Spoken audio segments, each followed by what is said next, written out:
Satkyo Sahib everyone, we'll get started in a few minutes.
Satkyo Sahib everyone, we'll get started with Stuti. Can I please ask everyone to keep your videos and your mics on mute when we're doing Stuti and when we're not talking? Okay. कोटि कोटि वंदन करिए करुणा सागर ने करिए करुणा सागर ने नमिए नरवेद सागर ने સ્મરણથી સુખ શાંતિ થાય દર્શન કરતા દુખડા જાય પાપ તાપ પૂજનથી સમાય નિત્યનો છાવર કરીએ સેવા સતગુરુ સાગરને कोटि कोटि वंदन करिए करुणा सागर ने प्रेम थकी जो पद रज पर से अनंत करुणा रसथी वरसे घट घट क्रांत कैवलनी दर से प्रीते प्रसन्न करिए संत शिरोमणि सागर ने कोटि कोटि वंदन करिए करुणा सागर ने धर्म धुरंधर धनी हमारा सेवक आव्या शरणे तुम्हारा बंधन कापो बापू हमारा अंतरतीय रज करिए अनंत सदगुण सागर ने कोटि कोटि वंदन करिए करुणा सागर ने प्रथम परम गुरु बंदगी भरिए केवल कथानो प्रारंभ करिए रण छोड़ ध्यान धनीनु धरिए दौड़ी दौड़ीने मरिए शांति नाम सागर ने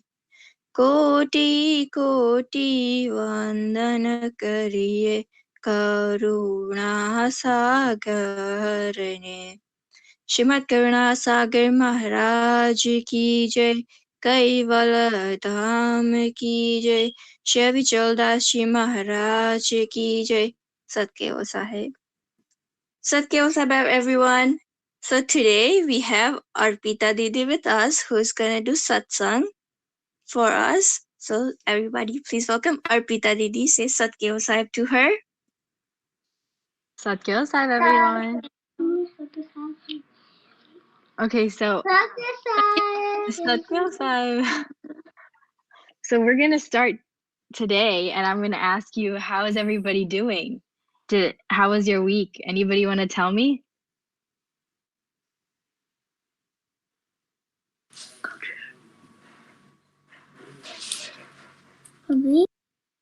How's my week? How was your week, or how's your day going? My week was so bad. Oh, really? What happened? I got 3 escapes, 2 on my knees, 1 on my elbow. Oh, I hope you're feeling better now. I can't even take a shower. It's okay, it'll get better. Anybody else?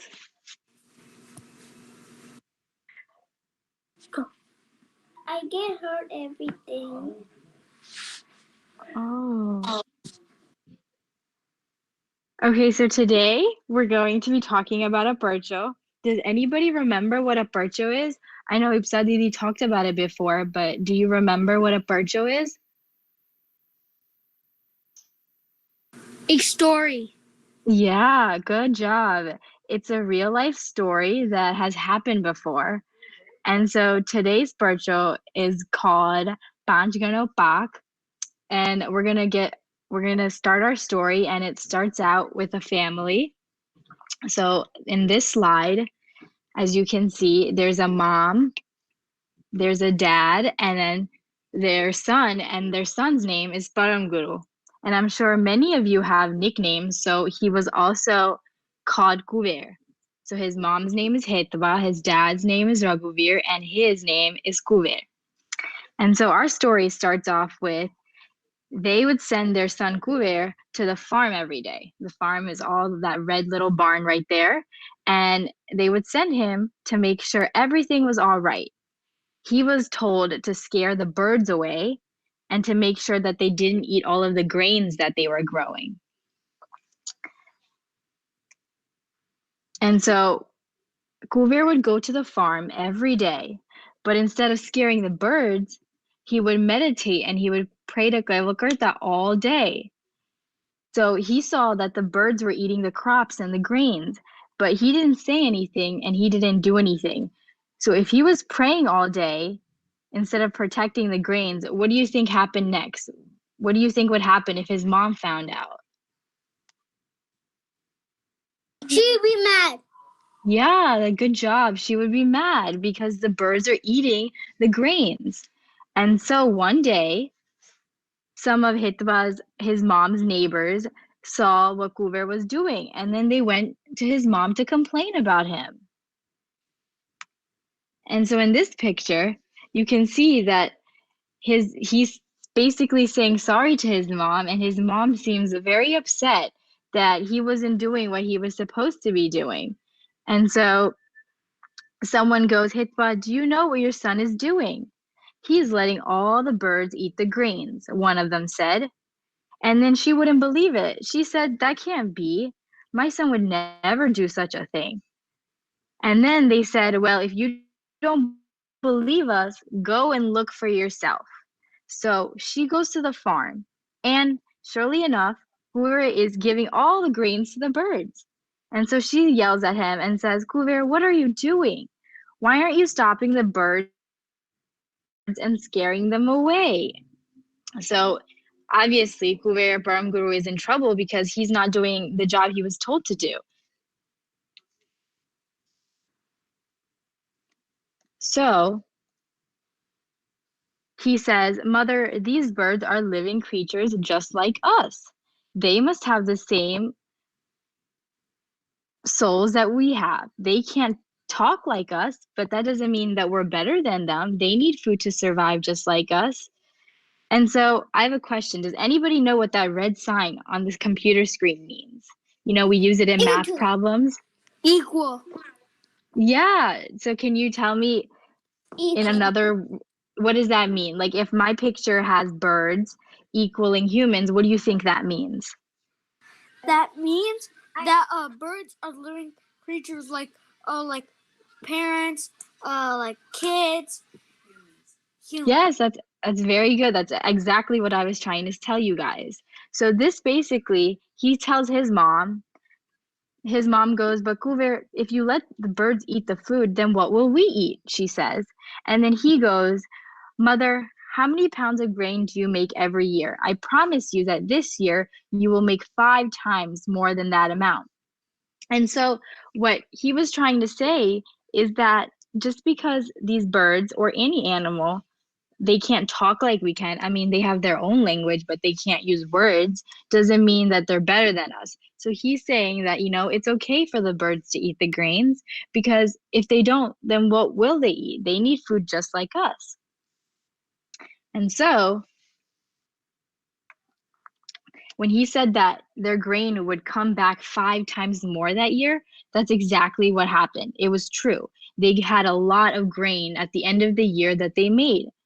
And so his mom finally understood the true meaning of helping other creatures other than humans. Like you help other humans, but you can also help creatures like animals.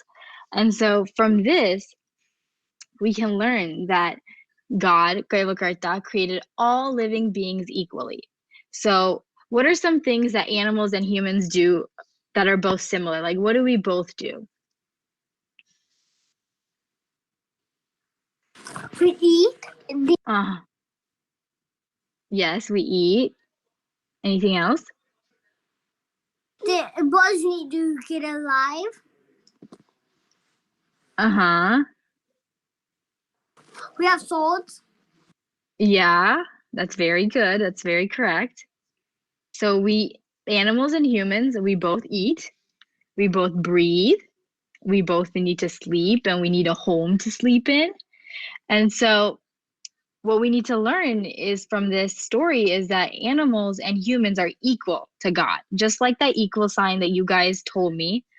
So they need food and a home just like us. So like right now we have a house to live in. But where does a bird live? Where do you think a bird normally lives? A nest. Yep, exactly. So in a nest, and that nest could be on a tree outside or in the forest. So as our job is to protect that environment. It's the environment for us because we live in it, but it's also an environment for the animals. And if we hurt their home, then you know, they could die or it can be very hard for them to live. So we have to help them. And so we have to use our abilities to help other animals and other creatures. And so that was what Kuver was trying to teach his mom through this story. And so now I want to ask you guys, how do you think we can help? Like some of these pictures I have on the screen, do you tell me a couple ways that we can help the environment or we can help, you know, in our everyday life? To help These the pictures. environment, Uh-huh. you shouldn't litter. Give them food. Yeah. Give them food. Uh-huh. So the littering, that's a very good point. Because if we litter in the environment, that hurts us, but then it also hurts animals because then they can eat it or touch it and it could be very deadly for them. Anything else? And don't leave stuff like dirty stuff on the floor. So Mm-hmm. Yeah, don't leave dirty stuff on the floor. Can anybody give them think any food. Yeah, give them food. You can try to help them with food, but you don't want to give them food all the time because then they'll come back every time. But there's also a picture over here about water. What do you think I'm trying to say there? Like, how can we help with water? Don't waste water. Very, very good. So, you know how when we brush our teeth, we sometimes leave the water on, but we shouldn't do that. We should turn it off when we're brushing our teeth and try to use as little as we can so that we're not wasting any water and we're helping the environment and helping ourselves. If there's another thing, a light bulb, how can we help with the light bulb? Like think about when it's like not dark, you should not turn it on, but when it's like gets super dark, you should turn it on. Yeah, very good job. So we want to turn the light off if we don't need it. If we have curtains and it's like the sun is out, you want to tie your curtains so that you can get the light from outside. So you don't need to turn on the light and use up that electricity because that's a lot of work. You get electricity from burning things, so it's not good to overuse it. Another thing off of water was, how many of you use reusable water bottles? I do. Sometimes when I go on walks, I use plastic water bottles, like the icy ones, and then when I get thirsty, I use those, and then I could just recycle them. Okay, yeah, so recycling is a very good point. If you use plastic water bottles, it's very important to recycle them. But there are reusable water bottles that we can just fill water in and then we can drink it. And then when we're done, we can refill it and just rinse it. So that's also a very good thing. Like we want to tell our parents and we want to be environment friendly by using things that we can just wash instead of throwing away, And Mm-hmm. And if you throw it in the garbage, you shouldn't, because you should throw it in recycling so then you can reuse it. Yeah, that's a very good point. You should recycle plastics and glass and many things so that it's environment friendly and we can reuse it. How do most of you get to school? Bike. Bike? Uh-huh. What else?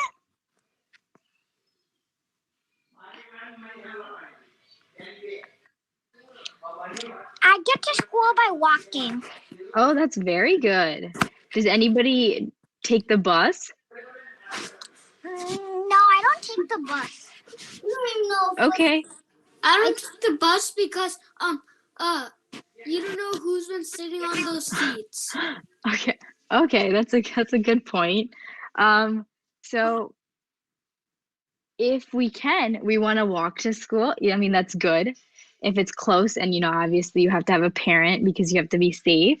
But also, instead of your parent just dropping you, if parents drop them to school, it's good to take the bus because on the bus, it's just one vehicle that is taking a lot of kids to school. So it's saving a lot of gas and all of that emission that comes out of it instead of a car when your parent is just taking you. So if you carpool with somebody, like you and a buddy or you and a friend go to school together, that's also very good because we want to protect the environment. We don't want to have too much carbon dioxide and other harmful gases in the environment. What do you think my last picture is trying to say of the animals at the bottom? That you shouldn't scare animals away? Close. I trying to say is that we shouldn't eat these animals. Does anybody know why we shouldn't eat these animals? Or because they're they're animals living like us. Mm-hmm. Exactly. They're animals living like us. What did we learn? I think that we should not eat the animals because we're trying to. They have souls. Oh, yes, exactly. They have souls. What did we learn in the lesson about why we shouldn't eat animals? What did we learn in our story today? And beans. That you should not keep the flossing on while you're brushing your teeth, and you should turn off the lights when you're going to bed, and you should throw water bottles in the recycling, and you should take a bus to school because it only uses gas, and you should not eat harmless animals. Yeah, so those are all great things. So when I say don't eat meat, we learned today that animals, it doesn't matter what kind of animal, if it's a chicken or a cow or a pig, they're all equal to us. And so if we wouldn't want anybody eating us, would we? That would be not good. That would be very bad.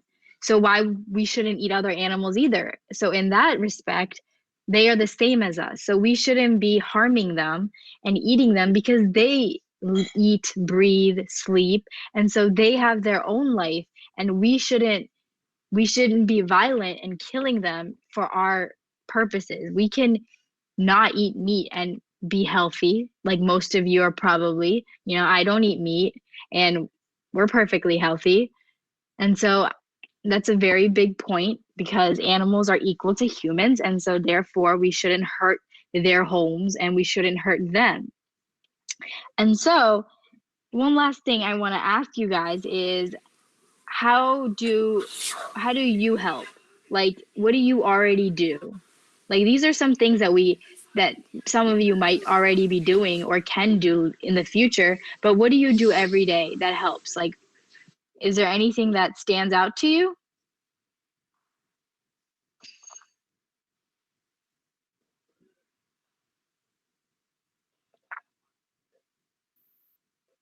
Place Can you toys. say that again?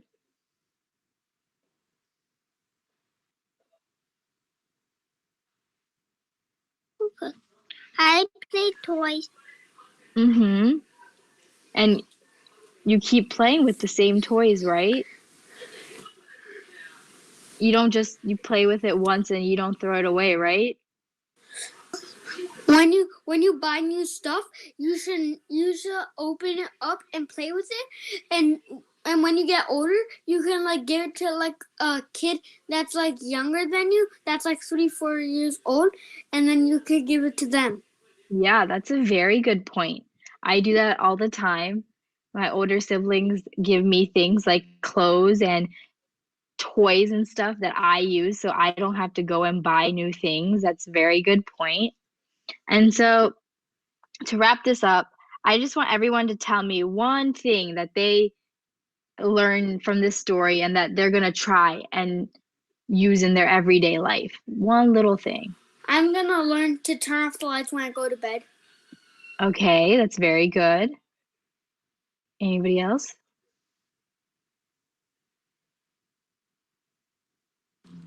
I am going to when I'm brushing my teeth, I'm gonna turn off the water.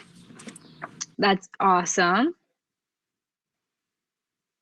What I'm going to do is I use a reusable water bottle already, but I also use a reusable. So when I go get coffee or something, instead of using a plastic straw that is in a wrapper, I use my same straw that I wash all the time. So I'm going to use that more often because sometimes I forget it at home or it's not with me. I always sometimes when I have like a plastic cup I always wash it and then I reuse it like 9 times, and then when it gets like so dirty, I just throw it in the garbage. Okay. As long as you're reusing it, we want to not use the plastic, but it's better to reuse it than it is to just throw it away after one use. What's something that you can teach your parents? Is there something that your parents do that you don't like? And you can teach them that, we can be more friendly to the environment if we change it.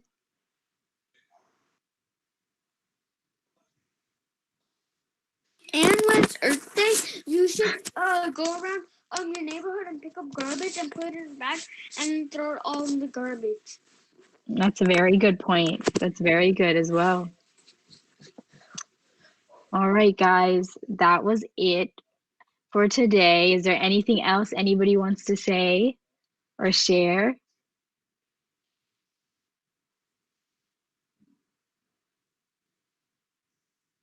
No? Yes? No. Okay. No. Okay, well, I hope all of you have Yes. a Oh, yes. What do you want to share? Or maybe not. Well, Share toys. Say that again? Share toys and share food. Yes, that's very good. That's correct.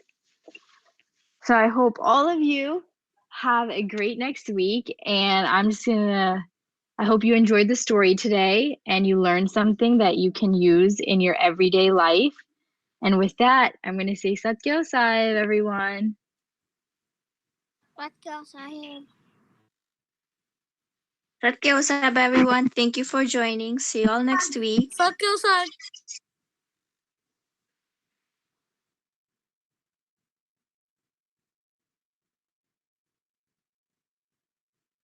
Guys, tell me how I was.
All right, Sekyo Saib, everyone.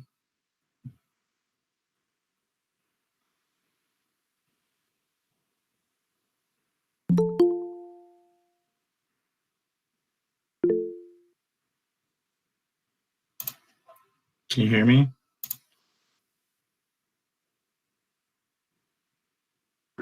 Satyal Saib, we can hear you. All right. Should I get started or wait? minute.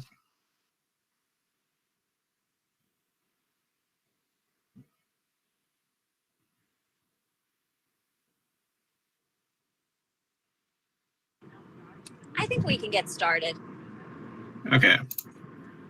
So today's satsang is going to be about diversity. Before we do that, I'm going to do stuti. Kaivalam chidenam avenam vayanam viganam lagoyam amoham namastu niralam narayam ahamnam vernayam nayeti nirnayam purnayam parantu japenam japayam kayam nam ayayam manati magoyam swayam tvam samastu jahanam adata deyam nam vichandam Vinayaje karoti vivarajita vastu Vidivai vedantam achante nachantam Sunati sunatam jinata anantu Agaram bohodam lahejan mahadam Kueram teyamama namami namastu. All right. So can everybody first tell me what they know about diversity? What is it? Like, if you know the definition of it, or have you heard it before?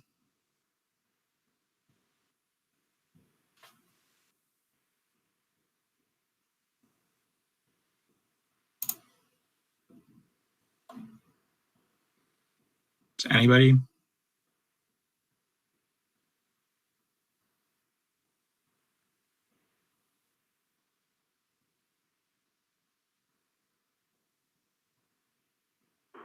Don't make push-by call on you guys. Come on, somebody tell us what you think diversity means.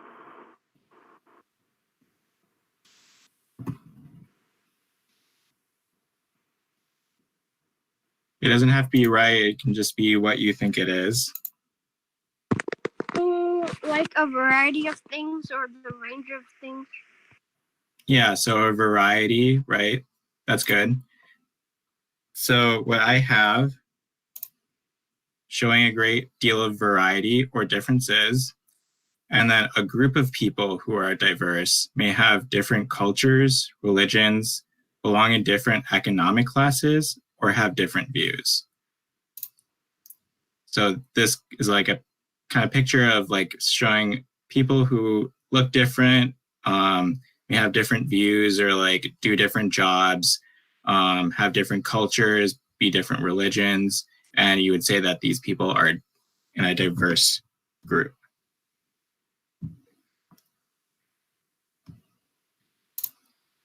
And then, so can anybody tell me, when we talk about diversity, what's a good example that can make people diverse? So I already gave some examples.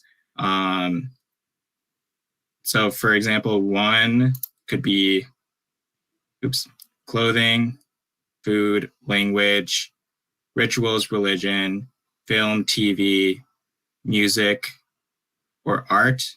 So I have this picture of like people dressed in Indian clothes and also some like American clothes. So this is a good example of what you could define as diversity, because in Indian culture, when we go to like a formal event, like a wedding, we wear clothes that are a lot different than what we would wear to like an American formal event. Another good example is food. So how many of us like going to like Taco Bell or like pizza or pasta? Right, I'm pretty sure all of us, right? I love Taco Bell. Yeah. So Same, like Taco Bell. yeah, so Taco Bell is, you know, Mexican food. It's not Indian food, but it doesn't mean that we can't still enjoy it. And, you know, pizza and pasta, that's like Italian food. It's from a different culture, but that doesn't mean we still can't enjoy that food. Doesn't mean we still can't have other people enjoy our food. Other people like Indian food too. Like we have Indian restaurants. It's not just Indian people going to Indian restaurants. You see other people going there and enjoying our food as well. And then I also have like film and TV. How many of us like watching, Bollywood movies? So wait, is Doom a Bollywood movie? Yeah. Yeah, so we enjoy watching these Bollywood movies, but we also watch Hollywood movies as well. So these are all really good examples of diversity because these things come from different cultures and they're quite different. Like when we look at them or enjoy them, but it doesn't mean that it's not enjoyable for everybody. All right, so I'm going to take a little bit of a detour from diversity, but we'll connect everything back later. Can anybody tell me what the Amar Mantra is?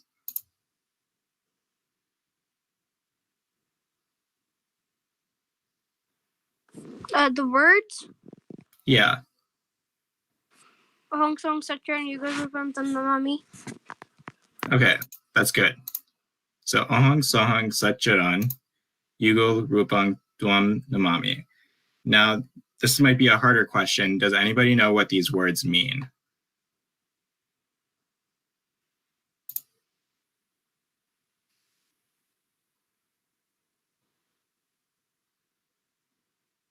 Okay. Oh God, we bow down to your feet. That's all I know. Okay, that's good. That's actually the second part of it. Does anybody know what the first part of it means? Okay, that's okay. I'll just explain it.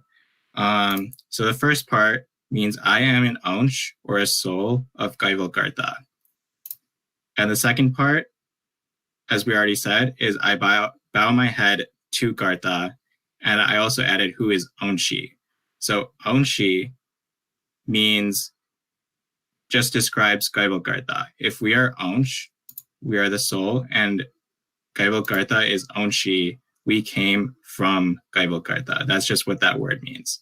Is anybody confused by this meaning?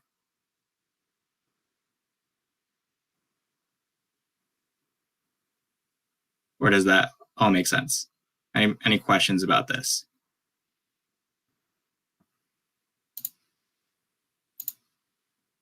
Okay.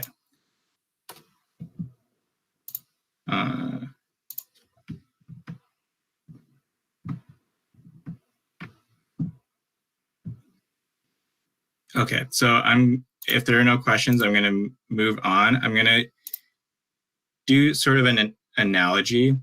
I'm going to describe the ocean as being Kaivalkarta and water droplets as being Ansh. So we are the Ansh that came from Kaivalkarta. So the water droplets come from the ocean, right? So this large ocean, if you imagine this as Karta, just imagine how big this ocean is. We don't even know how deep some of the deepest parts of this ocean are, and that's how like vast and great Kaivalkarta is. Even with like advanced technologies like submarines and like sonar and radar, we don't even know what's at the bottom of the ocean. Like we barely know like what's at the bottom of this. And then we are just little droplets that came from the ocean. Everybody with me so far? Yeah, and I know it's actually under the water, like touching the floor. Yeah, so you might have gone to like the beach or something, right?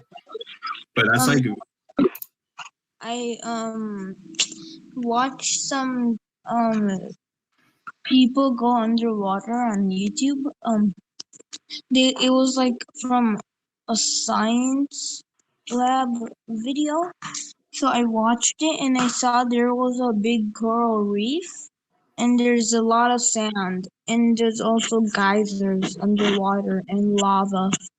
Yeah, so that even though we can go to like some of the parts of the ocean, some of the very, very deep parts of the ocean, like there are like these huge trenches that even humans have never been down there. Like we can go to like some parts of the ocean and like explore some of the like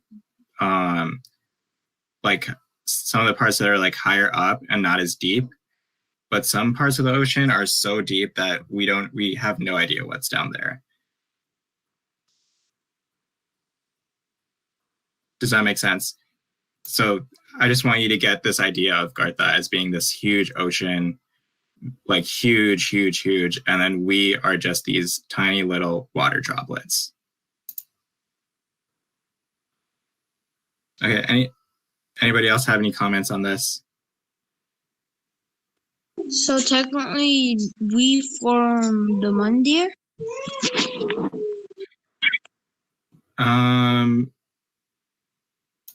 No, we don't form the Mandir. I'm not sure what you mean by that. But so we are an Aunch, right? A soul of Gaival Gartha. Right? And our soul comes from Gartha. Does that make sense? And I'm just using this analogy of like a water droplet to an ocean. Is that okay? Right? Okay. So from this, I'm going to give a little bit of a science lesson. And it's okay if you don't understand this right away, but every water molecule is the same. We know this from chemistry, actually. So when we go down to these like molecular levels, going down to like the very, very small scale, you might have heard of water being described as H2O. That's just the way we describe this like chemistry molecule. What this means is just that every single water droplet has these like trillions and trillions of these water molecules, and every single one of them is exactly the same. It doesn't matter if I get my water from like the tap or a water bottle, the water is going to be the same. There might be like different minerals or something. If I get it from a water bottle, like it's like been purified or something, but it's still the same as water. It's still H2O in the molecular scale. Now, does this make sense? This is maybe a little bit harder to understand because it involves some like science. But you may have learned some of this in school. Anybody have questions on this slide? Okay, so I'm going to move on, and then I'm just going to have this scenario. So I have two identical cups of water in front of me. One of them is mine, and one of them is somebody else's, maybe my sister's. And I want to make sure that I drink from my own cup and not the other one. So can I tell right now which cup is mine? Not really. No, right? So like both water is the same. I can't just look at the water and see that, oh, it's that this water is mine, this water is my sister's. The cups are the same, and water, as we said before, down at the molecular level, it's exactly the same, right? So water is water. So what can I do to these cups to maybe like change it and to make sure that I drink from my own cup? Does anybody have any ideas? You can like put a label on it or a sticker on your cup. Yeah, a label or a sticker. Anything else?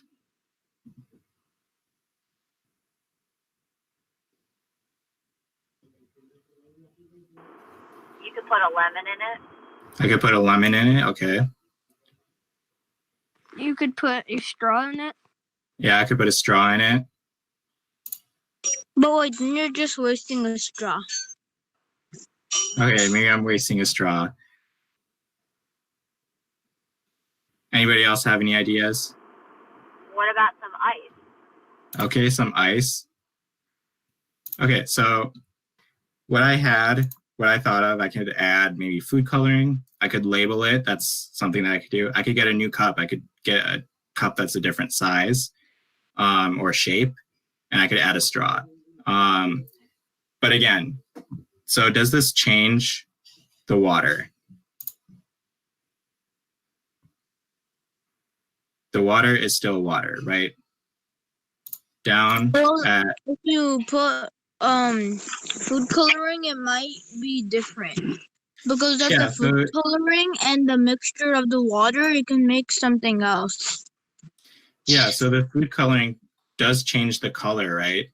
But it's still water. If you get like a really like powerful like microscope and look down at like the like molecules of water, it's still gonna look like H2O, that like molecule that we said earlier. So this is really important. No matter what you do, change the cup, add the straw, put a lemon or ice or all these things that we said,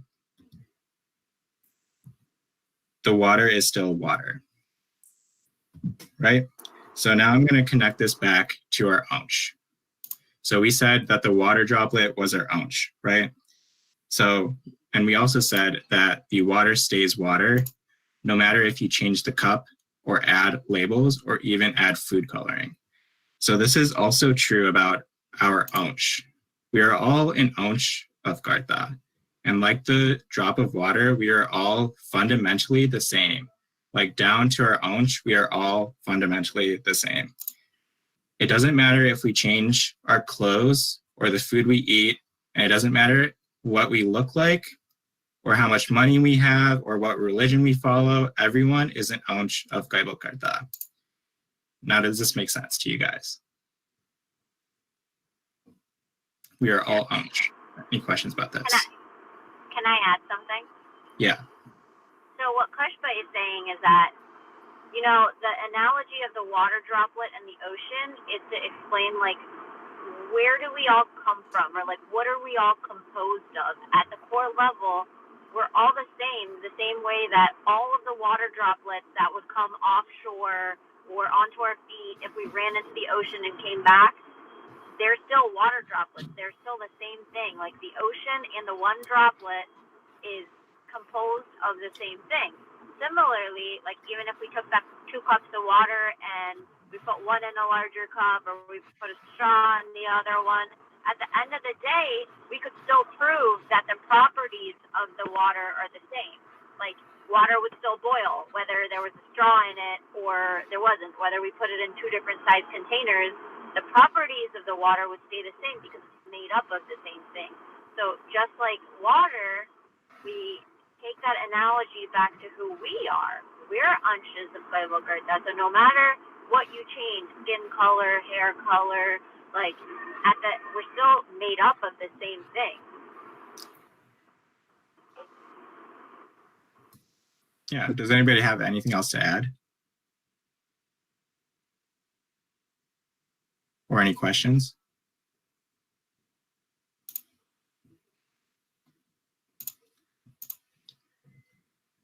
Right.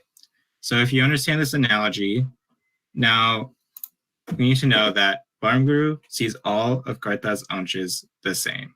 We know that all of Karta's anshas are the same, and Barmguru sees us as Karta's anshas. He doesn't see us as like different people or like so this kind of connects back to diversity, and diversity is a good way that we can celebrate uniqueness, right? Like we have different foods, different cultures, we like different movies or wear different clothes, and that's all great, but we shouldn't forget when it really counts and what Barmguru sees us, we are all the same. We are all anshas of Gaibal Karta.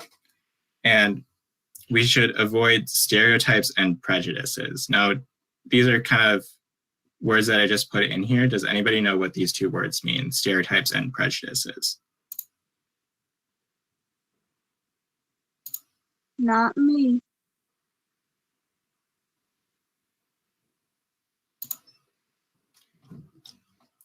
Has anybody at least heard these words before?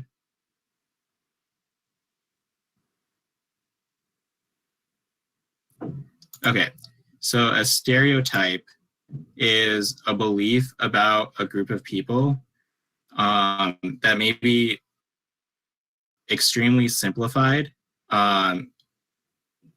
and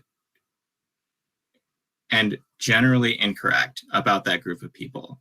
So, for instance, has anybody heard like the phrase like Asians are good at math?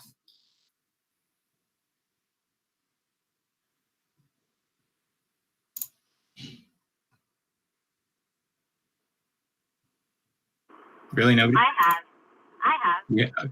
Yeah. I think it's like a really common stereotype that all Asians are good at math.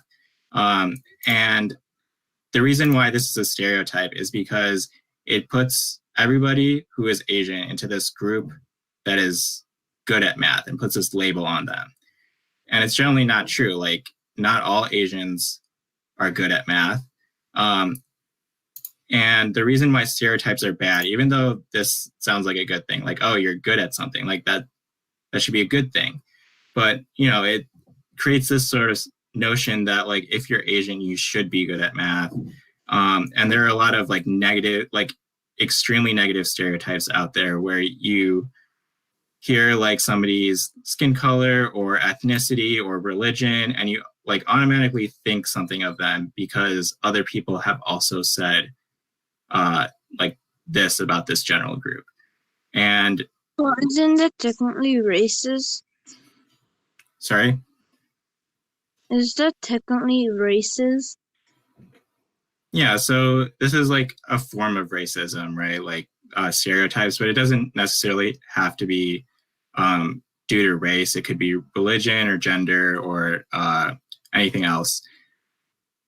But yeah, this is something that we need to avoid, stereotyping people, because these like beliefs that you have can also lead to prejudices. Now, prejudice basically means that you judge somebody before you get to know them. So when you hear a stereotype, that might create a prejudice towards someone. You might think like when you meet somebody like this, like an Asian, and you meet them and you say, oh, you must be good at math. That would be a prejudice because you haven't actually met them. You don't know what they're like. They could be good at math, but they could also not. And the reason why I use the Asians good at math thing is because it doesn't necessarily have to be something that outwardly looks like it could be a negative thing. It could look like the stereotype could seem positive, but it's also something that we need to avoid generalizing people. And yeah, this also connects back to, obviously Bharm Guru, he doesn't stereotype people. He doesn't prejudice because he sees everybody the same as Gartha's Onshas. And that's also how we should see, our fellow peers and friends and stuff. All right, any questions?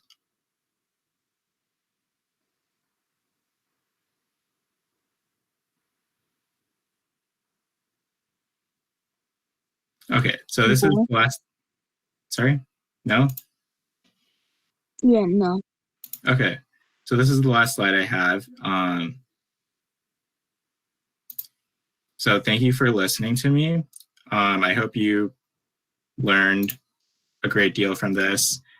Just keep in mind this last slide is very important. Sakyo Sahib, everybody. So, Satya Sahib. Satya Sahib.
It's 4 o'clock. આપણે આપણો adult Gujarati સત્સંગ શરૂ કરીશું.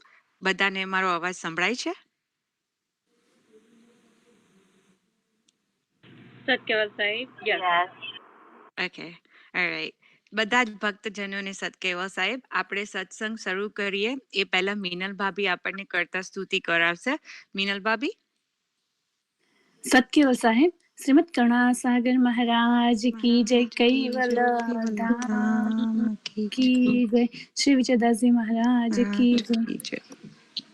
कैवलं चिदेनाम् आवेनां वयानं दृगानं लघूयाम् अमोहम् अमस्तु निरालं नारायणम् अहं नम्रणेयं नयेति नर्णेयं प्रणायं परन्तु जपेनं जपायं कायं नमयायं मनाति मगोऽयं स्वयं त्वं समस्तु जहानां न दाता देयन्नं विचन्दं विनैजे करोति विवर्जित वस्तु विधि वेदन्तं वचिन्तं न चन्तं सुनाति सनातं जिनाथ अनन्तु अगाधं बोहदं लहि जन्महादं कुबेरं तेऽहं नमामि नमस्तु श्रीमद करुणासागर महाराज की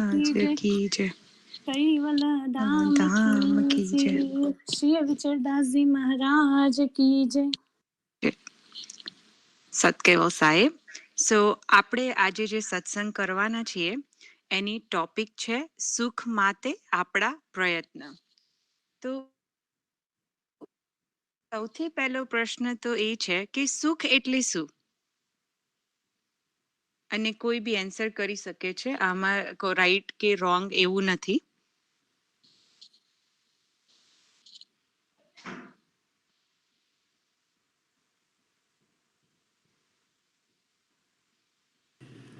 સુખ એટલે આનંદ આનંદમાં રહીએ, દુઃખની અનુભૂતિ ના થાય. રાઈટ. એટલે આપણે જેમ દીપિકાબેને કીધું કે આપણે જે વસ્તુ આપણને આનંદ આપે છે એટલે સુખ, કે એવી અનુભૂતિ થાય કે આપણને આનંદ થયો એટલે સુખ.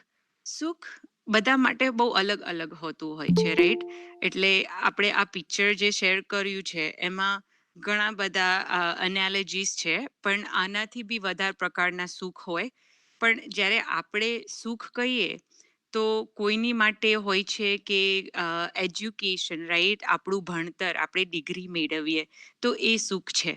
કોઈની માટે સુખ એટલે કે મોટો બંગલો, કે આટલું સરસ આપણું ઘર હોય, રાઈટ. કોઈ યંગ હોય, વેરી સ્પોર્ટી હોય, તો એમને કે મારી પાસે વેરી એક્સપેન્સિવ સ્પોર્ટ્સ કાર હોય, કે મારી પાસે મારી આવી ડ્રીમ કાર હોય, તો સુખ એ ગાડીમાં શોધે છે. કોઈની માટે કે હું વધારે અને વધારે પ્રોગ્રેસ કરું, રાઈટ, એક જગ્યાએથી બીજી જગ્યાએ, they want to climb up, તો એ સુખ હોય છે. કોઈ માટે હોય કે હું મિલિયનેર થઈ જાઉં, મારી પાસે બહુ ઘણા પૈસા હોય, તો એને સુખ કહેતા હોય છે. કોઈને ફરવાથી આનંદ મળતો હોય કે હું અહીંયા ફરવા જાઉં તો મને સુખ મળે, એ એવી રીતે એ કહે છે કે મને સુખ છે. પણ ઘણી વખતે આપણે આપણી જિંદગીમાં જે અનુભવીએ છીએ કે સુખ એટલે શું, તો હું મારું એક્ઝામ્પલ લઉં તો મારે અત્યારે નાનું બેબી છે, 15 મહિનાનું. તો જ્યારે ફેમિલીમાં, આપણા ઘરમાં એક નાનું બેબી આવે તો બધા ખુશ ખુશ થઈ જાય, રાઈટ. પછી મને એટલી બધી ખુશી હતી મીશાની આવવાની, પણ પછી એમ થાય કે મીશા ક્યારે બોલશે, મીશા ક્યારે ચાલશે, રાઈટ. તો ક્યારે એ મોટા થશે, આપણે એનો ઉત્સાહ શોધીએ છીએ, રાઈટ. પછી એમ થાય કે મીશાને એબીસીડી ક્યારે આવડશે, એને બધા બોડી પાર્ટ્સ, આપણા શરીરના જે અંગ છે, કે આને આઈસ કહેવાય, આને આંખો કહેવાય, એવું ક્યારે આવડશે. એના પછી એમ થાય કે ક્યારે સ્કૂલમાં જશે, સ્કૂલમાંથી મિડલ સ્કૂલમાં ને હાઈ સ્કૂલમાં ને કોલેજમાં. પછી એમ થાય કે કોલેજ પછી બી મીશા શું ભણશે આગળ, પોસ્ટ ગ્રેજ્યુએશન શેમાં કરશે એમ.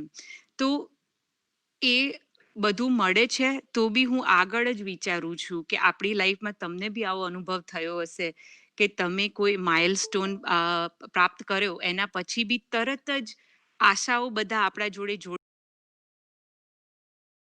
તો આપણું એજ્યુકેશન, આપણું ભણતર ફિનિશ થઈ જાય ત્યારે પછી બીજી આશા રાખતા હોય છે આપણા માતા પિતા, ફેમિલી મેમ્બર્સ, દાદા દાદી, કે હવે મેરેજ ક્યારે થઈ જશે, અને પછી મેરેજ થઈ જાય તો પછી મેરેજ પછી બેબી ક્યારે આવે, આપણે ક્યારે આટલા વર્ષના થઈશું, અને એ ચક્ર થોડું ચાલતું જ રહે છે પણ આપણા શરીરનું ચક્ર, આપણે જ્યારે મરી જઈએ, આપણા અંતિમ સંસ્કાર થાય ત્યારે શરીર છૂટી જાય છે આ સાયકલમાંથી, પણ તોય બીજા જાતનું એક ક્રમ ચાલતું જ રહે છે, જે આપણે સત્સંગમાં થોડી વાર રહીને ડિસ્કસ કરીશું. તો કહેવાનો મતલબ એ છે કે આપણે આખી જિંદગી સુખની અનુભૂતિ કરવા માટે, કે આપણને કઈ વસ્તુ સુખ આપે છે અને આપણે સુખની પાછળ દોડ કરીએ છીએ, એ પછી આપણું ભણતર, એજ્યુકેશન હોય, કે આપણે જોબમાંથી કરતા હોય, કે આપણું શોખ હોય, કે આપણો લાઈફ ગોલ હોય, આપણે એની પાછળ દોડીએ છીએ કે આપણને સુખ મળે, આપણને વધારે સુખ મળે, વધારે સુખ મળે. તો સવાલ એ છે, આગલી જિંદગીમાં આપણી સાથે કેવા સુખ આવી શકશે? જે વિષય આપણે અત્યારે વાત કરી, કે આપણું બેબી હોય, કે આપણા બેબી આટલું સરસ ભણે, કે મેરેજ કરે, કે મારી પાસે સ્પોર્ટ્સ કાર હોય, કે મારી પાસે બહુ સરસ બંગલો હોય, તો એ બધું આપણી સાથે બીજી જિંદગીમાં આવી શકશે જો આપણે એ સુખ પ્રાપ્ત કર્યા હોય તો આ જિંદગીમાં? જવાબ આપીએ એ પહેલા હું તમને એક વાર્તામાં સમજાવું. આ વાર્તા છે સિકંદર રાજાની. સિકંદર એટલે એ પર્શિયન રાજા હતો, અને વેસ્ટર્ન વર્લ્ડમાં એ એલેક્ઝાન્ડર ધ ગ્રેટ નામથી બી ઓળખાય છે. એને બહુ જ મુકામ મેળવ્યું. સિકંદર રાજાને હતું કે આખી દુનિયામાં એની જીત લેવી છે. દરેક રાજ્ય ઉપર એને હમલો કરી અને એ રાજ્ય એનું એને કરવું છે. તો સિકંદર રાજાએ ઘણા બધા યુદ્ધ કર્યા, ઘણા બધા દેશો જોડે, અને એમની જીત મેળવી. સાથે સાથે જીત જોડે એમને પૈસા મળ્યા, સોના, ચાંદી, ઇજ્જત, એમને બહુ જ ઘણું નામ કમાયું, અને એમને સુખ અને વૈભવ મળ્યો એમની જીતની કારણે. પણ આખી જિંદગી એમને જીતવા માટે વધારે ધરતી જોઈએ છે એમના નામની. તો એમને આત્મકલ્યાણ માટે શું કર્યું? તો જ્યારે અંત સમય આવ્યો અને એ બળવાન હતા છવા બી, અને ધનવાન હોતા છવા બી એમને બચાવવા માટે કોઈ આવી ના શક્યું. તો એમના અંતિમ સમયમાં સિકંદર રાજા કહે છે કે મને અંતિમ યાત્રામાં મારા હાથ ખુલ્લા રાખજો. સિકંદર રાજાને એ સમયે સમજાયું કે મેં જે કમાયું છે એ બધું તો પાછળ રહી જવાનું છે, અને મારે ખાલી હાથ જ અહીંથી જવું પડશે. મારા શવને જ્યારે ઉઠાવો ત્યારે મારા હાથ ખુલ્લા રાખજો, અને આપણે કેટલા બી ઉપર પહોંચીએ, આપણી સાથે અહીંયાથી કંઈ લઈ નથી જઈ શકતા. એટલે અંતિમ યાત્રામાં આપણું શરીર કોઈ કામનું નથી હોતું. આપણે બીજા 4 વ્યક્તિની જરૂર પડે છે થોડી દૂર જવા માટે, જ્યારે આપણે આપણા શરીરની અંતિમ યાત્રા કરીએ છીએ ત્યારે. કેમ? કારણ કે આપણા તત્વ નીકળી ગયું છે, આત્માનું તત્વ આપણા શરીરમાંથી નીકળી ગયું છે. તો આ બધું જે સુખ જે સિકંદર રાજાએ મેળવ્યું હતું, એની શોભા ક્યાં ગઈ? કેમ નથી એ શોભા જ્યારે સિકંદર રાજા મરી ગયા? કારણ કે ચૈતનતા નથી. આત્મા નીકળી ગયો એટલે આપણામાંથી ચૈતનતા નીકળી ગયું. તો જ્યારે આત્મા શરીરથી છૂટી જાય છે તો સુખ, આપણને સુખ નથી લાગતું. એ સુખ તો આપણા આત્માના કારણે છે. તો આ વાર્તામાંથી આપણે શું શીખીએ છીએ સિકંદર રાજા જોડેથી, આ કહાનીમાંથી? કે આપણે સુખ એવા પ્રાપ્ત કરવા જોઈએ જે આપણા આત્મા સાથે જઈ શકે. જો તમે આ જીવનમાં જે કમાયું છે એને જોડે લઈ જવા કરશો, અને એ આવા મટીરિયલિસ્ટિક થિંગ્સ છે, કે પૈસાની વસ્તુ છે, કે ઘર છે, તો એ તો આપણી જોડે બીજી દુનિયામાં નહીં આવી શકે. આ સોના, ચાંદી, પૈસા એ આપણા કોઈ કામમાં નથી આવવાના જ્યારે આપણે આ શરીરને છોડી અને આપણી આત્માની બીજી યાત્રા ચાલુ કરીશું ત્યારે. તો પ્રશ્ન ઉઠે છે કે આત્મા જોડે શું જાય? તો તમને બધાને તો કદાચ એક્સપિરિયન્સ બહુ હશે કે આપણે યુએસમાં સાઉથ વેસ્ટ એરલાઇન્સ છે, રાઈટ? તો એમની એડવર્ટાઇઝિંગ અને માર્કેટિંગમાં એ ઓલવેઝ કહે છે fly south waste 2 bags free, right? તો જેમ 2 બેગ સાઉથ વેસ્ટ એરલાઇન્સમાં ફ્રી જઈ શકે છે, તો એમ આત્મા જોડે બી કંઈ ફ્રી તો જતું જ હશે ને. તો આપણે એ વિચારવું જોઈએ કે આત્મા જોડે શું ફ્રી જાય છે.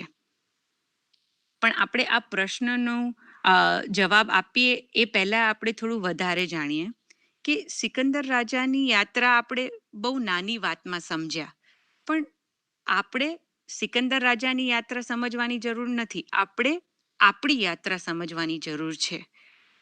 આપણે પહેલા સત્સંગ બહુ સરસ થયા છે કે 15+ ગ્રુપ છે, એમાં ઉર્વી અને રાધિકા બંને સરસ સત્સંગ કરાવે તો બાળકોને કે આપણી બેસ્ટ ડેસ્ટિનેશન ટ્રીપ, એમ આપણી ફરવા જવાની કોઈ યાત્રા હોય તો એમાં આપણો એક્સપિરિયન્સ કેવો છે, અને એમાં બહુ બધું સરસ જ્ઞાન એમને આપ્યું હતું. અને રાધીએ આપણને સત્સંગ કરાવ્યો હતો કે ફેથની જર્ની, આપણા વિશ્વાસની જર્ની એની પર. એટલે જર્ની એટલે શું? એટલે આપણે ગુજરાતીમાં કહીએ છીએ કે જર્ની એટલે યાત્રા. તો આપણી યાત્રા ક્યાંથી ચાલુ થાય છે? એ બહુ તમે બહુ ઊંડું વિચારો તો આપણને એવું લાગે કે આપણી યાત્રા જ્યારે આપણે જન્મ લીધો ત્યાંથી શરૂ થઈ, પણ એ આપણું ચિત્ત આપણને યાદ કરાવે છે. તો આપણા ચિત્તને તો આ જીવનનું જ યાદ છે. એટલે આપણે આપણા બાળપણથી ચાલુ કરીએ છીએ આપણી યાત્રાનું. પણ આપણે હિન્દુ ધર્મમાં માનીએ છીએ, અને જો આપણે આપણા શરીરની યાત્રાની વાત નથી કરતા અને જો આપણા આત્માની યાત્રાની વાત કરીએ છીએ, તો આપણો આત્માની યાત્રા તો 84 લાખ અવતારની છે. અને એ યાત્રા ક્યારે ચાલુ થઈ અને એ યાત્રા ક્યારે પતી જશે એ આપણને નથી ખબર. એ તો ઓનલી કરતાને જ ખબર છે કે આપણે યાત્રા ક્યારે ચાલુ કરી અને ક્યારે પતી જશે. આપણે કરમ બંધાઈએ છીએ દરેક જીવનમાં. એ પછી આપણું કીડીનું જીવન હોય કે હાથીનું જીવન હોય કે વનસ્પતિનું જીવન હોય કે માનસ જીવન હોય. એ કરમ આપણી સાથે બંધાઈ અને આપણી યાત્રામાં ફ્રી બેગોની જેમ સાથે આવે છે. તો આપણે પ્રશ્ન પૂછેલો કે શું આપણી સાથે આવે છે? તો આપણા કરમ આપણી સાથે આવે છે. આપણા કરમ આપણા આત્મા સાથે બંધાયેલા છે અને એ આપણી જોડે આવે છે. તો આપણે સત્સંગમાં બી પહેલા આના વિશે વાત કર્યું છે કે આપણું આ જીવન, આપણું આ મનુષ્ય જીવન કેટલું મોંઘું છે. મનુષ્ય દેહ એટલો મૂલ્યવાન છે કારણ કે આપણને સમજ આપી છે કે આપણા કરમ એની આપણને સમજણ છે. મોંઘું અમૂલ્ય જીવન માણસનું છે કારણ કે આપણે કરમ સમજણથી કરી શકીએ છીએ. અને એ કરમ સાથે આપણને ખબર પડે છે અને જ્ઞાન મળે છે. અને એ જ્ઞાન આપણી સમજણથી આપણને મનુષ્ય જીવનમાં કરતાના કારણે થ્રુ પરમ ગુરુ મળે છે.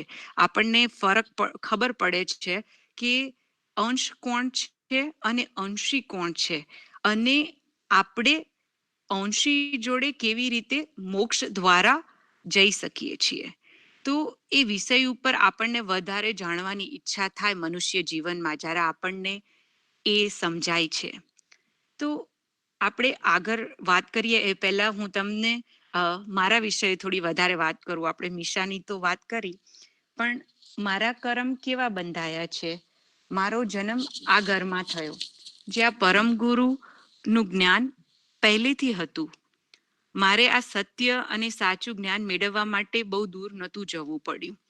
જ્યારે અમે નાના હતા ત્યારે મમ્મી અમને રોજ સંધ્યાકાલ ઉપાસના કરાવે, બધા જ બાળકોને બેસાડીને મંદિરમાં. અને અમારા ઘરે ગુરુજી પધરામણી કરવા આવતા હતા અને અમને આશીર્વાદ આપતા હતા. પણ આટલું ઘણું અને આટલું જ્ઞાન માટે ઇનફ છે? આટલું ચાલે? હું વિજ્ઞાનની વિદ્યાર્થી છું અને મારા પપ્પા પણ કહેશે કે હું નાની હતી ત્યારથી મને પ્રશ્ન પૂછવા બહુ જ ગમે. તો મારો વિશ્વાસ આપણા પરમ ગુરુમાં અને સર્જનહારમાં વધારે જોડાયો જ્યારે મેં પ્રશ્ન પૂછવાનું ચાલુ કર્યું. જ્યારે આપણે પ્રશ્ન પૂછીએ છીએ અને એનો જવાબથી આપણને સમજણ અને સંતુષ્ટિ મળે ત્યારે આપણને થાય કે હા, હું આમાં જવાબમાં માની શકું છું, આમાં મારું વિશ્વાસ છે, મને 100% આમાં કોન્ફિડન્સ છે. એક એવો ખાસ પ્રશ્ન છે જે મને યાદ છે કે મેં પૂછેલો મારા પપ્પાને, અને મને જ્યારે પપ્પાએ સમજાવ્યું ત્યારે મને એમ થયું કે ના બસ આ ધીસ ઇઝ ઇટ, આ જ નોલેજ છે એમ.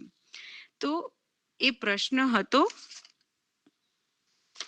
કે મેં પૂછ્યું પપ્પાને કે કેમ પરમ ગુરુની પૂજા અને ઉપાસના કરવાની જ્યારે આટલા બધા દેવી દેવતા છે હિન્દુ ધર્મમાં, તો આપણે પરમ ગુરુની જ ઉપાસના કેમ કરવાની, એમની જ આરતી કેમ કરવાની?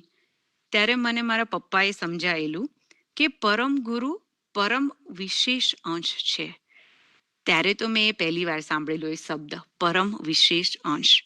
મને પૂરેપૂરું સમજણ નથી પડી, પણ થોડી થોડી જ્યારે પપ્પાએ સમજાવ્યું ત્યારે પડેલી.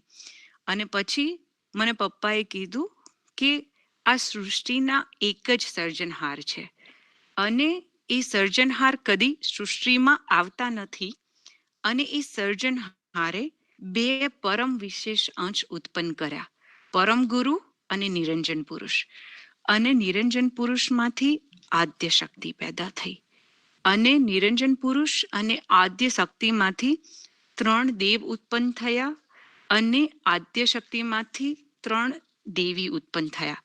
તો જ્યારે આપણે 3 દેવની વાત કરીએ છીએ તો એમાં બ્રહ્મા, વિષ્ણુ અને મહેશ, અને એમની સાથે આપણે જે 3 દેવી પેર કરીએ છીએ, તો ગુજરાતીમાં આપણે સાવિત્રી કે સરસ્વતી કહીએ છીએ બ્રહ્મા જોડે, તો બ્રહ્મા અને સરસ્વતી, વિષ્ણુ ભગવાન અને લક્ષ્મી માતા, અને શિવ ભગવાન અને ઉમિયા માતા. તો એ 3 દેવ અને વધારે જિજ્ઞાસા થઈ સમજવાની કે જાણવાની કે આપણા જ્ઞાન સંપ્રદાયનું નોલેજ શું છે. જ્યારે હું કોલેજમાં બીજા કોઈને વાત કરી શકું તો હું મારા ધર્મ વિશે એમને જવાબ આપી શકું. તો એ વધારે જ્ઞાન મને કેવી રીતે મળ્યું? જ્યારે આપણું શિકાગો મંદિર અને આપણા યુથ શિબિરની એક્ટિવિટીઝ ચાલુ થઈ, તો એ માધ્યમમાંથી મને વધારે ઓપોર્ચ્યુનિટીઝ મળી કે હું જોડાઈ શકું, અને મને નહોતું આવડતું પણ સેવાની દ્વારે મને શીખવા મળ્યું, ત્યારે વધારે જ્ઞાન સાંભળવા મળ્યું, સમજવા મળ્યું, અને મારી વિશ્વાસની યાત્રા ત્યાંથી આરંભ થઈ ગઈ. પણ ઘણા બધા એવા પ્રશ્ન થયા રહે, એવું નથી કે એક જ સમયે થાય છે. દરેક જ્યારે બી આપણને શીખવાની ઓપોર્ચ્યુનિટી મળે ત્યારે પ્રશ્ન થયા રાખે છે, જેનાથી વધારે જ્ઞાન મેળવવા માટે ઉત્સાહ થાય છે. પણ આપણે પાછા આવીએ આપણા પ્રશ્ન માટે કે આ દેવો કોણ છે? તો આજે આપણે દેવની વાત કરી, 3 દેવો, એ 3 દેવો તત્વના દેવ છે, જેને સૃષ્ટિનો વિકાસ કરવાનું રિસ્પોન્સિબિલિટી એમને એ જોબ આપી હતી. તો ઘણા વર્ષોએ જ્યારે સર્જનહારે આ સૃષ્ટિ ક્રિએટ કરી અને આ દેવો બી ઉત્પન્ન થયા, તો એના પછી ઘણા વર્ષો પછી શંકદિક ઉત્પન્ન થયા, અને જ્યારે એ ઉત્પન્ન થયા ત્યારે એમને પૂછ્યું કે પરમ પિતા કોણ? એમને જ્ઞાન મેળવ્યું કે આ સૃષ્ટિ કોને બનાવી. એમને જ્યારે ખબર પડી કે કર્તા સર્જનહારે આ સૃષ્ટિ બનાવી, અને પરમ પિતા તો એક જ છે, આપણા સર્જનહાર, આપણા કર્તા. તો એમને બહુ જ વૈરાગ લાગ્યો કે આ સૃષ્ટિમાંથી એમને મોક્ષનો માર્ગ ચોઈસ કર્યો, કે એમને મોક્ષના માર્ગ ઉપર ચાલવું છે.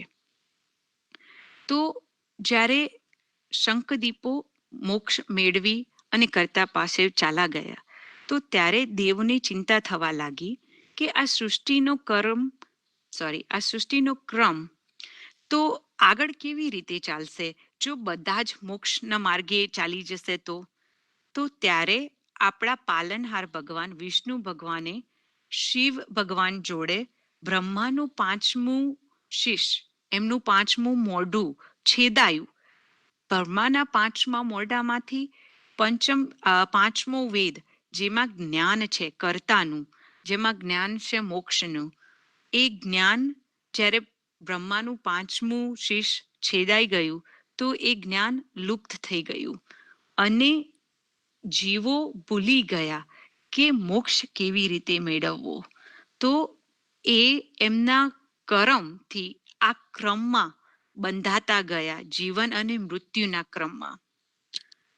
તો ફરીથી મને બીજો પ્રશ્ન ઉઠે છે કે, અને આ પ્રશ્ન તો મારો ઓરિજિનલ પ્રશ્ન નથી, મારા પહેલા બી ઘણા બધા લોકોને થયો છે કે, અને એમાં એક પ્રતિવાદી છે જેને આ પ્રશ્ન પરમ ગુરુને કર્યો હતો. પ્રશ્ન એ હતો કે અધિ સર્જનહારે આ સૃષ્ટિ બનાવી છે અને આપણે એક દિવસ એમાં જ સમાઈ જવાનું છે, સર્જનહાર જોડે જ આપણે લોટી જવાના છીએ, તો આપણે મોક્ષ વહેલા મેળવવા માટે કેમ પ્રયત્ન કરવાનો? તો આપણે કર્મ અને ઐશ્વર્યથી અને આપણે સુખની પ્રાપ્તિ માટે, શરીરના સુખની પ્રાપ્તિ માટે આપણે કર્મમાં ફસાતા જઈએ છીએ. તો હું તમને સમજાવું કે અધિ સર્જનહારે આપણા આનંદ માટે આ સૃષ્ટિ બનાવી હતી, તો આપણે ફસાઈ કેવી રીતે ગયા? તો કદાચ આપણને થોડું સમજવું અઘરું લાગે આ, પણ હું તમને વાત કરું. ચોકલેટ કે આઈસ્ક્રીમ, રાઈટ? આપણે જેવું કહીએ કે ચોકલેટ અને છે, આપણે ચોકલેટ ખાઈએ તો આપણને આમ કેવું સારું ફિલિંગ થાય, રાઈટ? અને પછી આપણને સારું ફિલિંગ થાય એટલે આપણને એમ થાય કે આપણે ફરથી બીજા દિવસે ફરથી એ જ દિવસે કાં તો બીજા દિવસે ફરથી ચોકલેટ ખાઈએ. તો આપણે વધારે અને વધારે એવું ખાવાનું ખાઈએ જેનાથી આપણને આનંદ મળે છે. તો એના લીધે શું થાય? આપણું વજન વધે. વજન વધે પછી થોડા સમય પછી આપણને ઘણી એવી બીમારીઓ બી થાય, ધારો કે ડાયાબિટીસ છે, રાઈટ? જે આપણે બહુ ગળું ખાવાથી તો આપણને ડાયાબિટીસ થાય. તો પછી ડાયાબિટીસ થવાથી શું થાય કે ઘણા વર્ષો પછી ડાયાબિટીસથી આપણને આપણા હૃદય ઉપર બી અસર પડે છે અને આપણને હૃદયનો અટેક બી આવી શકે. તો જે વસ્તુ જે આપણે પહેલા વિચાર્યું કે ચોકલેટ, એનાથી શું ખરાબ થઈ શકે? ચોકલેટ તો કેટલી આનંદલાયક છે, કે આઈસ્ક્રીમ કેટલું સારું છે. પણ જો આપણે એમાં વધાર અને વધાર અને વધાર ખાતા જઈએ તો એમાંથી પછી આના જે બધા સાઈડ ઇફેક્ટ છે એમાં આપણે ફસાતા જઈએ. તો સર્જનહારે તો આ સૃષ્ટિ આપણા આનંદ માટે બનાવી હતી, પણ આપણા કર્મથી આપણે વધારે ને વધારે આ ચક્રમાં ફસાતા ગયા. તો આપણે જ્યાં ઐશ્વર્ય અને સુખની પાછળ દોડાદોડી કરી, ત્યાં એમાં આપણા કર્મના લીધે આપણને દુઃખ બી મળે છે. તો આપણી ખાવાની હેબિટ્સથી આપણને ડાયાબિટીસ થઈ શકે, આપણે સમજ્યું આ એક્ઝામ્પલમાં. એ જ રીતે તમને યાદ હોય કે ના હોય, પણ જો આ જીવનમાં તમને દુઃખ મળ્યું છે તો એ દુઃખ સર્જનહારે તમને નથી આપ્યું, એ દુઃખ તમને પરમ ગુરુએ નથી આપ્યું, એ દુઃખ તમારા કર્મના લીધે તમને મળ્યું છે, એ તમારું કર્મ ફળ છે. તો આ દુઃખ એટલે હોય છે કારણ કે આપણે એવા કર્મ કર્યા છે અને એ આપણને ફળના સ્વરૂપે મળે છે. આપણે જોઈ નથી શકતા કે આપણા બાળક હોય અને કાલે મીશાને કંઈ દુઃખ પડે તો મને એ જ્ઞાન છે કે મીશાનામાં જે આત્મા છે એ એનું કર્મ ફળ છે, પણ એ જોઈને મને કેટલું દુઃખ થાય કે મીશાને દુઃખ થાય છે. એઝ અ માતા મને દુઃખ થાય કે મારી મીશાને દુઃખ થયું. તો એ જ રીતે પરમપિતા કરતા આપણા સર્જનહાર, એમનાથી આપણે બન્યા છીએ, તો આપણને દુઃખ થાય તો એમને બી દુઃખ થાય. તો સર્જનહાર જોવે છે કે આત્માઓને કેટલું દુઃખ પડે છે આ કર્મના ચક્રમાં બંધાયા છે. તો એમના આશીર્વાદ અને આદેશથી પરમ ગુરુ આવ્યા છે એ જ્ઞાન લઈને કે આપણને મોક્ષ કેવી રીતે મળે.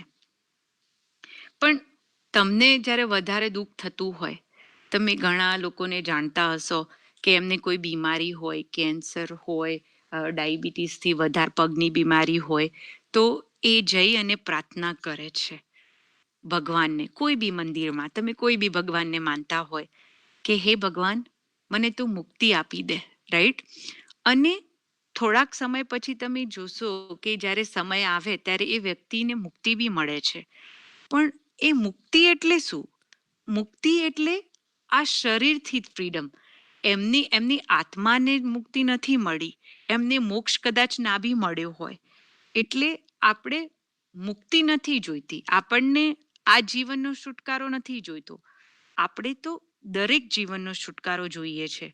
તો આપણે કરતા જોડે, પરમ ગુરુ જોડે, કોઈ બી ભગવાનને તમે માનતા હોય તો એમની જોડે મંદિરમાં જઈને આપણે આ પ્રોબ્લેમ છે એના છુટકારા માટે પ્રાર્થના કરવાની જરૂર નથી. આપણે એમને એવી પ્રાર્થના કરવાની જરૂર છે કે હે ભગવાન, તમે મને એટલી શક્તિ આપો કે હું સારા કર્મ કરી શકું, હું પોઝિટિવ વસ્તુ કરી શકું અને મોક્ષના માર્ગ ઉપર ચાલી શકું. કે મને તમે એવું સુખ આપો કે એ સુખ મને મળે તો હું બીજી કોઈ વસ્તુની આશા ના રાખું. તો એવું સુખ મેળવવા આપણે શું કરવું જોઈએ? એવું સુખ મેળવવા માટે આપણે કૈવલ ધામમાં જવું જોઈએ. અને કૈવલ ધામમાં જવા માટે આપણે શું કરવું જોઈએ? કૈવલ ધામમાં જવા માટે આપણે મોક્ષ પામવો જોઈએ. આપણે મોક્ષને મળવું જોઈએ. આપણે આપણા કર્મથી મોક્ષ ધારણ કરવું જોઈએ.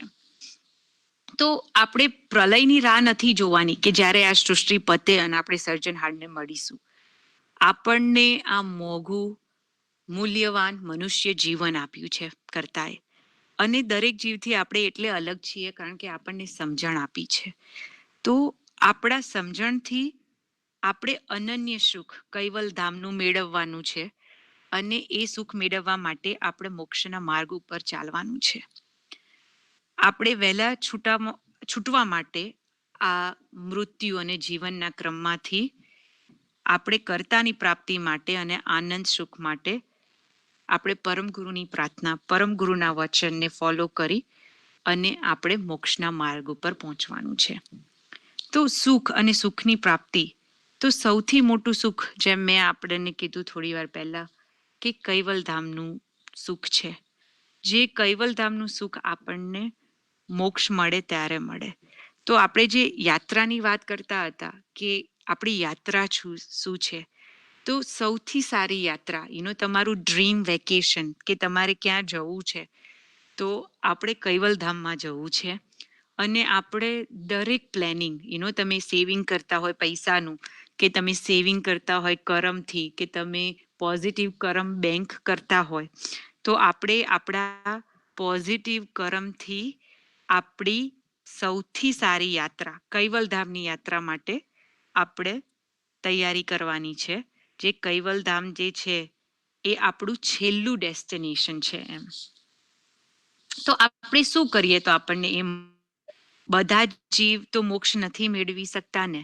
આપણે કૈવલધામમાં જવું છે, આપણે મોક્ષના માર્ગ ઉપર ચાલવું બી છે. પણ આપણે શું કરીશું તો એ માર્ગ ઉપર ચાલીશું? તો એ સમજાવવા માટે આપણે થોડું વધારે સમજીએ કે 4 પ્રકારના જીવ હોય. અને જે એ 4 પ્રકારના જીવ છે એમાં એક પ્રકારનો એવો જીવ છે કે જિજ્ઞાસુ જીવ, જેને કંઈક વધારે જાણવાની ઈચ્છા થાય, એ પ્રશ્ન પૂછે, જ્ઞાન મેળવે. બીજા પ્રકારનો જીવ છે કે વિષય જીવ, જે લોકો ડ્યુટી માટે બધું કરે અને ડ્યુટીની પાછળ એક ફોકસ પાછળ રહે. ત્રીજો પ્રકારનો જીવ છે અથાર્થી જીવ, જે ગોલ ઓરિએન્ટેડ હોય છે, પૈસા પાછળ એ લોકોને ધન આપે, ધન કમાય, ડોનેશન કરે, પણ અથાર્થી. અને ચોથો પ્રકારનો જીવ છે મુમુક્ષુ જીવ. મુમુક્ષુ જીવ છે જે મોક્ષ પામવા માટે એની કોશિશ કરે છે, મનથી મોક્ષ મેળવવાની વૃત્તિ એ જીવને આગળ બધું કરાવે છે. તો સુખની યાત્રામાં જો આપણે વિષય અને અથાર્થી લક્ષ્ય પર ધ્યાન કેન્દ્રિત કરીએ તો આપણે બહુ દૂર ના પહોંચીએ. આપણે જિજ્ઞાસુ થવું જોઈએ, આપણે પ્રશ્ન પૂછવા જોઈએ અને આપણે એ પ્રશ્નને સમજવા જોઈએ, એ પ્રશ્નના જવાબને સમજવા જોઈએ. તો આપણને જિજ્ઞાસામાંથી જે જ્ઞાન મળશે એ જ્ઞાનમાંથી આપણો મુમુક્ષ ભાવ થશે અને આપણે મોક્ષના માર્ગ ઉપર ચાલી શકીએ.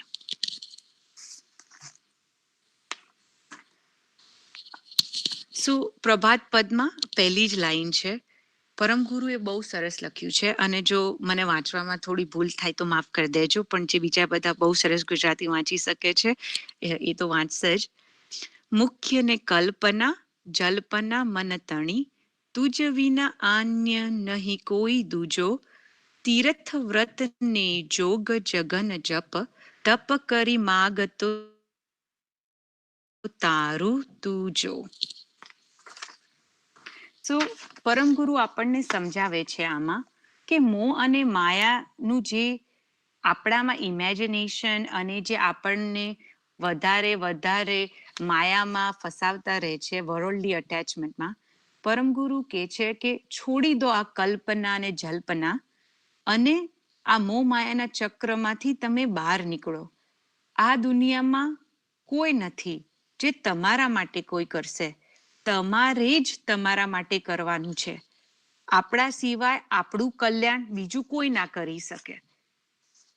અને બીજી લાઈનનો મતલબ છે કે આ તીર્થ વ્રત યોગ યજ્ઞ આપણે જે કરીએ છીએ એ શેના માટે કરીએ છીએ? તમે કંઈ માગતા હોય કે હું યજ્ઞ કરું અને મને આ મળે કે મને એનાથી સુખ મળશે કે મને એનાથી આનંદ મળશે, તો એવું નથી. આપણી ખુશી અને આપણા દુઃખ એ આપણા કારણે જ છે અને આપણા કર્મથી જ છે. તો એને માગવાની જરૂર નથી. પરમગુરુ કહે છે કે આ તો અજ્ઞાનતા છે કે આપણે તીર્થ ધામ યાત્રા વ્રત એ બધું કરવાની જરૂર નથી. આપણે જે કરવાની જરૂર છે એ સદકર્મ, પોઝિટિવ કર્મ, ગુડ કર્મ કરવાની આપણે જરૂર છે. તો આપણે મુમુક્ષુ ભાવ વધારવો હોય તો આપણે વધારે જિજ્ઞાસા વધારીએ અને જિજ્ઞાસા વધારી અને આપણને જે જ્ઞાન મળે એ આપણે સમજીએ. તો જેમ મેં કીધું કે મારી જિજ્ઞાસામાંથી મને આપણા જ્ઞાન સંપ્રદાયમાંથી પરમગુરુનું જ્ઞાન મળ્યું અને આ પરમગુરુનું જ્ઞાન જેમ હું વધારે જોડાવું છું અને આપણા ટ્રાન્સલેશન થાય છે ઉપાસનાના અને બધાના, તો એમાંથી વધારે શીખવા મળે છે. તો એ હું શીખું અને સમજું છું, એમાંથી મારા પ્રયત્ન જોડાયેલા છે, મારા કર્મ જોડાયેલા છે કે હું પોઝિટિવ કરું. જો આપણે મોક્ષ મેળવવો હોય તો આપણે આ ધરતીના સુખ વૈભવ અને ઐશ્વર્યમાં જળવાયા ના રહેવાય. આપણે મોક્ષનું લક્ષ્ય આપણા જાત માટે મેળવવું પડે. આમાં એક સરસ એનાલોજી છે જે અમે શિબિરમાં અને ઘણા બધા ટીચરોએ નાના બાળકો માટે લીધેલી છે, પણ એ એટલી સરસ એનાલોજી છે કે હું તમારી જોડે શેર કરીશ. એ એનાલોજી છે કે આપણે કોઈ જગ્યાએ, ધારો કે કોઈ વેકેશન છે જે આપણે ફરવા જવું છે અને બહુ સરસ જગ્યા છે અને ત્યાં વહેલા પહોંચવું છે, તો ત્યાં જવાના બે જુદા જુદા રસ્તા છે.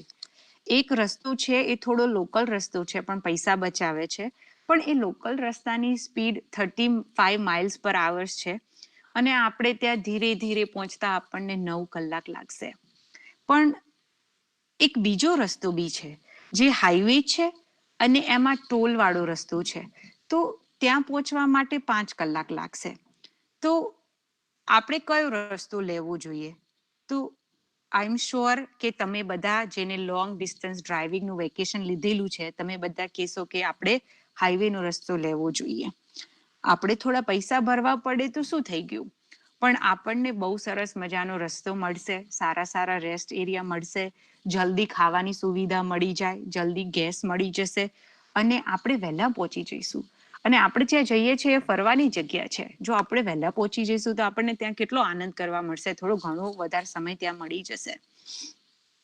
તો એ જ રીતે હું તમને યાદ કરાવું કે આપણું છેલ્લું ડેસ્ટિનેશન, આનો ગુજરાતી શબ્દ બહુ મોટો છે, ગંતવ્ય, આઈ હોપ કે હું પ્રોપરલી કહું છું. તો આપણું છેલ્લું ગંતવ્ય છે એ કૈવલ ધામ છે. તો આપણે કૈવલ ધામ ઉપર આપણે લોકલ રસ્તો અને થોડું જીવ લેવાનું ને પછી મરવાનું ને પાછું જીવ લેવાનું, એવું લોકલ રસ્તો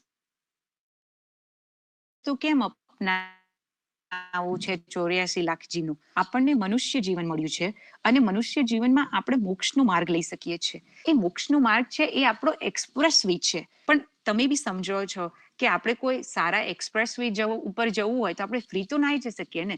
એ રસ્તો બનાવવા માટે પૈસા લાગે છે, એ રસ્તાને મેન્ટેન કરવા માટે પૈસા લાગે છે. તો એ જ રીતે આપણે મોક્ષ માર્ગવા માટે એમને એમ તો નહીં જ આપણે મોક્ષના માર્ગ ઉપર જઈ શકીએ. આપણે આપણા કર્મથી, આપણે આપણા પુરુષાર્થથી એ રસ્તા ઉપર ચાલવું પડશે. પ્રભાત પદ 3માં બી લીટી લીધી છે. આપણે આ છેલ્લી લીટી ઉપર જ ફોકસ કરવાના છીએ. પણ હું થોડું કોપી એડિટ નથી કરી શકી, એટલે આપણે છેલ્લી લીટી જ વાંચીશું. કહે કુવેર નિજ લક્ષ ભજન વિના, કોઈ નર જગ તમે હોય ના સુખી. કુવેર સ્વામી મહારાજ પરમ ગુરુ, ઓકે, આ કુવેર પરમ ગુરુનું જ નામ છે. કુવેર સ્વામી મહારાજ આપણને સમજાવે છે કે પોતાનું લક્ષ્ય ધ્યાન સિવાય કોઈ પણ માનવ જગતમાં સુખી ના થાય. તો તમે આખી જિંદગી પૈસા કમાઈ કરો કે આખી જિંદગી બીજા દેશો ઉપર લડાઈ કરો સિકંદર રાજાની જેમ, તો તમને કઈ સુખ નથી મળી જવાનું. જે આપણે સાચા સુખની વાત કરી છે, મોક્ષ, એ માળવા માટે આપણે વર્ડ છે ભજન, પણ ભજન, ભક્તિ, ધ્યાન એ બધું ઇન્ટરચેન્જેબલ છે અહીંયા. તો આપણે ધ્યાન અને ભક્તિ વગર આપણને સાચું સુખ, મોક્ષનું સુખ, કૈવલધામનું સુખ એ આપણને નથી મળવાનું. તો આપણે ભક્તિના માર્ગ ઉપર ચાલીએ તો ચાલી જશે. બસ એટલું જ જોઈશે આપણને મોક્ષના માર્ગ ઉપર ચાલવા માટે. હું રોજ ભક્તિ કરું તો 100% ગેરંટી છે કે મને આ જીવનમાં મોક્ષ મળી જશે? એવી ગેરંટી નથી. કેમ? કારણ કે તમને યાદ હોય તો મેં કીધું હતું કે તમારા આત્માના ક્રમમાં તમારા કર્મ તમારા સાથે બંધાયેલા છે. તો આ કર્મ આપણે બાંધીએ છીએ. તો ભક્તિ કરીએ એટલે એ પોઝિટિવ કર્મ છે, પણ એની જોડે આપણે આપણા નેગેટિવ કર્મને બી કંટ્રોલ કરવો જોઈએ, તો આપણને મોક્ષનો માર્ગ મળી શકે. તો આપણા નેગેટિવ કર્મ આપણે કેવી રીતે કંટ્રોલ કરી શકીએ? આપણામાં જે ગુણ છે, જે સારા ગુણ છે, એ આપણે વધારવા જોઈએ, અને જે ખરાબ ગુણ છે એ આપણે ઓછા કરવા જોઈએ. તો આપણા નોલેજમાં, આપણા જ્ઞાનમાં આપણે 3 ગુણની વાત સાંભળી છે: સતોગુણ, રજોગુણ, તમોગુણ, રાઈટ? તો સતોગુણ એટલે કે જે માણસ વેરી પોઝિટિવ હોય, રાઈટ? એ પ્યોર છે, એ કોઈનું ખરાબ નથી કરતો, એ શાંતિશીલ છે, એ સતોગુણ છે.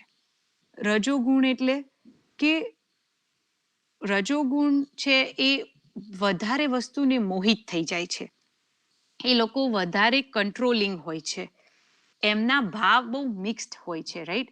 એમને ઇઝીલી એક વસ્તુને મોહિત થઈ જાય, એટલે અત્યારે મને આ ગમ્યું અને થોડા દિવસ પછી મને આ ગમ્યું, તો એ એની પાછળ દોડ કરે છે, રાઈટ? જે આપણે એઝ અ હ્યુમન બિંગ જે એક્સપિરિયન્સ કરીએ છીએ એઝ અ મનુષ્ય, એ વધારે રજોગુણના લીધે કરીએ છીએ. અને પછી ત્રીજો ગુણ છે તમોગુણ. તો તમોગુણ જે છે એ આપણે કહીએ કે એ માનવ છે એ હોટ ટેમ્પર્ડ છે, રાઈટ? એ એના ગુસ્સાની કારણે નેગેટિવ કરે છે, એ એની ગુસ્સાની કારણે દુઃખ આપે છે બધાને, અને રોંગ કર્મ કરે છે. એ આપણે તમોગુણથી કરીએ છીએ.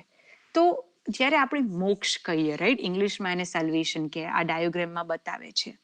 તો સૌથી પહેલા આપણે તમોગુણ સૌથી ઓછો કરવો જોઈએ.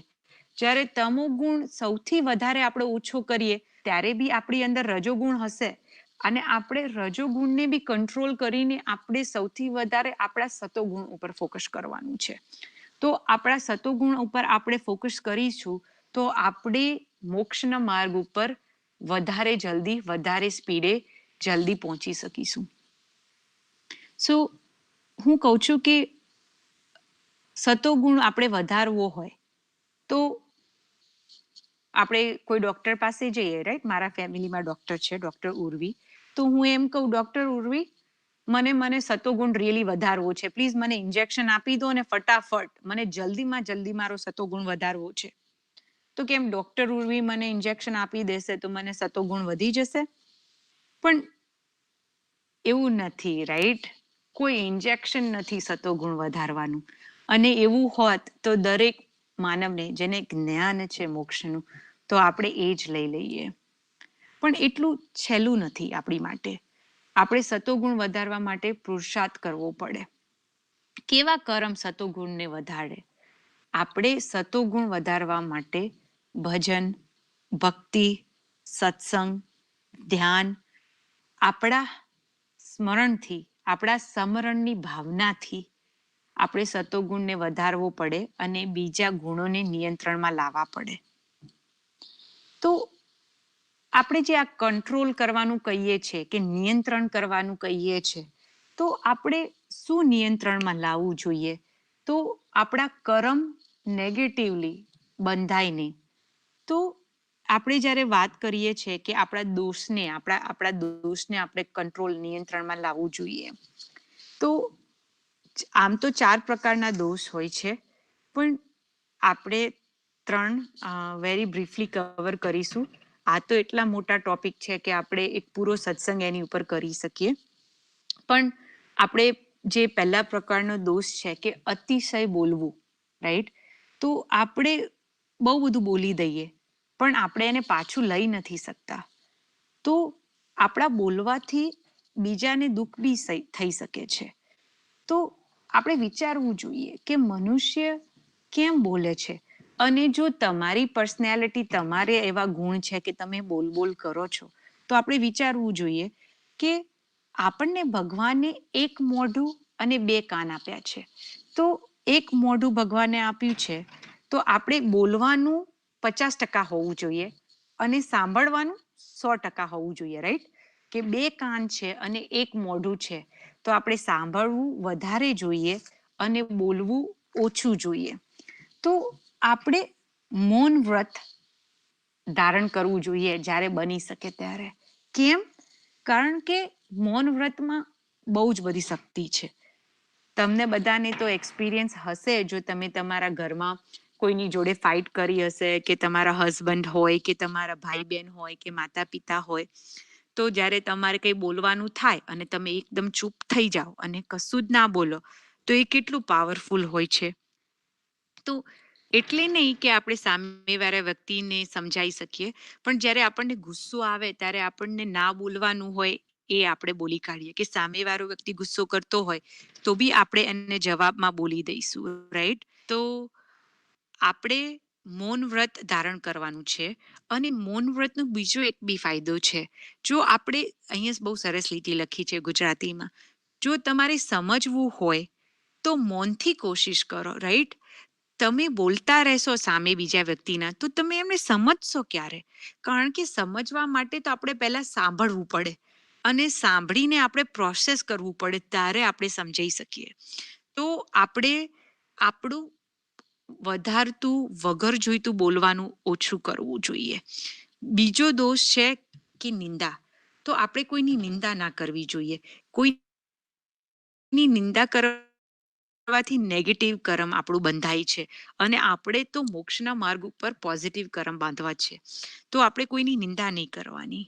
અને ત્રીજું છે કે જ્યારે આપણે બોલવું જોઈએ, જ્યારે સાચું છે ત્યારે આપણે ચૂપ ના રહેવું, એનાથી બી નેગેટિવ કર્મ બંધાય છે. આ બી એક પ્રકારનો દોષ છે કે આપણે જ્યારે બોલવાનું જરૂરી છે, સાચું છે, ત્યારે આપણે બોલવું જોઈએ. તો જ્યારે બી આપણે પાસે સમય હોય ત્યારે આપણે શોપિંગ કે ગોસિપિંગ કર્યા વગર આપણે આપણા પોઝિટિવ કર્મને બિલ્ડ કરવું જોઈએ. આપણું પોઝિટિવ કર્મ આપણે બિલ્ડ કરીશું તો આપણો સતોગુણને બિલ્ડ કરીશું. અને જો આપણે આપણા સતોગુણને બિલ્ડ કરીશું તો આપણે મોમોક્ષના માર્ગ ઉપર ચાલીશું. તો આપણે પોઝિટિવ કર્મ માટે પરમ ગુરુના વચનનું ધ્યાન કરવાનું છે. પરમ ગુરુએ આપણને કેટલા સરસ 2 મંત્ર આપ્યા છે, કૈવલ મંત્ર અને અમર મંત્ર. તો જ્યારે બી આપણી પાસે સમય હોય ત્યારે આપણે એનું ચિંતન કરવું જોઈએ. તો એ ચિંતન કરવાથી આપણામાં સંતોષ વધે, સહનશીલતા વધે અને એ સહનશીલતા બિલ્ડ થાય પરમ ગુરુનું ધ્યાન કરવાથી, એમનું જ્ઞાન કરવાથી. તો સહનશીલતા છે એ બહુ મોટો ગુણ છે, રાઈટ? આપણે we need to work on કે આપણે કોશિશ કરવી જોઈએ કે આપણે મૌન રહીએ, પણ મૌન રહેવા જોડે જોડે બી આપણે પરમ ગુરુના વચનનું ધ્યાન અને ચિંતન કરવું જરૂરી છે. આ જે આપણે વાતો કરી સુખની પ્રાપ્તિની, એ પહેલા કઠિન લાગે છે, રાઈટ? તમે વિચારો બાલ મંદિરમાં કે તમારી પાસે કોલેજની ડિગ્રી હોય તો કેટલું કઠિન લાગે છે. હું તમને આજે 40 મિનિટમાં જ કહું કે તમે મોક્ષના માર્ગ ઉપર ચાલો, તો એ આસાન નથી મોક્ષના માર્ગ ઉપર ચાલવાનું. એના માટે આપણે સતત પ્રયત્ન કરવો પડશે, અને એ પ્રયત્ન અને પુરુષાર્થ કરવાથી જ આપણને એનું કર્મ ફળ મળશે. એટલે કઠિન તો બધું જ છે જિંદગીમાં, પણ આપણે કોશિશ કરવી જોઈએ. આપણો સ્વભાવને બદલવા માટે બહુ જ હાર્ડ ટાઈમ લાગે. આપણો સ્વભાવ આપણી અંદર ઇનબિલ્ટ છે, એને બદલાવા માટે આપણે ખૂબ જ કોશિશ કરવી જોઈએ. અને એકલી કોશિશ નહીં, આપણે એવી બી ટેકનિકો અપનાવવી પડે જે આપણે આપણા એજ્યુકેશન કે ભણતરમાં અપનાવી છે, કે આપણે પેરેન્ટિંગમાં આપણા છોકરાઓને મોટો કરવામાં અપનાવીએ છીએ. જો આપણું બાળક કંઈ રોંગ કરતું હોય તો આપણે ખાલી એમ કહીએ કે આ રોંગ છે, તો બાળકનું બિહેવિયર બદલાઈ જાય? ના બદલાઈ જાય. ધારો કે હું તમને એક્ઝામ્પલ આપું, મારી મીશી નાની છે, એને બધી જ વસ્તુને અડવું હોય છે ને કાઢીને ફેંકી દેવું હોય છે, રાઈટ? તો અત્યારે એ કાચની વસ્તુ કાઢીને ફેંકી દે તો હું એને લડું તો એ અત્યારે તો રોંગ છે, કારણ કે મીશીને સમજણ નથી. તો મારે અત્યારે મારી સમજણથી એ કાચની વસ્તુ એવી જગ્યાએ મૂકવી પડે જ્યાં મીશા ના અડી શકે. પણ જ્યારે મોટી થાય, એની હાઈટ થઈ જાય, હું ઊંચી મૂકું છું કાચની વસ્તુ, તો બી મીશા લઈ અને ફેંકીને ફોડી દે, તો હું એમ કહું કે મીશા આવું ના કરાય, તો મીશા નહીં કરે? એવું નથી, મીશા કરશે. પણ જો એ વાતને હું મીશાને પનિશ કરું તો એને રિયલાઇઝ થશે કે આ રોંગ છે. તો આપણે તો બધા અડલ્ટ થઈ ગયા છીએ, રાઈટ? તો આપણને કોણ પનિશ કરશે? આપણને આપણી મમ્મી તો પનિશ કરવા ના આવે ને. હું નાની હતી તો મારી મમ્મી કરતી હતી હું કંઈ રોંગ કરું તો. પણ આપણે જાતને પનિશ કરવા પડે જ્યારે આપણાથી રોંગ થાય ત્યારે. આપણે આપણો પશ્ચાતાપ કરવો જોઈએ. અને એવું નથી પનિશ કરવાનું કે એટલું અઘરું હોવું જોઈએ, પણ આપણે થોડો સમય બી આપણે પનિશમેન્ટને પોઝિટિવ કર્મ બિલ્ડ કરવામાં લઈશું ને તો આપણામાં ઘણો ફરક પડશે. તો વેરી સિમ્પલ એક્ઝામ્પલ છે કે આપણાથી કંઈ રોંગ થઈ ગઈ, ચલો આજે મેં બહુ ગુસ્સો કર્યો મારી મમ્મી ઉપર, તો હું મારી મમ્મી ઉપર ગુસ્સો કરું તો પછી જ્યારે મને થાય કે મેં મમ્મી ઉપર ગુસ્સો કર્યો, ત્યારે કદાચ મારે 10 મિનિટ પરમગુરુ ચાલીસા કરવા જોઈએ, કે મારે કૈવલ મંત્ર કરવો જોઈએ, કે મારે અમર મંત્રનો જાપ કરવો જોઈએ. તો એ મંત્રનું જાપ કરવાથી, એ ધ્યાન કરવાથી મારામાં શાંતિ બિલ્ડ થાય, અને એ કોન્સન્ટ્રેશન બિલ્ડ થાય, અને એ સહનશીલતા બિલ્ડ થાય કે હું નેક્સ્ટ ટાઈમ એવું નહીં કરું. અને પછી જો નેક્સ્ટ ટાઈમ બી થઈ જાય તો આપણે ફરીથી આપણા જાતને પનિશ કરવા પડે. તો ધીરે ધીરે આપણો સ્વભાવ બદલતા આપણે સતત કોશિશ કરવી પડશે, અને કોશિશની સાથે આપણે આપણા જાતને પનિશ કરી અને પોઝિટિવ કર્મ જે સહનશીલતા બિલ્ડ કરે આપણી અંદર, એવું ધ્યાન એ લેવું પડશે.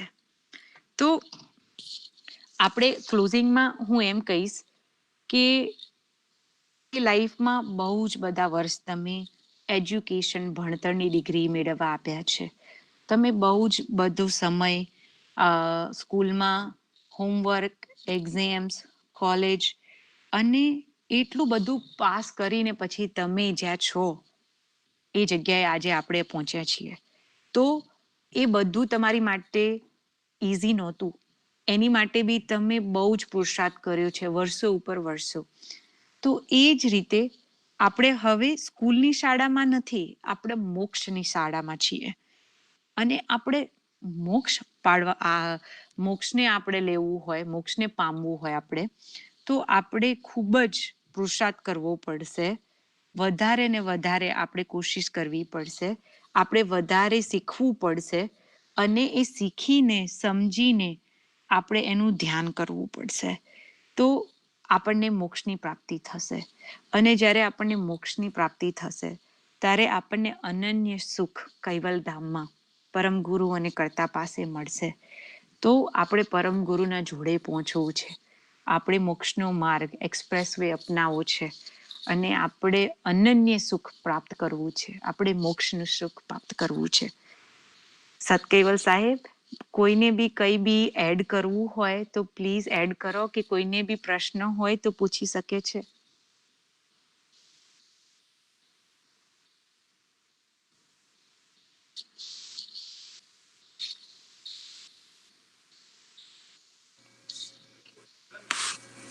સતકેવલ સાહેબ, very nice, very good. Hetal, બહુ જ સરસ સત્સંગ થયો, હૃદયને સ્પર્શી જાય એવો સત્સંગ થયો. જિજ્ઞાસા વૃત્તિ વિના મોક્ષ વૃત્તિમાં પહોંચાતું નથી, બિલકુલ સાચી વાત છે. પણ આજે હું 3 પ્રશ્ન મૂકું છું. આપણે આવતા વીકે એને બધા જેની પાસે બી જવાબ હશે એની ચર્ચા આવતા વીકે થશે. પણ જિજ્ઞાસા વૃત્તિ કે જે આપણે બધા જ જાણીએ છીએ કે કૈવલ અને કૃણાલ, એ 2 વર્ષ પહેલા એ લોકોને પ્રશ્ન થયેલો. તો એ લોકોએ પ્રશ્ન ગુરુજીને પૂછ્યા હતા. એ લોકોએ નહોતા પૂછ્યા, પણ એ લોકોએ પ્રશ્ન અહીંયા આપણને આપ્યા હતા મંદિરમાં, અને વાત કરી હતી કે જ્યારે બી ગુરુજીને ટાઈમ હોય તો ગુરુજીને આ પ્રશ્ન પૂછજો. એ લોકોને એના જવાબ જોઈતા હતા. તો માત્ર એમને તો થોડા પ્રશ્ન હતા, પણ આપણે આજે અહીંયા 3 જ પ્રશ્ન આપીશું અને બધા એની પર રિસર્ચ કરશે કે ભાઈ ચલો એ પ્રશ્નના જવાબ શું છે. અને કોઈને કૈવલને ને કૃણાલને ફોન કરીને બી પૂછવું હોય તો પણ પૂછી શકે છે. તો એ લોકોનો પ્રશ્ન હતો કે બ્રહ્મ શું છે. પહેલો પ્રશ્ન એમનો એ હતો. બીજો પ્રશ્ન હતો પરબ્રહ્મ શું છે. અને ત્રીજો પ્રશ્ન આપ્યો છે કે ભાઈ આપણે જ્યારે ભક્તિ માર્ગમાં છીએ તો ભક્તિ માર્ગમાં ભજન કરવું વધારે સારું કે કીર્તન કરવું વધારે સારું, એ રીતનો એમનો ત્રીજો પ્રશ્ન.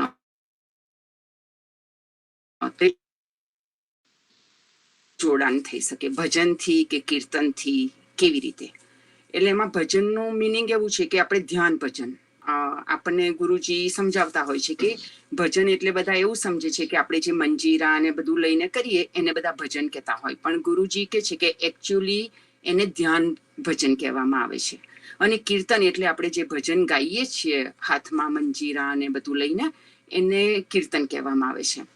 તો આપણે આ 3 પ્રશ્ન આજે ખાલી મૂકીએ છીએ કે આની પર બધાના જવાબ શોધે કે બ્રહ્મ શું છે, પરબ્રહ્મ શું છે, અને આપણે ભક્તિ માર્ગમાં આગળ વધવું હોય તો ભજન કરવું કે કીર્તન કરવું કે શું કરવું. એટલે આ તો આજે એટલા માટે આપણે પ્રશ્ન આપ્યા છે કે જ્યારે આજે હેતલે સત્સંગમાં વાત કરી કે જિજ્ઞાસા વૃત્તિ, તો જિજ્ઞાસા વૃત્તિ થાય તો જ મનુષ્યને મુમુક્ષુ વૃત્તિ જાગે, જિજ્ઞાસાથી જાણીને પછી આગળ વધી શકે. તો આપણે જોઈએ કે આના જવાબ આવતા આપણા સત્સંગ સેશનમાં કોની કોની પાસે છે. તો સતકેવલ સાહેબ.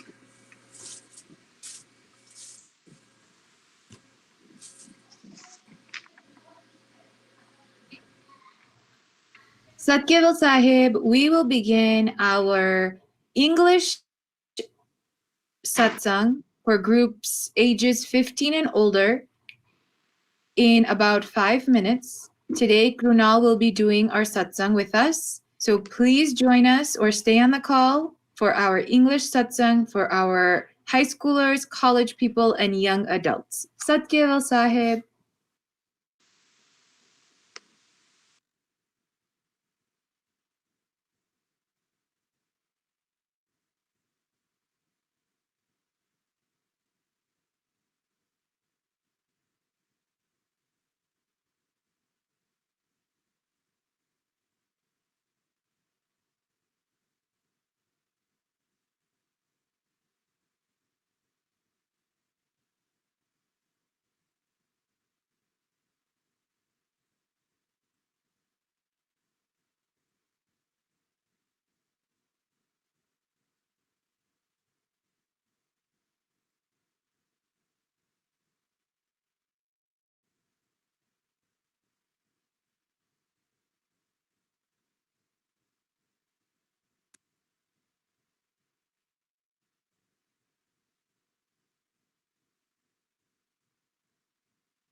All right, Grinalbe, take it away. Okay, Sat Keval Sahib, everyone. We're gonna go ahead and get started with Stuti. Shrimat Karna Sagar Maharaj ki jai, Kaivala Dham ki jai, Shri Vichal Das Ji Maharaj ki jai, Sat Keval Sahib. Kaivalam Chidenam Avenam Vayanam Dviganam Lagoyam Amoham Amastu Niralam Narayanam Aham Namraneyam Naeti Nirneyam Pranayam Parantu Japenam Japayam Kayam Namayayam Manati Mangoyam Swayam Tuam Samastu Jahana Madata Deyam Nam Vichanda Karoti Vimarjitamastu Vidivai Vedantam Achanten Achantam Sunati Sanatam Jenatayanantu Agadam Bohodam Lahejan Mahadam Kuveram Teyam Namami Namastu Shrimat Karna Sagar Maharaj ki jai Kaivala Dham ki jai Shri Vichal Das Ji Maharaj ki jai Sat Keval Sahib. So I wanted to start off today's satsang by sharing with you all about this bottle of cologne that I have. And of course, like you might assume, it smells really good. And with most good bottles of colognes or perfumes, you can smell them even if it's closed, like even if you don't open it. If you go to the store, you just go by the perfume section, the cologne section, and you can just smell all this cologne, and it smells really good, right? And you don't really have to open it and spray it. You can walk by it and it still smells good because that's how good it is. However, no one can smell my cologne. So I have that problem because the bottle is tightly sealed. Like the bottles at the store, you can easily open it, right? But sometimes the seal on my bottle is so tight that I can't really open it, and the smell doesn't go through. You can't smell it.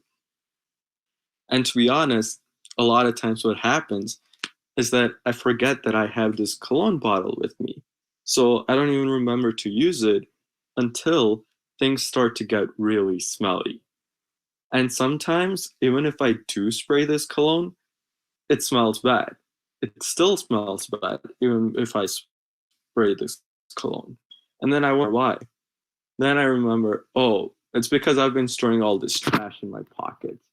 And after a while, if I forget to spray this, it gets smelly. But then I don't really realize it a lot of times because I get so used to the smell.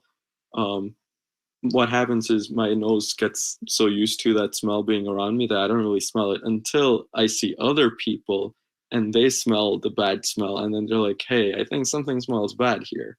And so I was like, oh yeah, it's all the trash I've been carrying around, right? So the other thing is, like with any cologne, I need to keep restocking it regularly, right? Even if I don't use it, what happens is over time, it evaporates. And so I need to make sure that I keep getting new cologne every time, right? But I stick with the same brand because I really like it. And I love to brag about my cologne bottle. So every time someone says, hey, I like that smell, that's really good, then I was like, oh yeah, it's because I have this great cologne. Or sometimes what happens is someone else might actually smell good, and then it's like, yeah, your cologne smells good, but mine is better. Or if someone else smells a little bad, I'd be like, hey, here, why don't you try some of my good cologne? It's really good. So I really like to brag about the shop that I get the cologne from and how it's the best in the world. And there's nothing else like it. It's made by the best perfume chemist. So a perfume chemist is the person who extracts all these fragrances and then they make the cologne or perfume or whatever, right? So by now you're probably like, okay, what is this guy talking about? He's probably gone a little crazy. Like, why does he have a cologne bottle but forgets to use it sometimes until things get really smelly, which is disgusting? So what's he talking about? Is he gone crazy? Well, don't worry. I have not gone crazy. The satsangs lately that we've been doing online are pretty good at keeping me sane.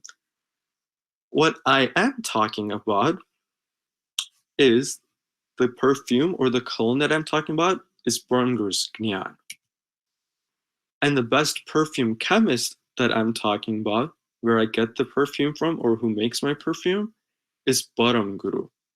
And the shop that I get this cologne from is our Guru's shelter or our Guru's satsang. Now, before we move on, I want to clarify something. I'm going to refer to as the cologne, but in reality, Param Guru's true and complete Gnan is actually like the super concentrated oils that are used to make these colognes and perfumes. So before we get the bottle with the cologne or whatever, the perfume chemist, what they have to do is they get these super highly concentrated oils and then they add all this other stuff to it, dilute it down, and that's what we get. Because these concentrated oils are so strong in smell that you only need a tiny drop of it and it starts to make everything around it smell really good. However, we don't use these oils, do we? No, we use the colognes or perfumes which are diluted. This is because most of us are so sensitive, our noses are so sensitive that we cannot handle the strong smell of these oils. However, we can handle the perfumes and colognes which are diluted down versions of these oils, right? So that's similar to how Param Guru's Gnan is for us. It's impossible for us to understand and implement all of it. That's why we learn some of the Gnan and try to implement some of it. But even this little Gnan and implementation goes a long way for us. Just like how spraying the cologne goes a long way versus us using the concentrated oils, right? And so that's why I will refer to Param Guru's Gnan here on as the cologne and not the concentrated oil, because that's all we have right now. We have this cologne, which is the diluted down version, and not the very strong stuff, right? We don't have all of Param Guru's Gnan. We have a little tiny bit of it. So all of us on this call and whoever's listening, we all have this cologne, which is like Param Guru's Gnan, and some of us have like more of it, some of us have less of it, some of us use it more frequently than others, and some of us don't use that cologne, quote unquote, as frequently as others. Many times what happens is we forget that we have it with us, right? And earlier on, the smell that I was referring to, like, oh, things get smelly, or when I meet other people, it smells. I wasn't talking about literally like smelling like body odor or anything. The smell I was referring to is the aura or vibes that we get from people we meet or others get when they meet us. So there are some people that we get bad vibes from, right? Or negative vibes. And we don't like being near them.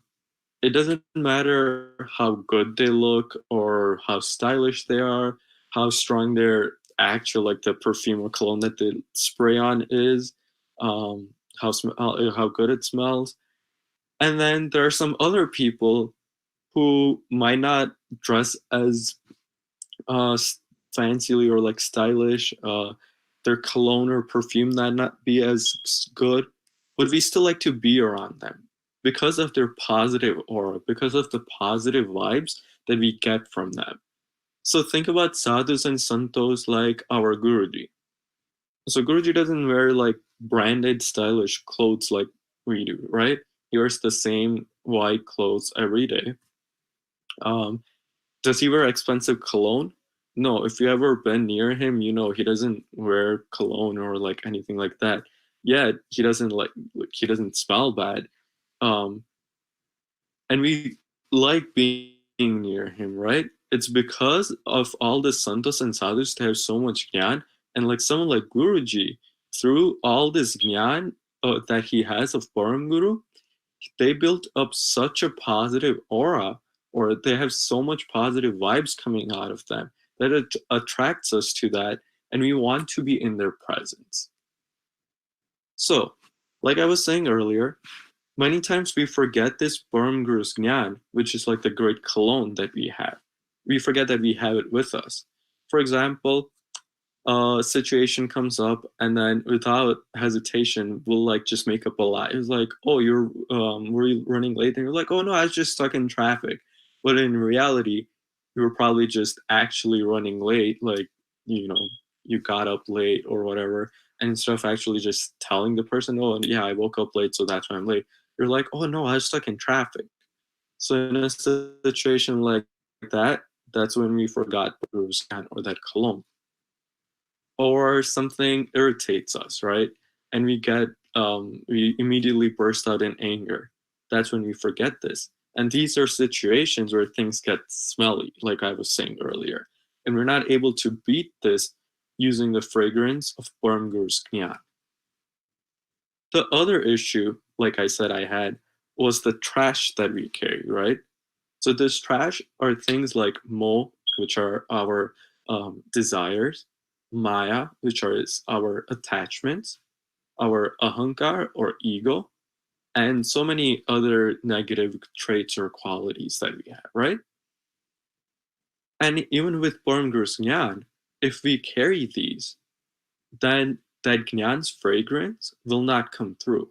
We will only keep spreading that bad smell of the trash that we have. So even when we have this amazing fragrance with us that we constantly restock, right? Through these satsangs, we're constantly restocking our gyan, quote unquote, the fragrance. Why are we not able to spread it?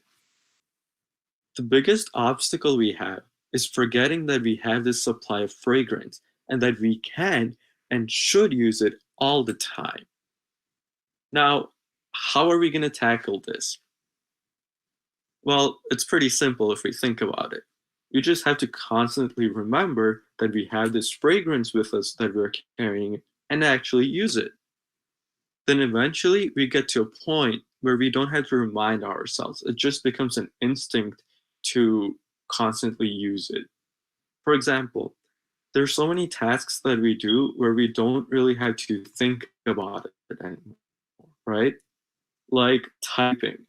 I remember when I first took a typing class back in high school, freshman year, I had to constantly like look at the keyboard and then, oh, here's the next letter, here's the next letter. Sort of like what a lot of our parents, the way they type, right? One by one. But eventually with practice and all these years of typing constantly, I built up this muscle memory that we call it, that I don't really have to look at the keyboard constantly to know where the keys are and when to press the next key. I can just type without looking at the keyboard, because now in my internal, like in my brain, I have this layout of the keyboard built in, and I can just type without looking at it. And so that's called muscle memory, which we build up where our muscles sort of like remember where things are and how these different motions should take place. But like I said, learning to type on the keyboard didn't come to me overnight like that, right? First, I took that class, and even after taking the class, I was still pretty bad. But I'm talking about that was like now almost 10 years ago. So these 10 years, I've been typing so much that I built up this muscle memory over time, right? So it's the same thing with our using our fragrance. We need to get on this constant level, which is called smaran, where we constantly remember that we have Param Guru's Gyan, like the fragrance that I was talking about, Param Guru's Gyan, and we have to constantly know and remember to use it. And it's not gonna come easily, right? So the first thing we have to do is start off with seva. For me, initially, I started going to Mandir because of a family friend. Before that, I had no clue about archival dharam or anything like that. Never even heard of it, actually. But then we met a family friend during this Garba at Mandir, and then we started going to Mandir, right? First, I just started going for like time pass. It was like, I have the weekends free.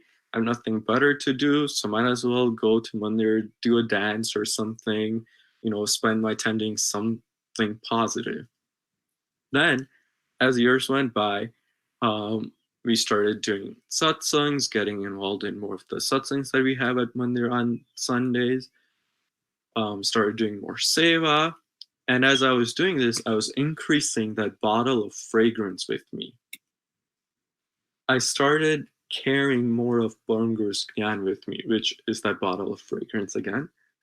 And at that time, I didn't really realize that I was doing it. But now that I think back at it and reflect, I see this, that all these years that I spent doing satsang, seva, and all of that at Mandir, I was actually building up this bottle of fragrance with me.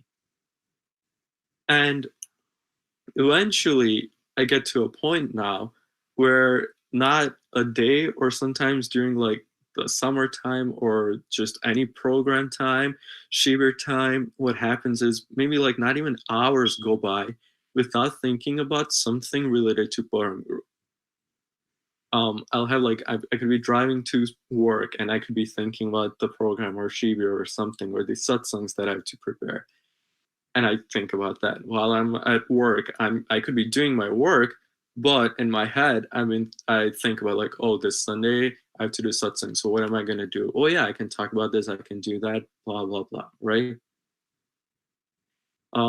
Even while I'm driving in the morning, I'll have morning Upasana playing in the background. So every time I'm about to get mad at another person on the road, because some people don't use their lights to turn signals or anything, or they're just like come in front of you, cut you off, gets irritating. But then I hear the Upasana playing in the background. I was like, oh yeah, I shouldn't get irritated by that, because me getting mad or saying something in my car, it's not gonna do anything, right? The other person's just gonna go about their day, and what I will do actually is I'm just gonna make my day go bad because I've been thinking about that and getting irritated, right? So that's one way we can over time build up this smaran, because it's going to help us during our daily routine when things get smelly, like I just said, when like I'm driving and get a little mad. That's when things start to get smelly, and I can use my fragrance to get over that smell. Another reason we need to do smaran and use this fragrance given to us by Param Guru is because, well, we actually owe that much to Param Guru and Guruji. So going back to the story in the beginning, if I tell other people how great my cologne is and how great the shop is where I get it from and how great the fragrance chemists, like the person who made it, is, but the other person doesn't really smell my cologne, they don't smell anything good, what are they going to think? What would you think if you saw me and then I'm bragging about like, yeah, I have this great cologne, it's made by the best person in the world in the best shop, but then you don't smell it? What are you going to think? You're just going to think that I'm lying, right? Or in Gujarati, I don't know if you've heard of this, but people are like, say like, the fakarete. So like basically like they're just bluffing is what it translates to. They'll make a stereotype for us, right? It's like, oh, this person always smells bad and we shouldn't go to them or their fragrance shop, because if they keep saying how great their fragrance is, but we don't actually smell it, that person's probably lying about it, and then I don't want to go to that fragrance shop, get that cologne from there. I'm going to get something else.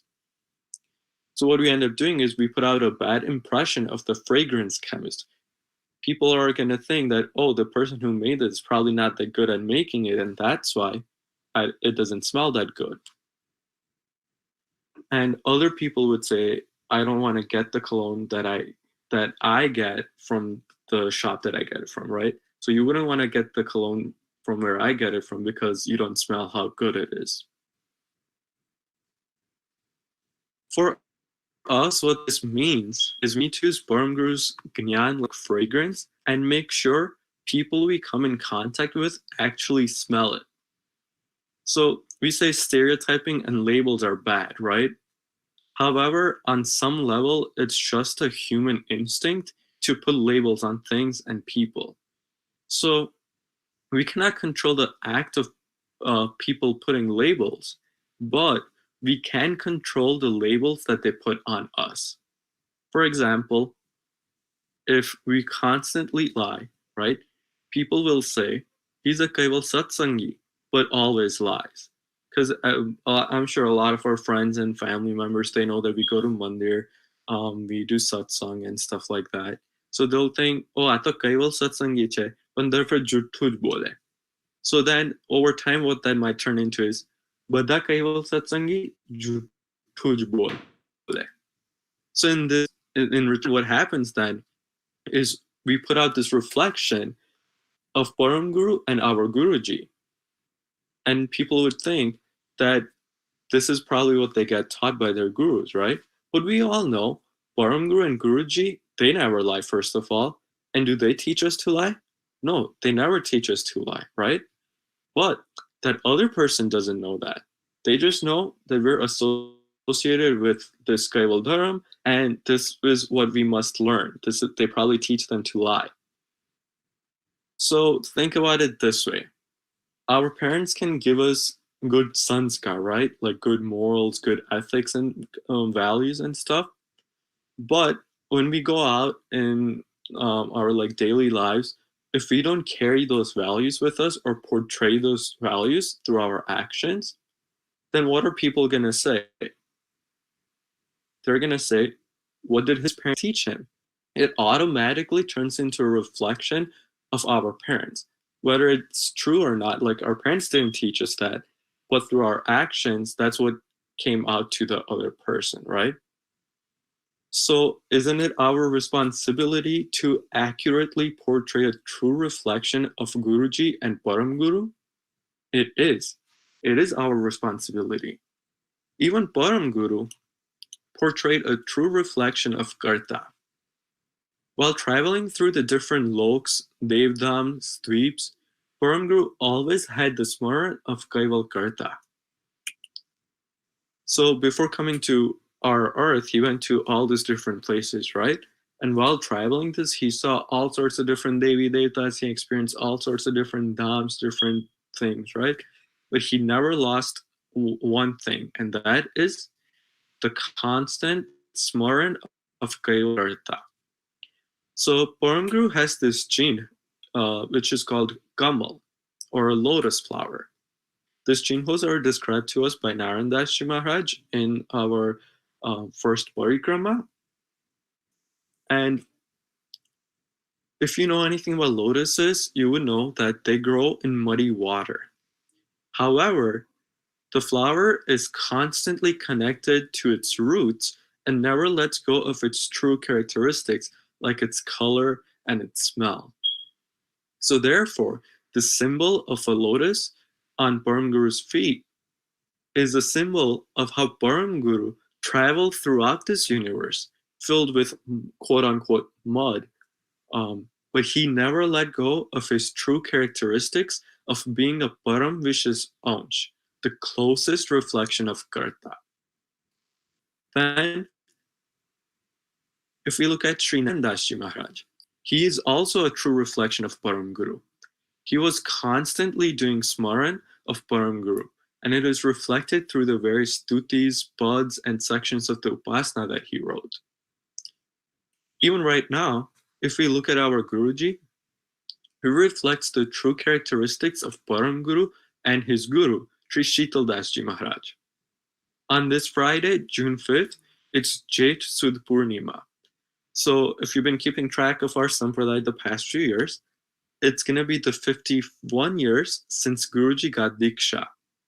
And since that day, he has been a constant reflection of his Guruji, Nemi Maharaj or Sheetal Das Ji Maharaj, through the various Seva initiatives he does, through the Gyan Prachar Pasar initiatives like Nishra, Shibirs, through his simple lifestyle, like the way he dresses, the way he conducts his daily life. We see that he constantly has this smaran of Param Guru and his Guru, Sri Sheetal Das Ji Maharaj. Again, the way to portray this true reflection comes down to smaran, constantly thinking about our Guru and Param Guru and how we can reflect their characteristics in our daily actions, how we can surround ourselves constantly with Param Guru's fragrance to be a true reflection of him. So there's this next chopai, Guru Murata Mukha Chandrama, Sevak Naina Chakor, Ashtapahora Nirakata Rahe, Soi Guru Murata Ki Or. Can anyone on the call tell me where this comes from and who it's by?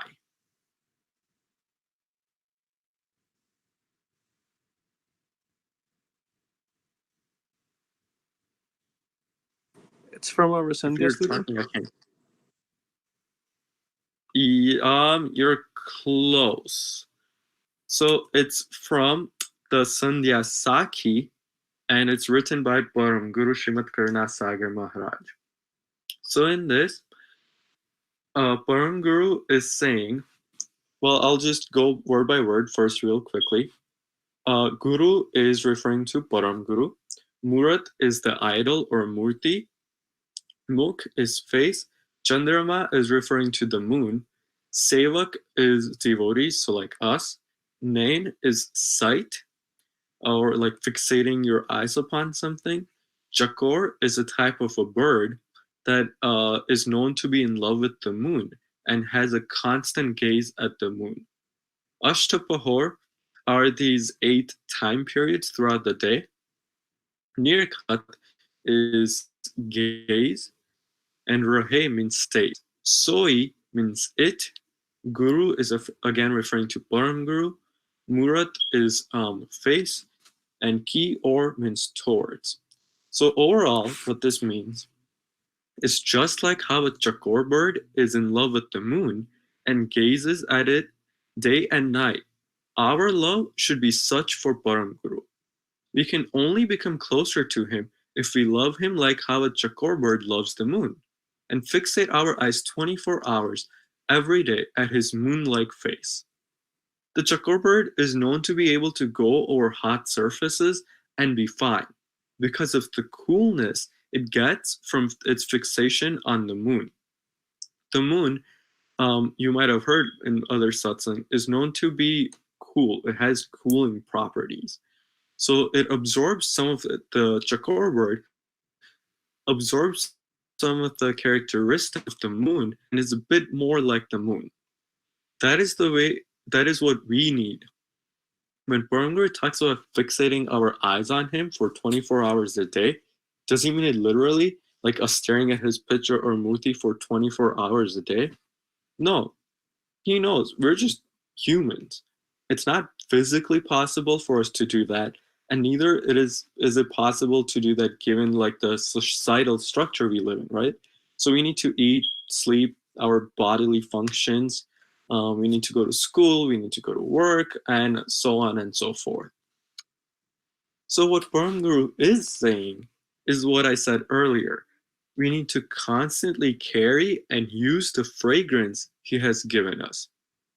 So let's walk through our typical day and how we can build up that smaran throughout our day. The first thing, when we wake up, remember a few weeks ago in a satsang, Radhi Didi said that we should sing or say some sort of like a chopai or a verse or a bhajan or something, or from our upasana stutis or whatever, and start our day with that. So that is our start of our daily smaran when we think about the chopa in the morning. Then we shower, we get ready, and some of us do upasana in the morning, or say a stuti, or do darshan, right? Again, we're adding to our smaran. Then, before we eat, we can remember Param Guru and Karta and thank them for the food we have. So, at Mandir, every time we have lunch, we say the JVD before having lunch, or during dinner, we'll say Sat Keval Sahib to the people sitting around us. And a lot of people actually have this habit of saying Sat Keval Sahib or whatever Bhagwan they believe in before eating anytime, right? And which is this form of smaran. So for some people, even if no one else is around them, they say it in their minds. So we can do that same thing. I know some people even told their like nines, they taught them Sat Keval Sahib, and at school before eating, sometimes they would say it out loud, and the friends would actually reply back to them. And then during our car rides to like work or school or whatever, we can listen to Upasana, bhajan, stutis, and these are just ways to increase our smaran, right? Can any of you think of ways we can increase our smaran throughout our day?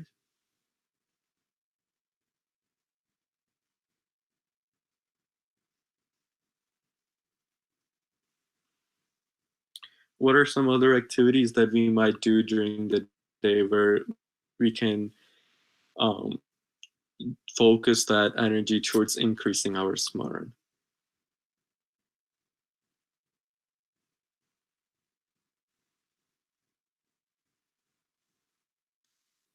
How about when we text our like fellow satsangis, right, or email them, saying Sat Keval Sahib before texting them? Because if we were to call someone, that's the first thing we would say, right? It's our Pranipat Vidhi, one of the 9 niyams actually. So these are ways we can add more instances during our day to remember Karta and Param Guru. But this is not like this constant smaran that I was talking about. Why? Because we're actively creating these thoughts to remember Param Guru. So it's more like just thinking about it, right? Thinking about Param Guru. So it's like me setting alarms to spray my cologne. It rings and it's like, oh yeah, I should do that. So it's like, oh, I eat and it's like, oh yeah, let me think about Param Guru, like that. But wouldn't it be nice to just not have to set an alarm and automatically just remember to spray my cologne, right?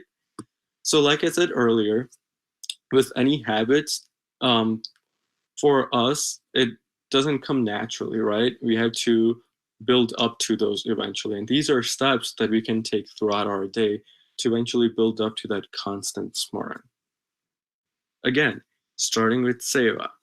Being involved in any task related to Param Guru Seva. So like whether it's doing satsangs, doing anything KY related, stuff like that. And then while doing that, knowingly or unknowingly, what we're doing is we're planting those seeds of smaran in our heads. Attending to bhajans or like listening to bhajans, doing satsang, all of that. We're planting these seeds of smaran. Even if we're joining it for a few minutes, if we're joining the akanduns which are online now for a few minutes, if we're truly focused in on it for those few minutes, our mind's gonna constantly keep thinking about those lines of the dun even after we're done joining it. When we go back to doing other stuff, it's still somewhere in the back of our heads and it keeps playing over and over. So now something else that helps us to build smaran is writing Kaival Kaival, right? So I think like a year ago or 2 years ago, Guruji had this great way for us to build our smaran, and it was to write the Kaival Kaival in the books, right? In the back of that book, it was in Gujarati, so I don't know if any of you really paid attention to that, but there was this japa in there. Ashtapahora mana ratana rato, japa kaival kaival kahiyeho. Binu prahetana binu prayasavina, narar moksha param pad payeho. This chaupai actually comes from a bhajan by Param Guru. And a few years ago, Geeta Didi actually recorded this, and it's online somewhere. You can probably find it. What this means is Asht, meaning 8, Pahor, meaning like the time period. So Ashta Pahor, the 8 time periods of the day. Man is our mind. Ratana Rato, meaning keep on repeating. Jap, meaning chant. Kaival Kaival, the Kaival mantra. Kahiye ho, which means like saying. Binu Prahetan, meaning without trying. Binu Prayas, meaning without effort. Nar Moksh Param Padapaye, meaning a person will get salvation and Karta shelter. So overall, what this means is for all 8 pahors, so for all 8 time periods of the day, if we do Kaival Jap, we will get Karta's Parampad without any effort. Again, like the Chopai earlier, this is not referring to physically doing the Kaival Jap out loud, because it's physically not possible for us to constantly keep saying Kaival, Kaival 24 hours a day, right? What this is talking about is having the Kaival mantra play constantly in our head, like mentally. Now, will just chanting this, having the constant jap of the Kaival mantra give us salvation? Yes. So out of the 5 adjectives that describe Karta, Sakrat, Swaraj, Karnesh, Kaival, only Kaival is a Pragat mantra which is revealed to us by Param Guru. Now, we might wonder, why just Kaival?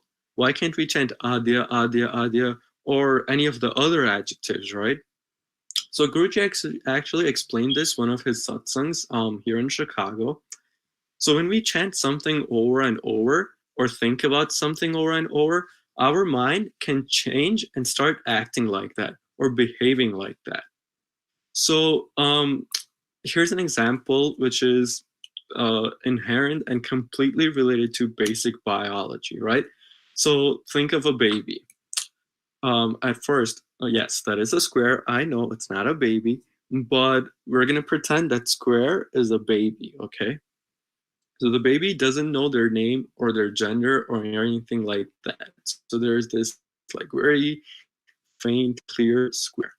And then one of the first things that the baby gets is its gender and its name.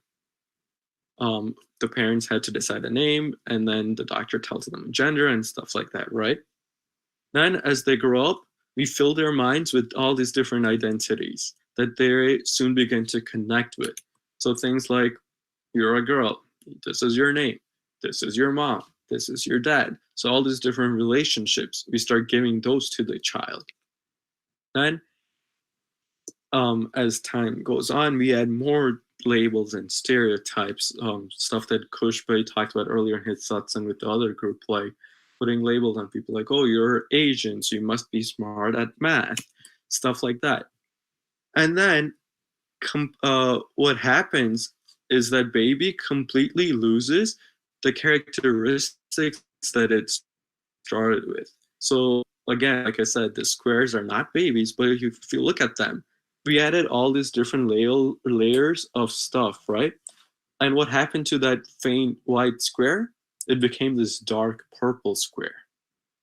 It's the same thing with the baby. We start piling all these different relations, labels, and stuff on that, and the baby forgets its true self. Now, as the child is growing up, if you keep saying things like, you're dumb, you're not good at this, you don't have this, you're fat, stuff like that, then if they keep hearing that, they're going to start believing that. You're like, oh, you know what? I am dumb. Wait, they keep telling me I must be fat. So that's what starts happening, because that's what they keep hearing. I'm this, I'm that. Then another way to think about this is think about a king who has a child, and then the king's servant who has a child. So the royal child and the servant child. So to this royal child, what people tell them is, you're a prince. You're going to grow up one day and you're going to be the king. you will take over the kingdom. And in the same castle where the king and the king's son is, you have the servant and the servant's child.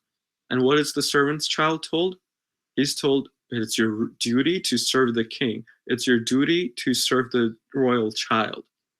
And eventually, by hearing all these things, when the boys grow up, they're gonna start identifying with all these things that they've been told from an early age. So the prince is gonna have this attitude of being entitled, like, oh, I am the prince, I have this, this, and this, I can do this, I can rule over the kingdom and stuff like that.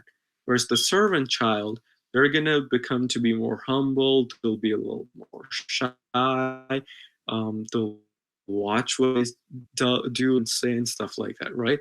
So they were both born in the same place at the same time, but because of the way they were brought up, because of the things they were told, when they grow up, they're different. Now, how about we teach ourselves and our people younger than us that I am Gaiwal. I also don't recognize opposition, because Gaiwal means without opposition, right? All living beings have some sort of oppositions.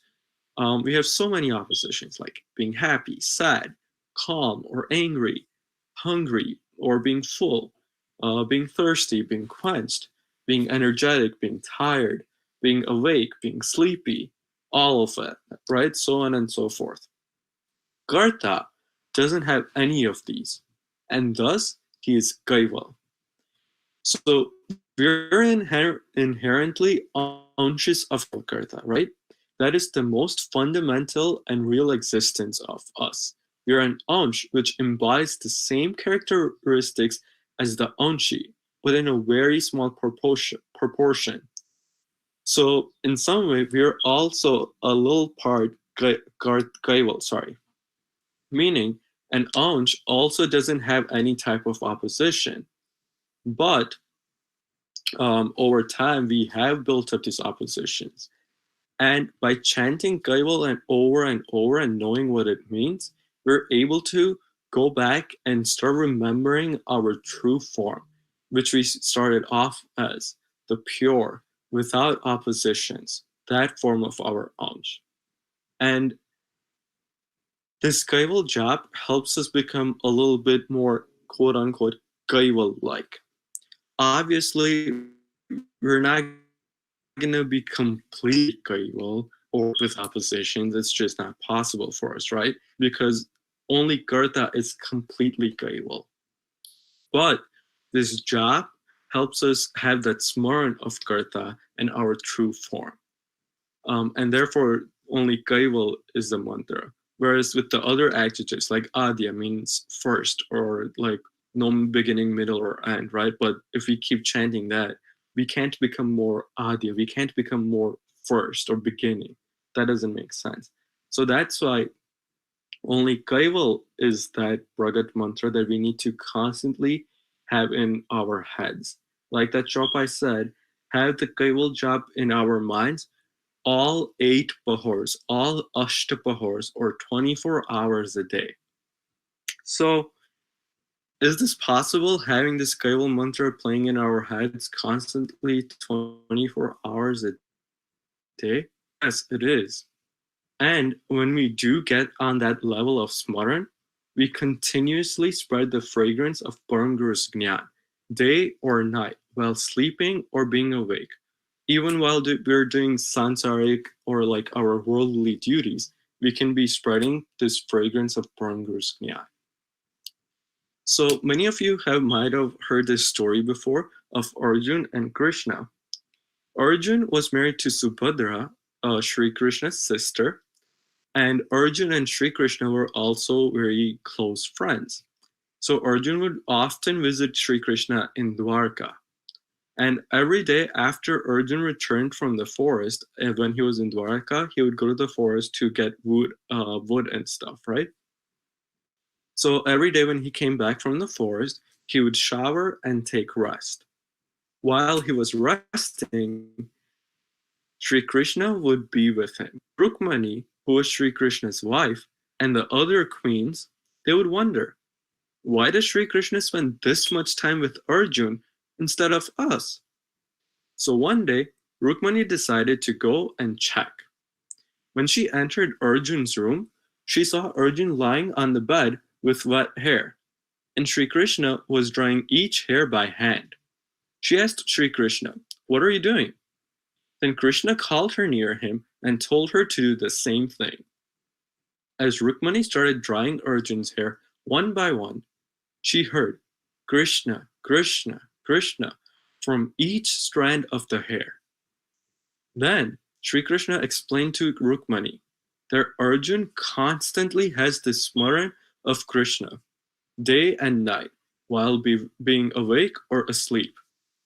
And this is the level of smaran we should to build. Every pore of our body should spread the fragrance of Param Guru, day or night, while being awake or asleep.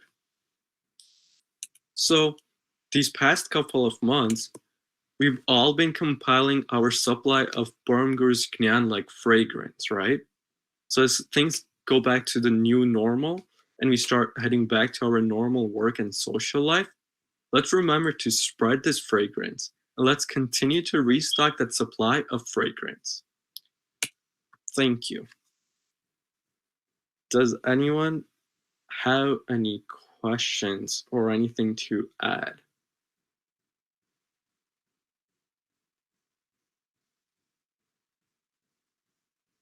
I know you didn't really get a lot of chance to answer questions or like jump in there, but anyone, anything?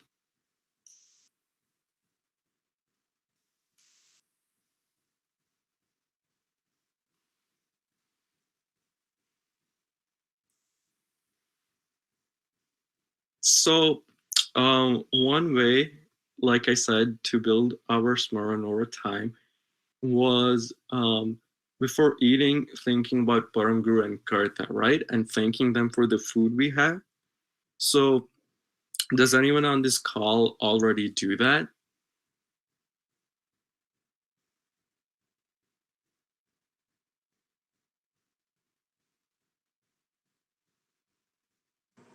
Yep. Yep. Okay, thank you, Nile. So for those of us who might not be doing that regularly, right? In this next couple of weeks, maybe we can try doing that. It's just another way we can stay more connected throughout our day. So like before we eat, it doesn't have to be out loud, like I said. It doesn't have to be to someone like we're sitting next to or anything like that. It could literally just be in our heads we say that, right? Or the other one was when we wake up. A few weeks ago, Radhi Didi had this idea that we should say a chopai or think of some sort of a line or something from the Upasana, Chalis, or Stutis or anything, right? Has anyone tried doing that?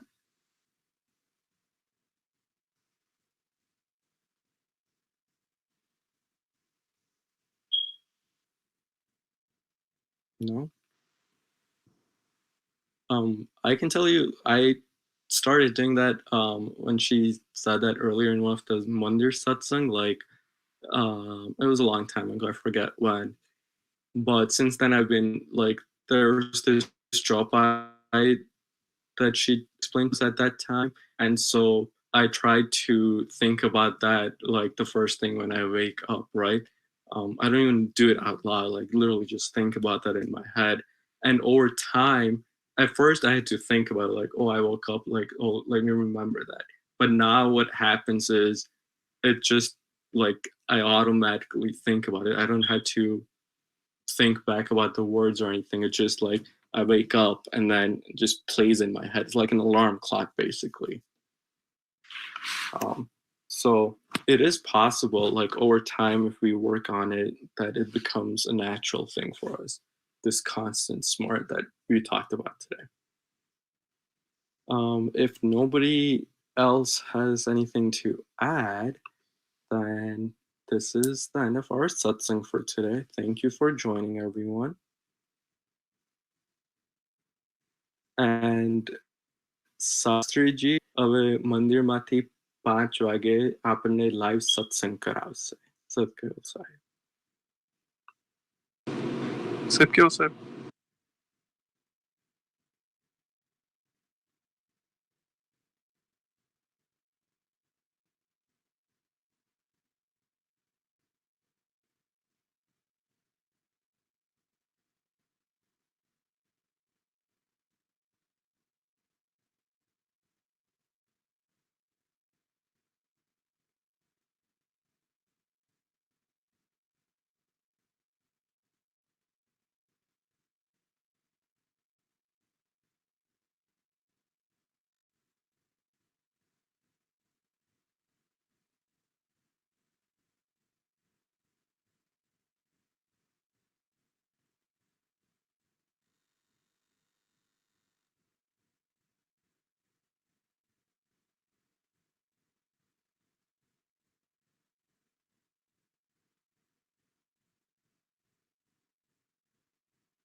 Shri करुणा सागर महाराज की जय, caval धाम की जय, श्री अविचल दास जी महाराज की जय। सतकेवल साहेब, सतकेवल साहेब, सतकेवल साहेब।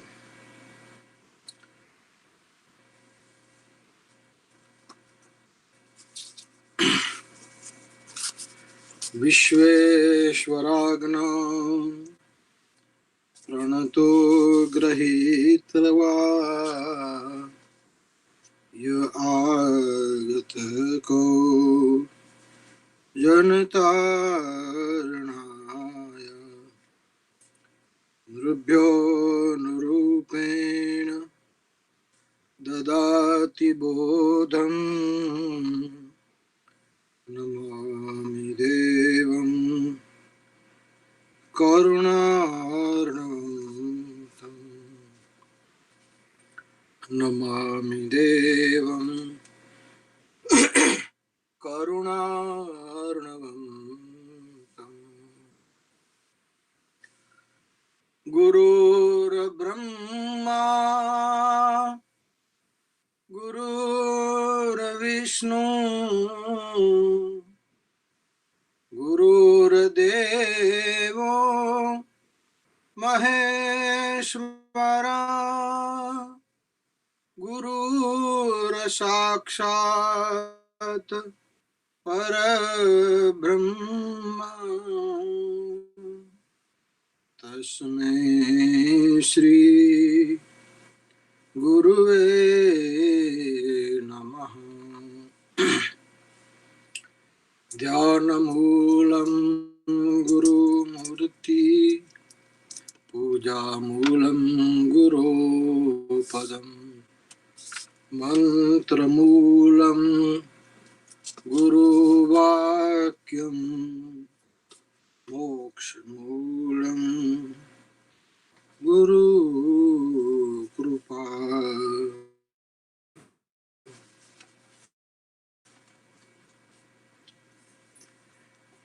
બહુ સરસ. આપના પણ બધાના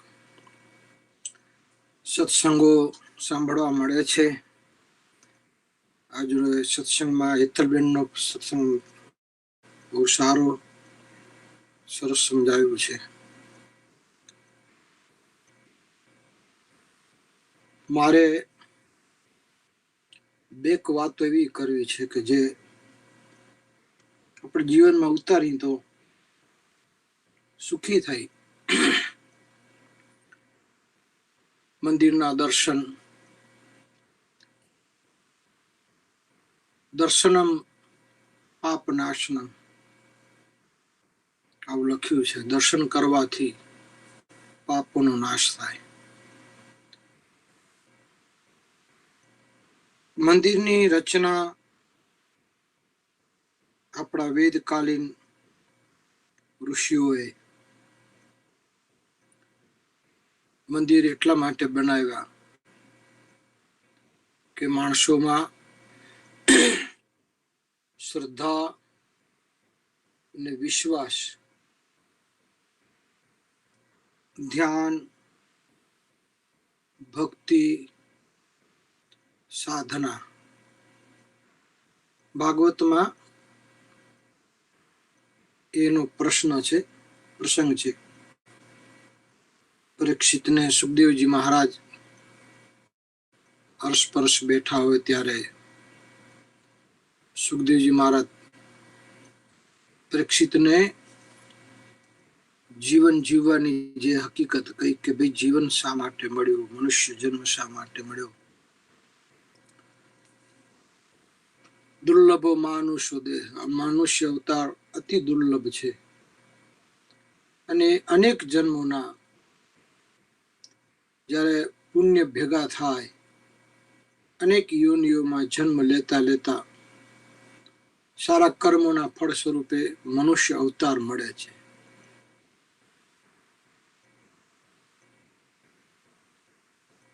વૈજનમાં એક કવિએ બહુ સરસ લખ્યું છે, મળ્યો મનુષ્ય અવતાર માંડ કરીને, મળ્યો મનુષ્ય અવતાર માંડ કરીને, તે ભજ્યા નહીં ભગવાન હેત ધરીને, તે ભજ્યા નહીં કીર્તાર હેત ધરીને, માટે ખાસો યમનો માર પેટ ભરીને, માટે ખાસો યમનો માર પેટ ભરીને, માટે રામ નામ સંભાળ. આ ભક્તો કહી ગયા, સામાન્ય ભક્તો, કે મનુષ્ય અવતાર કેટલી યોનિના પુણ્યના પ્રતાપે મળ્યો હોય છે. અને મનુષ્ય અવતાર માનવ અવતાર એ જ મોક્ષનું દ્વાર છે, એ જ મુક્તિનું દ્વાર છે. એમાંથી મુક્તિ મળી શકે, મોક્ષ મળી શકે, અને એવી સુંદર નગરી મળી અને એમાં જો આપણે ચૂકી જઈએ તો ફરી પાછા 84 ના અવતારોનું ઘટમાળ ચાલુ રહે. તો સગુણ ઉપાસના અને નિર્ગુણ ઉપાસના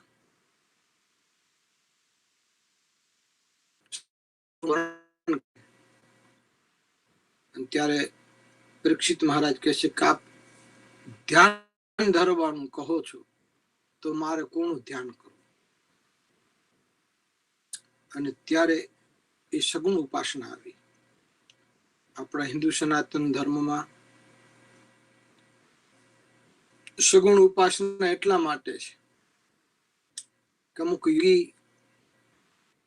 અમુક સંન્યાસી, અમુક સિદ્ધો, અમુક મહાપુરુષો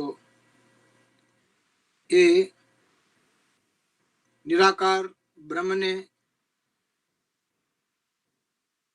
પીછાણી શકે અથવા તો એમાં રમી શકે, એમાં રમબાણ થઈ શકે, એની મસ્તીમાં, એના આનંદમાં એ સતત એનો અનુભવ કરતા હોય, એ પવનમાં અનુભવ કરતા હોય, એ પક્ષીઓમાં અનુભવ કરતા હોય, એ પર્વતોમાં અનુભવ કરતા હોય, એ પાગલ માણસમાં પણ અનુભવ કરતા હોય, એ ખળખળ વહેતી નદીમાં પણ અનુભવ કરતા હોય, અને હિંસક પ્રાણી હોય તો એમાં પણ અનુભવ એ કરતા હોય, સામાન્ય કૂતરામાં પણ અનુભવ કરતા હોય. એ નિરાકાર બ્રહ્મમાં વ્યાપ્ત થઈ ગયેલો જીવ હોય. અને આવા મહાપુરુષ એ બીજી વખત મનુષ્યોનીમાં આવતા નથી હોતા, પણ આપણે સંસારી છીએ, આપણે નિરાકાર બ્રહ્મને સાધવા જતા આપણી જીવન મૂડી, આપણું મનુષ્યત્વ વિલીન થઈ જાય. કારણ કે આપણી પાસે વર્ષો તો બહુ ઓછા છે. આમ તો એક મનુષ્ય અવતારની વાત કરી છે. એક વખત ભગવાન પાસે 4 જણા ગયા. એમાં મનુષ્યનું પ્રતિનિધિત્વ કરીને માણસ ગયો,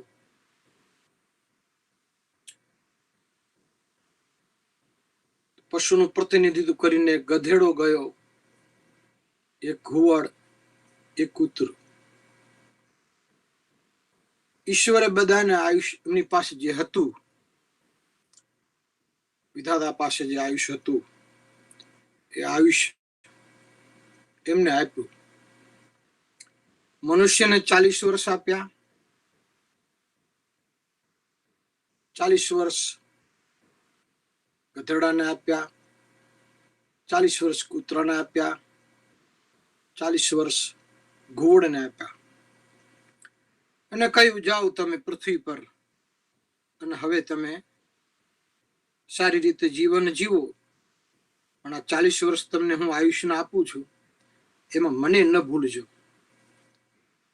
મને યાદ કરજો.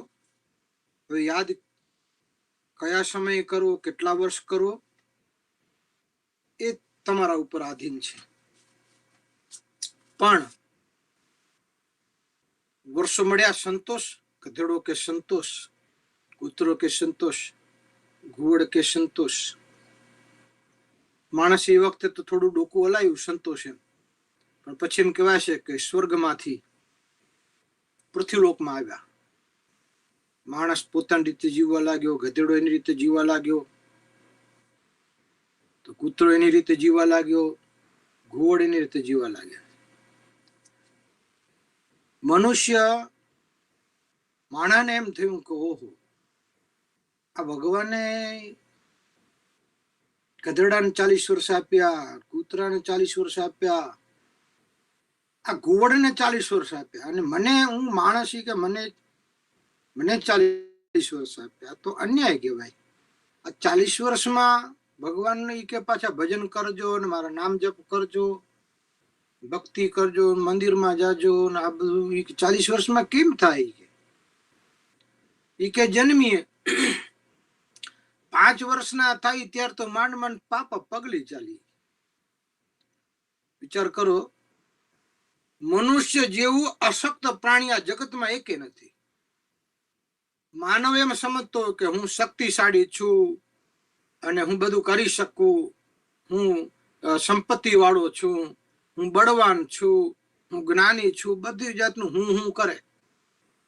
પણ જગતમાં માનવ જેવું નિર્મલ પ્રાણી, અશક્ત પ્રાણી આ જગતમાં બીજું કોઈ નથી. એ પોતાની જાતને અભિમાનથી ભલે ગમે એટલો કહેતો હોય. એનો દાખલો આપું કે જ્યારે પ્રાણીઓ જન્મે, દાખલા તરીકે ગાય વાછરડાને જન્મ આપે તો વાછરડું તો એના પગ ઉપર તરત જ ઊભું થઈ જાય, થોડી વારમાં તો એના પગ ઉપર ખડું થઈ જાય. પક્ષીઓ પણ જેવો જન્મ થાય એટલે એની સાથે તરત ડાળી પકડી લે, એ પણ એના પગ ઉપર ઉભા રહી જાય. પશુઓ જન્મે તો એના પગ ઉપર સ્થિર થઈ જાય. પણ માણસ એટલો અશક્ત છે કે જન્મ્યા પછી એ પોતાના પગથી ચાલી નથી શકતો. જન્મ્યા પછી એ પડખું નથી બદલી શકતો. એને એની માં જયારે પડખાથી આમ ડાબે પડખેથી જમણે કરે ત્યારે થઈ શકે. પડખું બદલવાની તાકાત તેનામ નથી હોતી. એને પારણામાં નાખ્યો હોય ને પારણામાંથી નીકળતા હોય એને આવડતું નથી. પછી એને મોટો થાય ત્યારે એને એના પગ ઉપર ચાલી નથી શકતો. એને એની માતાનો સહારો જોઈએ, કાંઈ એનો બાપ એનો સહારો જોઈએ. કોઈક એના આંગળી પકડીને પાપા પગલી ચલાવે ત્યારે એ ચાલે, અને ચાલતા ચાલતા પાછો પડી જાય. કે જે પોતાના પગ ઉપર સ્થિર નથી રહેતો, અને એ પાછો મોટો થતા એમ કે હું આમ હતો ને હું તેમ હતો ને હું આમ કરી નાખું તો મારા વગર આ ન થાય. હવે તું તારા વગર બધું થાય, તું તારા પગ ઉપર ચાલી નતો શકતો ભાઈ, તારે માનો સહારો લેવો પડતો હતો. આંગળી પકડીને જયારે ઉભો કરે ત્યારે તું ઉભો થઈ શકતો, તારામાં તાકાત નહોતી. એટલે તું અત્યારે બણગા ફેંકની મોટી મોટી તાકાત ને મોટી મોટી શક્તિ, હું આમ કરું હું તેમ કરું, રેવા દે. બચપણ ઉપર જા, બાળપણ ઉપર જા. તો અશક્ત છે માનવ જાત. માણસે વિચાર કરે, ભગવાનને નોટિસ ફટકારી કે શું અમે ગધેડા જેવા, કૂતરા જેવા, ઘોડ જેવા બધાને 40 વર્ષ આપ્યા, અમને 40 વર્ષ આપ્યા, અને ભજન કરવાનું આમાં 40 વર્ષમાં એમ જન્મીએ થોડા મોટા થાય 10 વર્ષના થાય ત્યારે તો માન પગમાં શક્તિ આવે ને ચાલતા થઈ, અને માં બાપ ને આવું બધું બોલતા શીખી, મમ્મી ને પપ્પા બધાને ઓળખતા શીખીએ. અને પછી બાલ મંદિરમાં જાય, પછી મોટા થઈને પછી પ્રાથમિક શાળામાં જાય, પ્રાથમિક શાળામાં જઈને હાઈસ્કૂલમાં જાય, 20 વર્ષ તેમાં વ્યા જાય, બાકી વધ્યા 20.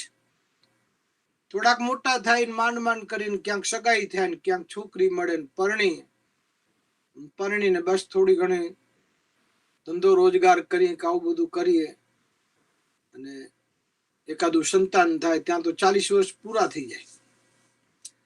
આ 40 વર્ષ આવી રીતે પૂરા થઈ જાય તો અમારે ક્યારે ભજન કરવું, ક્યારે ભક્તિ કરવી, ક્યારે મંદિરમાં જવું, ક્યારે સત્સંગ કરવો, આ 40 વર્ષમાં કેવી રીતે થાય?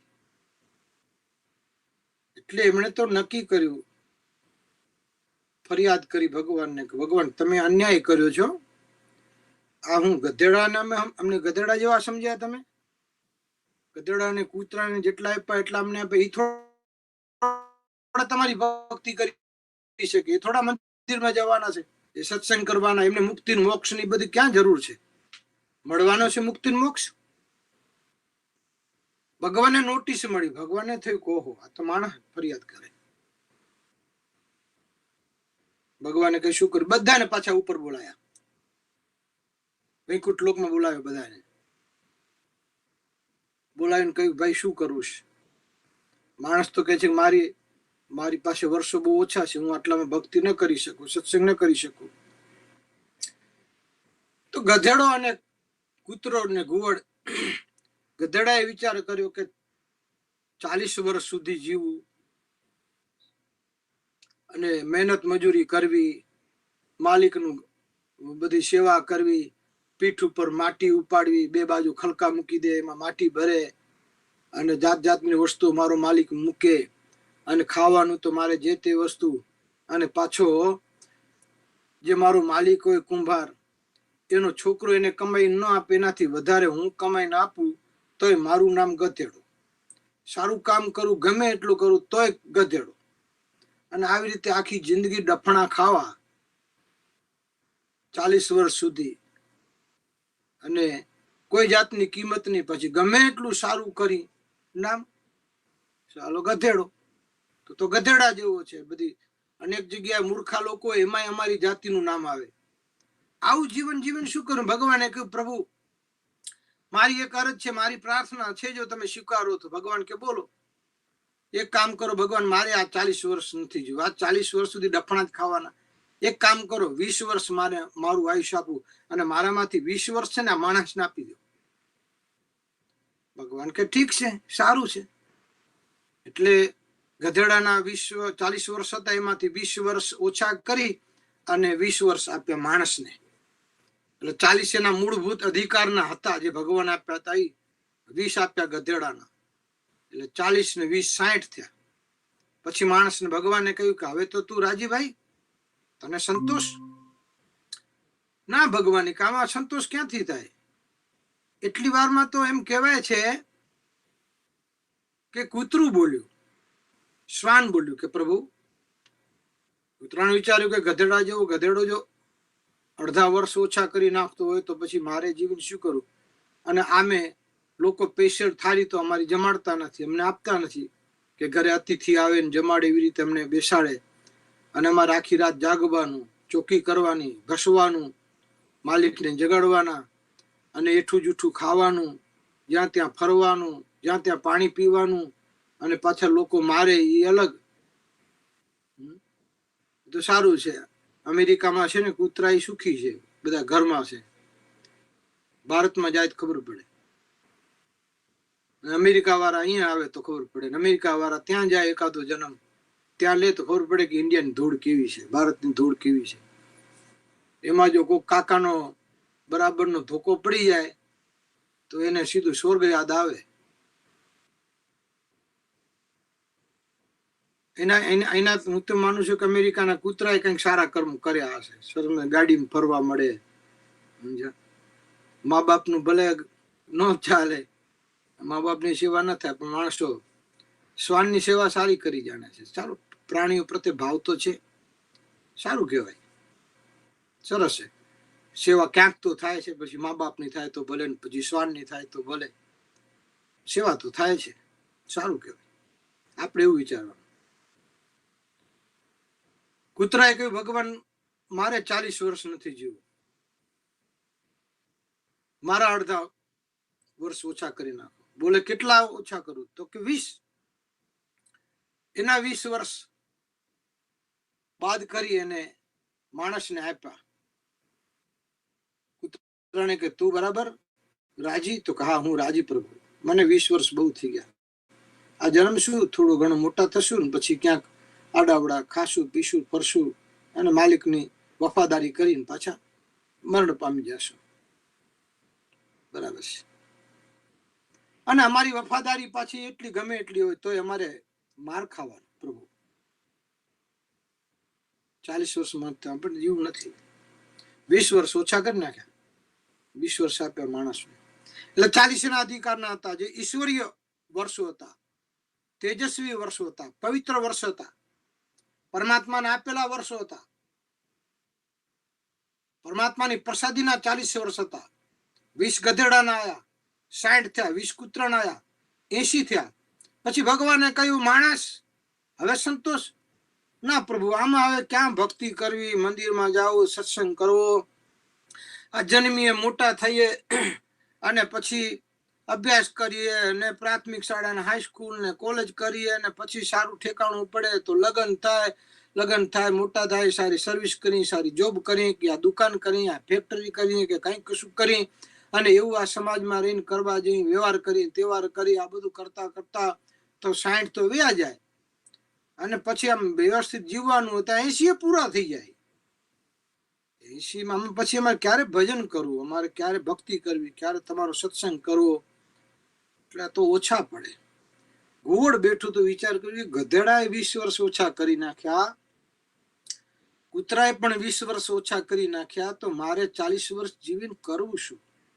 આખા જગતની અંદર જગતના લોકો બધા સૂઈ જાય ત્યારે મારે જાગવાનું, અને એ લોકો બધા જાગીને સૂર્ય ઉગે ત્યારે મારી આંખો બંધ થઈ જાય, મને કશું દેખાય નહીં. અને આમ સારી રાત અંધારામાં મારે એકલાને ભટકવાનું, એકલાને ફરવાનું. ઝાડ ઉપર ન તો કોઈ પક્ષીઓ કિલકલાટ કરતા હોય, ન જગતમાં કોઈ કિલકલાટ કરતા હોય, અને જ્યાં ત્યાં ફરું ત્યાં મને ભૂત પ્રેત સિવાય કાંઈ દેખાય જ નહીં. જે જગ્યાએ જાઉં, નિશાચર જગ્યાએ, કોઈ પણ જગ્યાએ જાઉં તો મને ભૂત ને પ્રેત ને આવા બધા આત્માઓ દેખાય મને.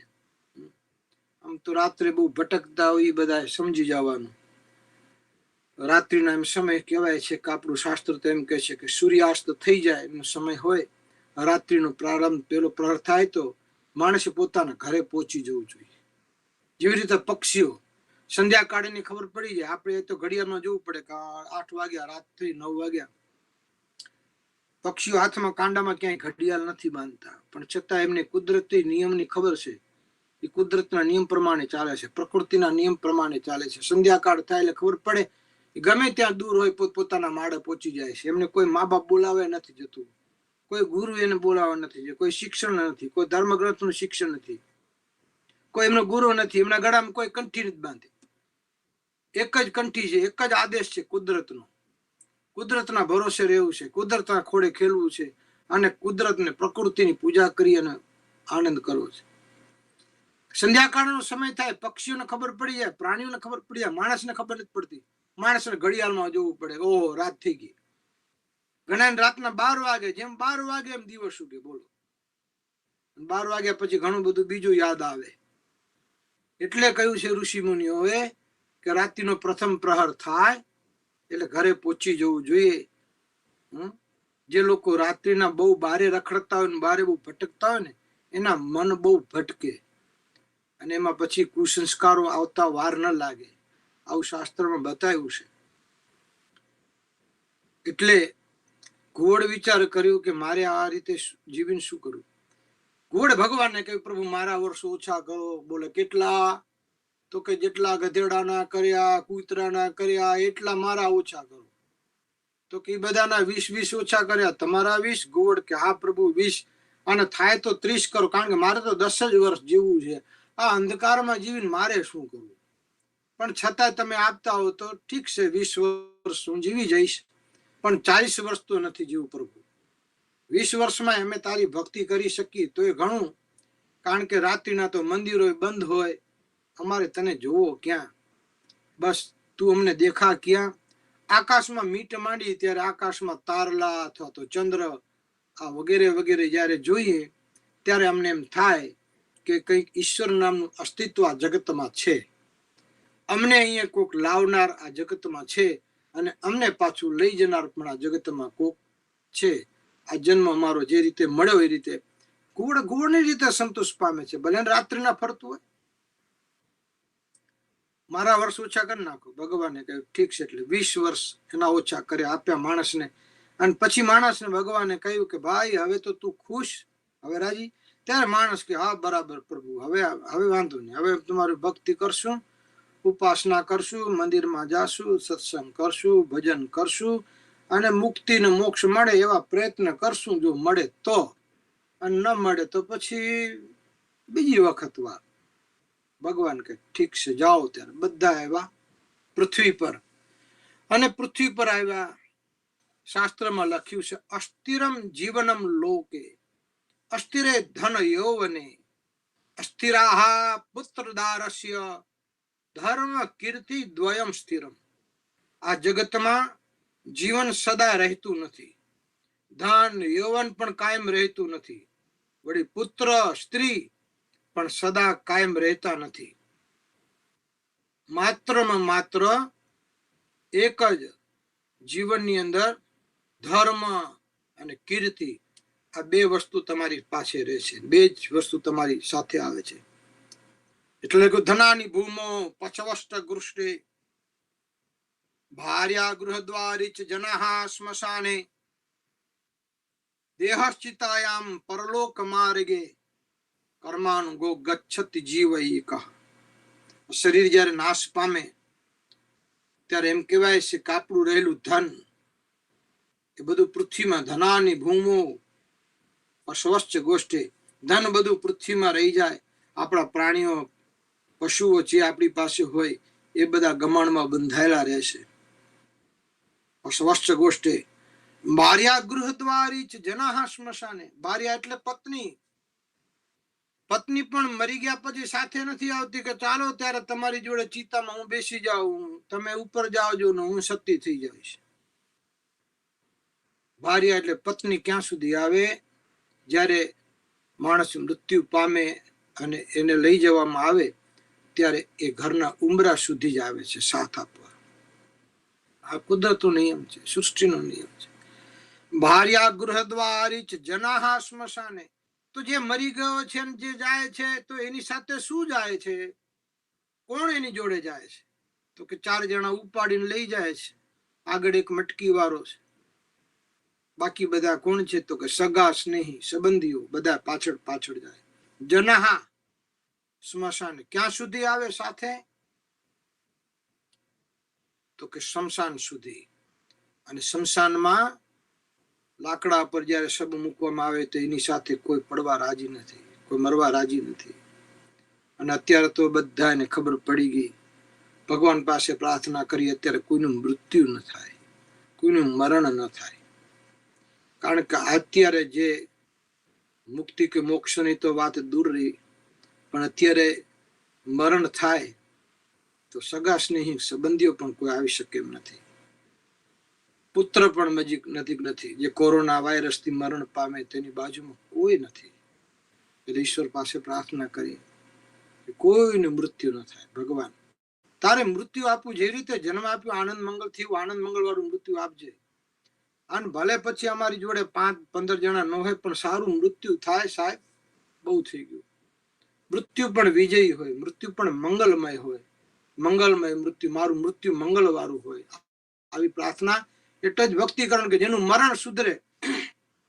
એમ કહેવાય છે કે જેનું બચપણ સુધરે એની યુવાની સુધરે, જેની યુવાની સુધરે એનું ગઢપણ સુધરે, જેનું ગઢપણ સુધરે એનું જીવન સુધરે, અને જેનું જીવન સુધરે એનું મરણ સુધરે, અને જેનું મરણ સુધરે એનો ભાવ સુધરી ગયો.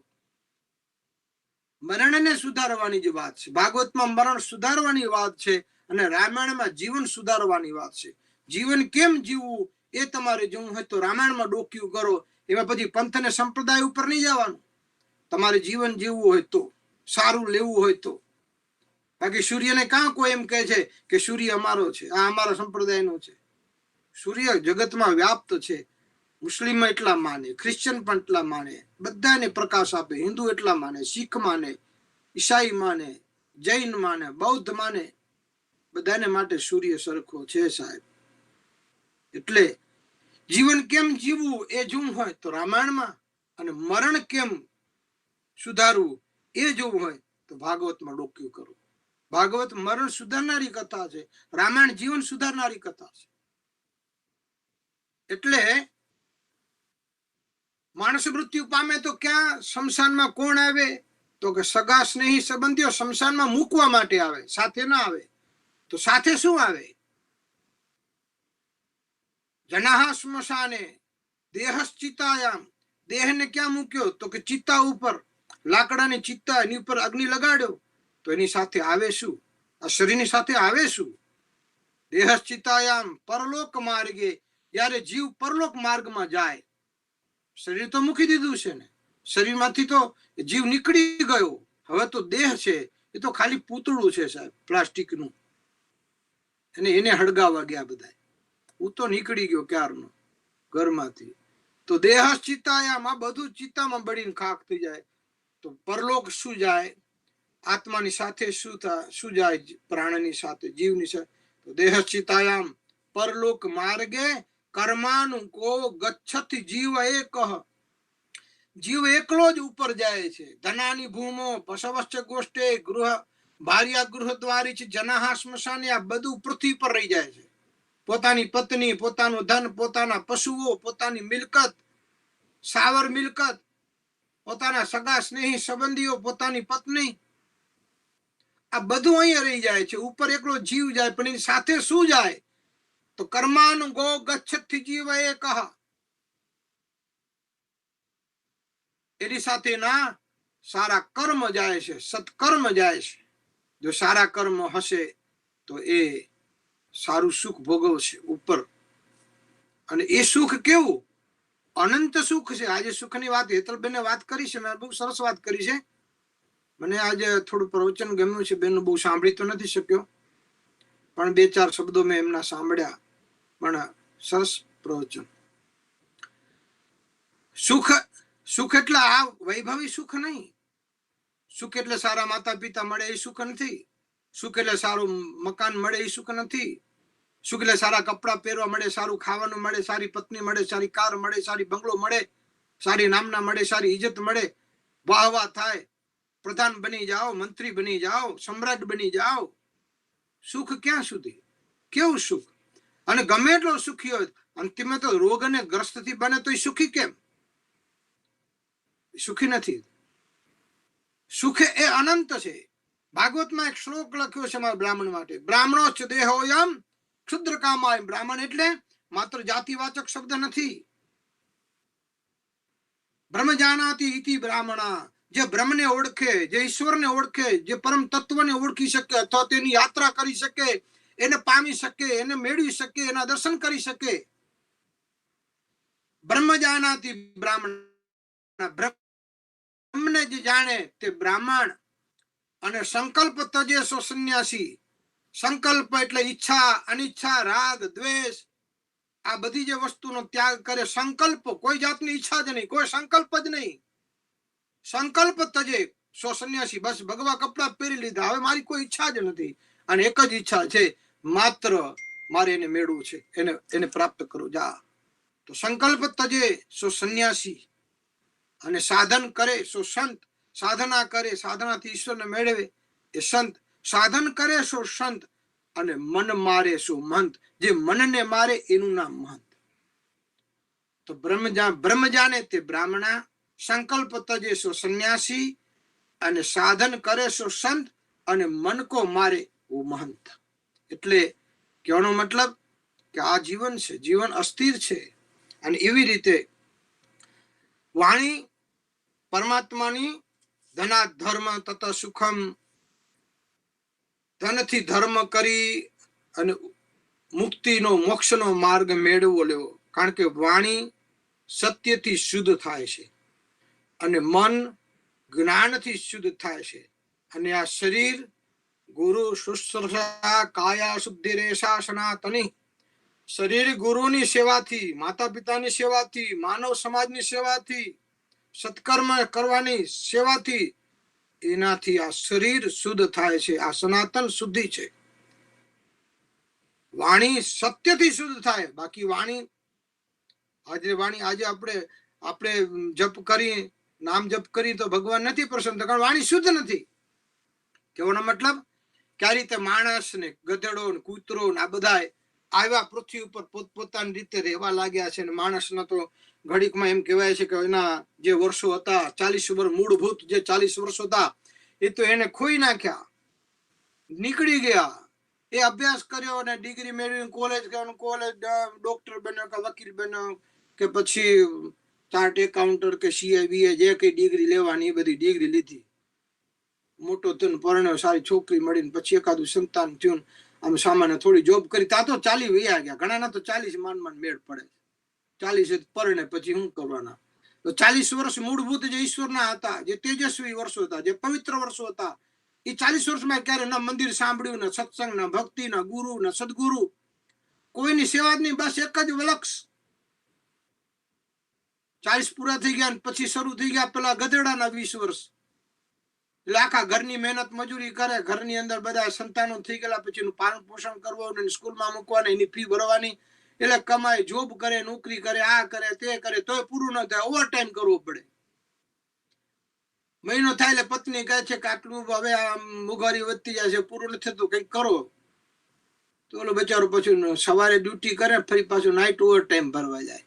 પણ તોય સંતાનોનું પૂરું ન થાય. શિક્ષણ કેમ આપવું, એને કેમ ચલાવવું, ઘર સંસાર કેમ ચલાવવો, વ્યવહારમાં કેમ રહેવું, આમ બધું કાળી મહેનત મજૂરી કરે. કોના માટે કરે છે? એટલી મહેનત કરી. ગધેડાના મહેનત મજૂરી કરી. ગધેડાના 20 વર્ષ પૂરા થઈ ગયા એટલે 40 મૂળભૂત હતા, 20 ગધેડાના પૂરા થઈ ગયા એટલે માણસ 60 વર્ષનો થયો. 60 વર્ષનો થયા પછી 60 વર્ષ એટલે પછી તો નિવૃત્તિના. 60 વર્ષ પછી કાંઈ કશું થઈ શકે નહીં, એને કાંઈ કામ થાય નહીં, ન નોકરી થઈ શકે, ન જોબ થઈ શકે, ન પેલું જે યુવાનીમાં કામ કર્યું એ થઈ. એટલે આમે પછી ફેક્ટરી વાળા કે દુકાનો વાળા બીજા ત્રીજા રજા જ આપે, ભાઈ હવે ઘરે જાઓ, તમે શાંતિથી ભજન કરો. પણ ઘરમાં પછી એની કાંઈ વેલ્યુ હોય નહીં, એટલું બધું ઘરમાં માન ન હોય. અને 60 વર્ષની ઉપરના થઈ ગયા તો પછી તો ઘરની અંદર જેવી રીતે કોઈ જૂનો સામાન પડ્યો હોય અને વાસણ વગેરે, પછી એમાં એક વખારમાં મૂકી દે, એક જૂના ઓયડીમાં નાખી દે, એમ પછી મૂકી દે એક બાજુ વૃદ્ધને, આ તમારો રૂમ, આમાં તમે રહેજો, મોજ કરજો. અને પછી એ મૂળભૂત 40 વર્ષ પૂરા થઈ ગયા, ગધેડાની મહેનત મજૂરીના પૂરા થઈ ગયા, પછી કૂતરા વાળા ચાલુ થઈ ગયા. 20 વર્ષ કૂતરાના શરૂ થઈ ગયા. એટલે ઘરની અંદર કોઈ પણ માણસ બધા એના સંતાનો, એના પુત્ર એની પત્ની નાવ વગેરે કંઈક વાત કરે અને કંઈક સંબંધ કરે, કંઈક દીકરાનો સગાઈ કે સ્નેહ આમ સંબંધની વાત કરે. એટલે એ વડીલ આવીને વચમાં કહે છે આ સંબંધ ન થાય, સગાઈ ન થાય, તમે આમને ઓળખતા નથી, આનું કુળ હું જાણું છું, અને આની આ બધા કેવા માણસો છે મને ખબર છે, તમને ખબર ન પડે. આ ઘરની અંદર આ કુટુંબમાં એ કે આ દીકરીનો સંબંધ ન કરાય, તમે દુઃખી થશો. ત્યાં તો હું કે બેહો છાના મારા, તમને કઈ ખબર ન પડે, અત્યારે જમાનો બદલાઈ ગયો, તમારા વખતનો જમાનો બીજો હતો, છાના માના બેસો, બોલ બોલ કર્યા કરો છો આખો દિવસ, કંઈક ને કંઈક બોલ્યા જ કરો, કૂતરાની જેમ ભસભસ કરો છો. કે કોઈક મહેમાન આવે ને કશા બોલે ને એની અંદર વચ્ચેમાં આવીને બોલે તો અમારા બાબાને એ તો ટેવ પડી ગઈ કૂતરાની જેમ ભસભસ કરવાની. કે છે લ્યો કરો વાત, કૂતરું બનાવી દીધું. આ તો ભસ્યા કરે છે, એમની સામે નહીં જોવાનું, એ તો બોલ્યા કરે છે. અમારા બાપા, અમારો સ્વભાવ છે, મારા દાદાનો, અમારા બાપાનો. કે છોકરો કહે છે પપ્પા તમારે આવું પછી બોલ બોલ નહીં કરવાનું. કે શું પછી આખો દિવસ કૂતરાની જેમ ભાસ ભાસ કર્યા કરો છો, લે કરવા. એ કૂતરાના પૂરા થાય 80 વર્ષ ભસીને પૂરા કરવાના, બોલીને પૂરા કરવાના. અને પછી ગરુડ વાળા ચાલુ થાય. 40 મૂળભૂત ગયા, 20 ગધેડાના ગયા, મહેનત મજૂરી, બકલા બનાયા, ફેક્ટરી કરીને, ગાડીઓ લીધી, ઓડી લીધી, આ લીધી તે લીધી, એમાં 60 વ્યા ગયા, 80 પૂરા થઈ ગયા. અને પછી આવ્યા ગરુડ વાળા. હવે ગરુડ વાળા પછી તેમ કે વૃદ્ધો જાતિ ગ્રહિત્વા દંડમ. વૃદ્ધ જયારે થાય એટલે ત્યારે તો માણસને એમ કહેવાય છે કે એને વૃદ્ધાવસ્થા અને અંદર રોગ જ આવે. શરીર રોગનું જ ઘર છે. શરીરમાં રોગ આવવાના જ છે. એ તો કોક જ એવો છે કે એમને નીકળી જશે શરીરમાંથી પ્રાણ કાઢીને, જેવી રીતે ફુગામાંથી હવા નીકળી જાય એમ. એવું કોઈક જ માણસ છે. બાકી તો રોગ થવાનો જ છે, કારણ કે શરીર રોગ વગર જાય જ કેમ? કંઈક થાય છેવટ કાંઈ ન તો હાર્ટ એટેક આવી જાય. એટલે કશુંક થાય એટલે રોગ છે. વૃદ્ધો જરાતી ગ્રહિતવા દંડમ. વૃદ્ધાવસ્થા यानी वृद्धावस्था जरावस्था. जरावस्था यानी सब कुछ ही जर जाना, उसे कहते हैं जरावस्था. બધું વૃદ્ધ થઈ જાય. કાન, નાક, પગ, હાથ, હૃદય, આંખ બધું વૃદ્ધ થઈ જાય. પગ થી લઈને મસ્તક સુધી બધું વૃદ્ધ. વાળે સફેદ થઈ જાય. સફેદ થાય ત્યાં સુધી વાંધો નહીં, અમુક તો ટાલ થઈ જાય હચોડી. એટલે પછી રોગ થઈ જાય. પછી એ કોરડીમાં એ ખાટલો હોય ને ખાટલામાં બાપાને મૂકી દીધા હોય, અને પછી ઘરના માણસોને તો ટાઈમ હોય નહીં, અને દવા વગેરે લેવી હોય તો બાજુમાં મૂકી હોય, પાણી મૂકી લ્યું બાજુમાં, માટલીમાં પાણી ભર્યું હોય, અને પછી કેવાનું આમાંથી પાણી પી લેવાનું, સમયસર દવા લઈ લેવાની. કારણ કે અમે તો જોબમાં જઈએ ત્યાં તમને દવા આપવા ક્યારે આવી? છોકરાઓ બધા સ્કૂલમાં ગયા હોય, અને પછી આખો દિવસ ઊંઘતો હોય, પછી રાત્રે જાગે ને રાત્રે જાગતા પછી આ બધું જોયું ત્યાં પછી બોલે, હે રામ, હે ભગવાન, હે પ્રભુ, હવે નથી જીવાતું, મને ઉપર લઈ લે, મને મૃત્યુ આપ. ભગવાન નવરી નો છે તમને મૃત્યુ આપે? નવરો છે. 40 વર્ષ આપ્યા હતા ત્યારે વિરોધ કર્યો, ભોગવ. હે ભગવાન, હવે મને લઈ લે. અમારા એક સાખી છે, મારે સૌરાષ્ટ્રનું સાહિત્યની એવી સાખી છે કે 4 પાયાની ખાટલી. 4 પાયા માણસ જાતની. આ શું માણસો ક્યારેક એમ કે હું કરે શું તમે કરો સાહેબ, પૃથ્વી આકાશની વચ્ચે સાહેબ. 4 પાયાની ખાટલી, એની ઉપર પાથરી ગોદડી ફાટલી, નીચે ભરી છે પાણીની માટલી, ડોસા તારી મિલકત આટલી. આ 4 પાયાની ખાટલી, એમાં ફાટલી છે ગોદડી, નીચે ભરી પાણીની માટલી, ઓશિકા નીચે દવાની બાટલી, આ બાપ તારી મિલકત આટલી. એટલે જીવન આવું છે. પછી ભગવાન એમ કહે છે કે હવે હું તને મુક્તિ કેવી રીતે આપું, મોક્ષ ક્યારે આપું? એટલે વિશેષ વાત તમારે કરવી હતી, અને આ રીતે જીવન જીવવું જોઈએ. ભગવાનની ભક્તિ પણ કરવી જોઈએ, ઉપાસના પણ કરવી જોઈએ. એમ કહેવાય છે કે મંદિરમાં માણસ જાય તેનું મન શુદ્ધ થાય. કારણ કે પૃથ્વી ઉપર બધી જગ્યા પૃથ્વી ઉપર શુદ્ધ નથી હોતી, એટલે મંદિરોની રચના કરી છે. અને માનવ જાત, સંસારી માણસ એ ભટકે નહીં, એની સાધના અથડાય નહીં, અને અંદરની અંદર વિશ્વાસ ને શ્રદ્ધા એ એના છીન ભિન્ન ન થઈ જાય. એટલે સગુણ ઉપાસના આવી કે કોકનું ધ્યાન કરવું. એટલે પછી મૂર્તિ આવી, એમાં પછી ઈશ્વર તત્વ આવ્યું છે, અને એનું ધ્યાન કરવું. અને ધ્યાન જ જીવનની અંદર ઉત્તમ વસ્તુ છે. અને ધ્યાન કરવું એના કરતા વિશેષ ધ્યાન રાખવું અત્યારે બહુ જરૂરી છે સાહેબ. ધ્યાન કરવું જોઈએ. અને આંખના તો અનેક પ્રકાર છે. આંખને બંધ કરી હૃદયમાં ઈશ્વરી તત્વનું ધ્યાન કરવું જોઈએ. મંદિરમાં જવું જોઈએ. પુંડલિક રોજ મંદિરમાં જતા, મહારાષ્ટ્રની કથા છે. પુંડલિક રોજ વિઠ્ઠલનાથજીના દર્શન કરવા જતા, દરરોજ નિત્ય નિયમ એનો મંદિરમાં જતા. કારણ કે મંદિરમાં તમે જાઓ, મંદિરની અંદર એક વાઇબ્રેશન હોય છે, મંદિરની અંદર એક ઉર્જા હોય છે, મંદિરની અંદર સવાર સાંજ ધૂપ દીપ થતા હોય, મંદિરની અંદર ઐશ્વર્યનું વાતાવરણ હશે, મંદિરની અંદર એક એવું સુખ છે કે જે સુખનો અનુભવ તમે ન કરી શકો, ન કલ્પી શકો સાહેબ. આજે તો મંદિર, હું તો માનું છું કે આજે મંદિર જે છે ને, જેને ડોક્ટર ન બચાવે ને, મંદિરની અંદર આવ્યા પછી માણસ હાર્ટ એટેક થી બચી જાય છે.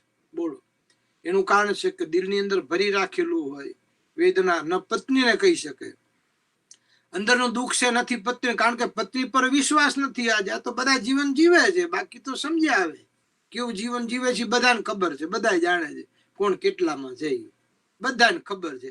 બાકી બધા પોતપોતાની ગાડીઓ લઈને, કોઈ 40ની સ્પીડમાં, કોઈ 60ની 70-80માં, આ રોડ ઉપર સંસારરૂપી રોડમાં પોતપોતાનું ગાડું હલાવી રાખે, બાકી બધાને ખબર છે. એટલે ન પત્નીને કહી શકે તો પુત્રને કહેવા જાય તોય તકલીફ છે, નથી પુત્રને કહેવાતું તો મિત્રો સારા નથી. પોતાની દિલની વાત મિત્રોને કહી શકાતી નથી તો ગુરુને નથી કહેવાતી ઘણી વખત વાત. તો ગુરુને ખરેખર કેવું જોઈએ, જે માતા પિતાને ન કહી શકીએ, જે મિત્રને ન કહી શકીએ, જે પત્નીને ન કહી શકીએ, એવી કોઈ ગુપ્તમાં ગુપ્ત રહસ્ય, ગુપ્તમાં ગુપ્ત વાત એમ કહેવાય છે, સદગુરુ પાસે કહેવાય. એટલે ગુરુ એ શરણ છે, એ આત્મા ઉદ્ધાર કરવાનું એ ગુરુનું ચરણ એ શરણ છે.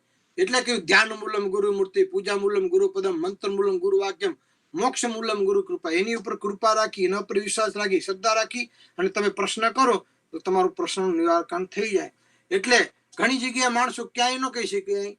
અને મંદિરમાં આવ્યો, મારી પાસે અહીંયા મંદિરમાં એક ભાઈ આવ્યા, તેણે પોતાના જીવનની બધી વાત કરી અને એમને કહ્યું, શાસ્ત્રીજી એક મોટી આફતમાંથી હું બચી ગયો. મેં કીધું કઈ આફત આવી ભાઈ?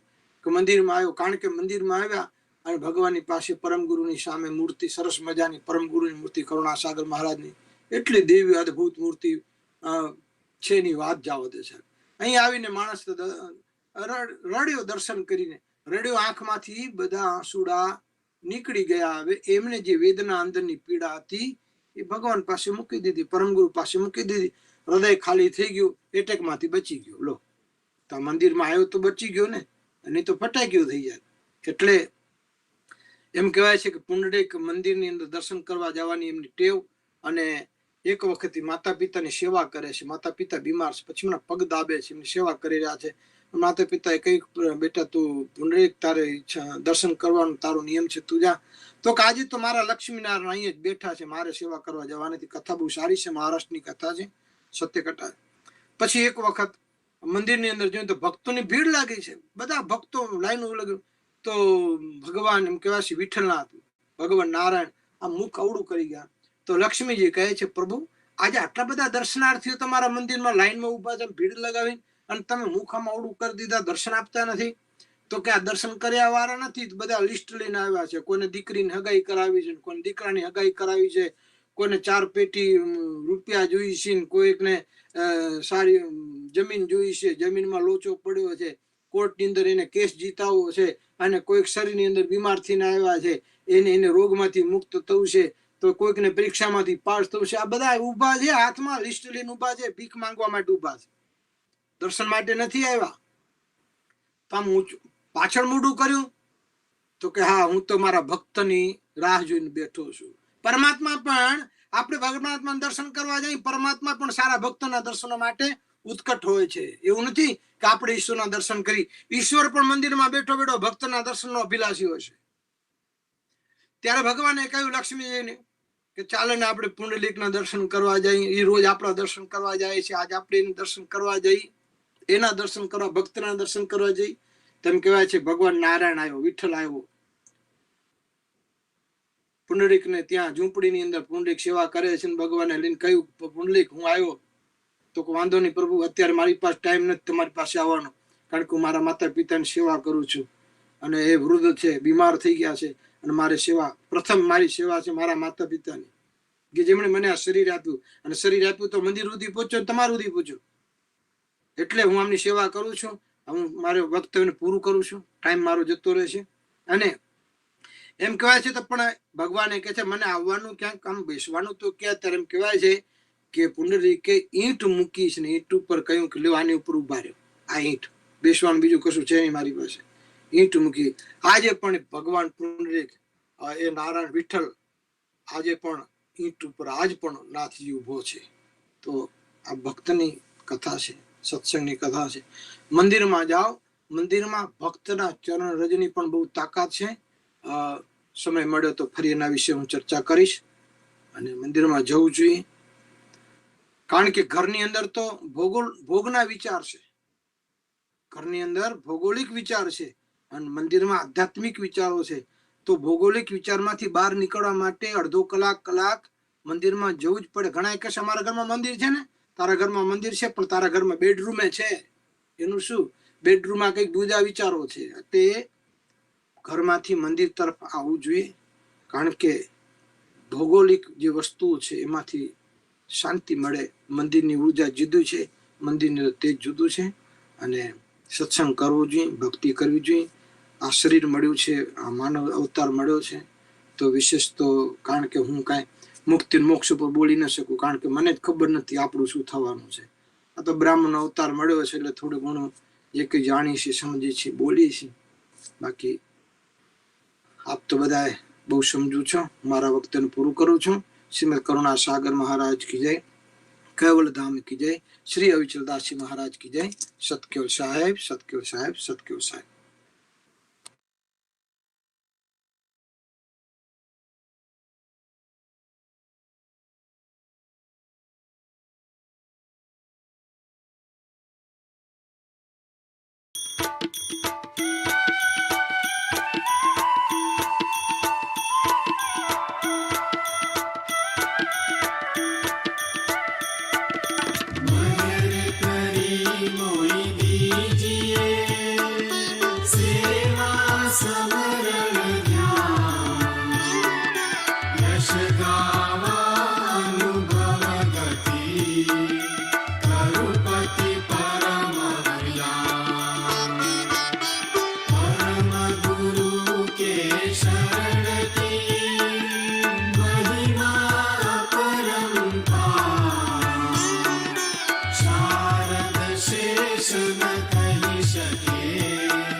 मुहूर्त धरि लगन लगावे, तीन लोक पद पासी हो संतो, मैं अविनाशी उपासी। गति अगम अगाध लखासी हो संतो, मैं अविनाशी उपासी। दश अवतार धरे धरणी पर, प्रेम ही अमल जमासी। नाम रहे उतर न पावे, अंत काल गए नासी हो संतो, मैं अविनाशी उपासी। गति अगम अगाध लखासी हो संतो, मैं अविनाशी उपासी। पृथ्वी तेज पवन नभ पाणी, अति परलंक विलासी। चौदह लोक है उनकी भीतर, उनकी है झूठी आसी हो संतो, मैं अविनाशी उपासी। गति अगम अगाध लखासी हो संतो, मैं अविनाशी उपासी।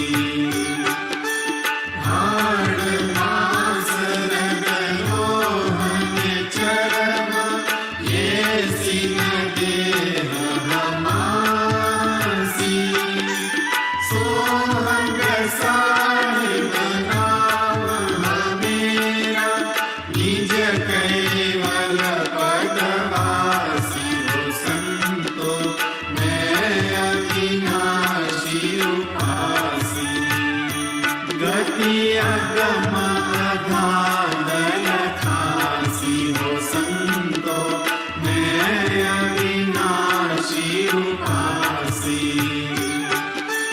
ब्रह्मा विष्णु महेश्वर देवा, जेने सृष्टि प्रकाशी। महामाया का एक दिवस में, अनेक पैमल झांसी हो संतो, मैं अविनाशी उपासी। गति अगम अगाध लखासी हो संतो, मैं अविनाशी उपासी।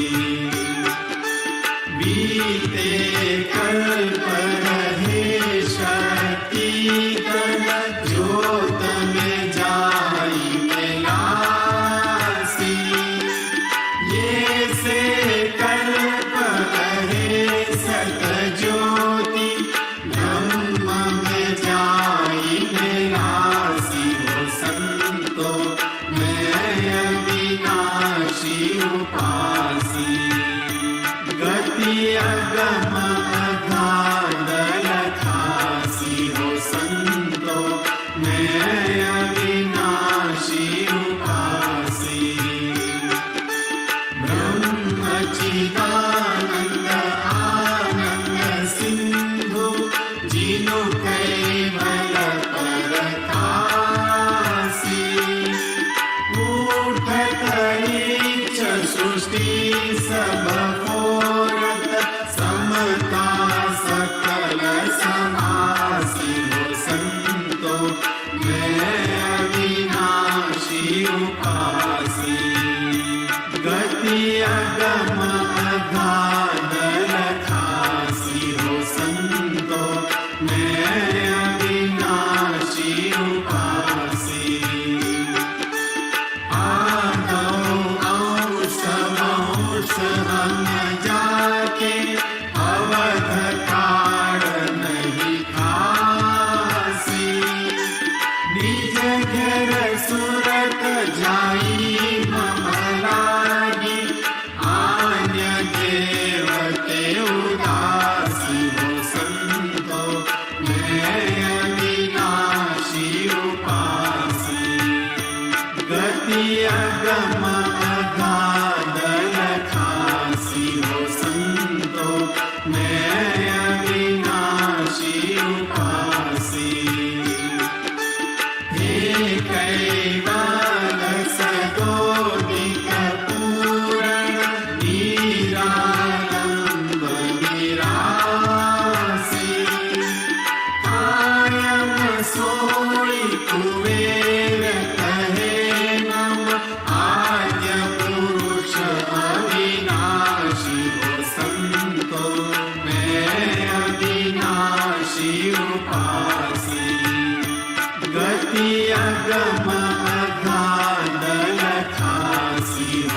सोई कर ले आप समान।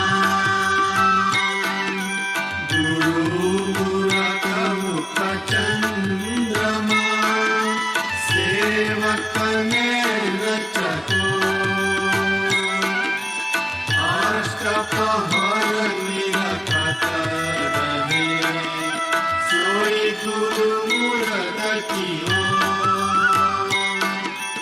चार चीन हरि भक्त के, प्रगट दिखावन दे। दया क्षमा और दीनता, पर दुख तू हर ले। धनवंता जुग में गणा, रूप रंग मन मोह। कहे कुबेर ने भी गणा, मन मेरुति को। मन मेरु जब ही मिले, आत्म तत्व विचार। तन मन सौंपी दीजिए, माँ के शरण मोजा। तन मन सौंपी शीश तू, रहो सदा लोरी। कहे कुबेर अंतर नहीं, जैसे जड़ माही। ज्ञान मीन काम छको, संग करे जन को। कहे कुबेरा को मिले, फेर जीवन की तो। ज्ञान मीन यहाँ सतगुरु, जो कोई शरणे जाए। कहे कुबेर कर दे कहे, जीव परम पद पाए। शुद्धि को समझे नहीं, कथे बादलू ज्ञान। अड़ तो चढ़े ना अंगने, कुबेर तक्र निपान। सूरि नर मुनि जन देवता, ब्रह्मा विष्णु महेश। कहे कुबेर को लोकयो, जेठी तक्र आवेश। खट नव में दशाष्टल्यो, चारु वेद चरास। व्यास वलोवन चासनु, जीवत जगत उपास। रामचंद्र वसिष्ठ को, करता पड़ गुरु की। चौदह लोक भागे खड़े, गुरु आगे आगे। कहो वसिष्ठ क्या दिया, करता को उपदेश। ये अंधे सा सरवने, सुनो कहूँ संदेश।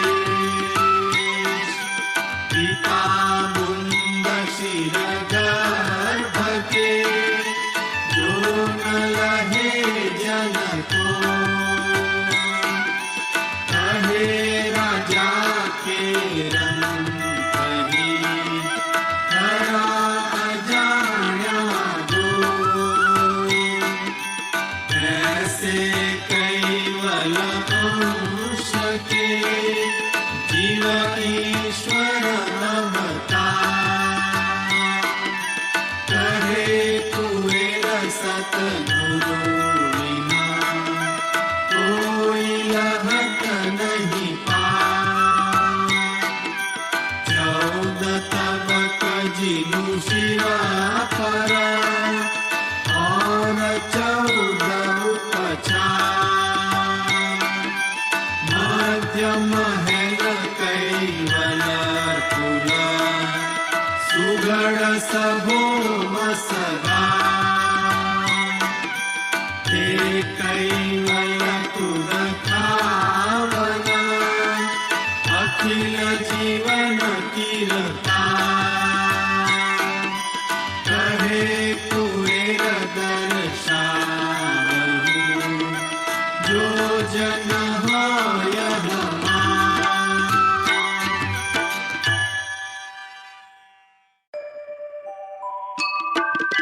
पहली आरती प्रेम हुलासा अनंत कोटि जाकरत विलासा आरती करत निगम हरिदासा हरि हरि अगम अगोचर अविगत वासा दूसरी आरती दिव्य मूरत की देव सकल दिव्य मंगल मूरत की आरती करत निगम हरिदासा हरि हरि अगम अगोचर अविगत वासा तीसरी आरती सकल सुमत की ब्रह्मा विष्णु महेश्वर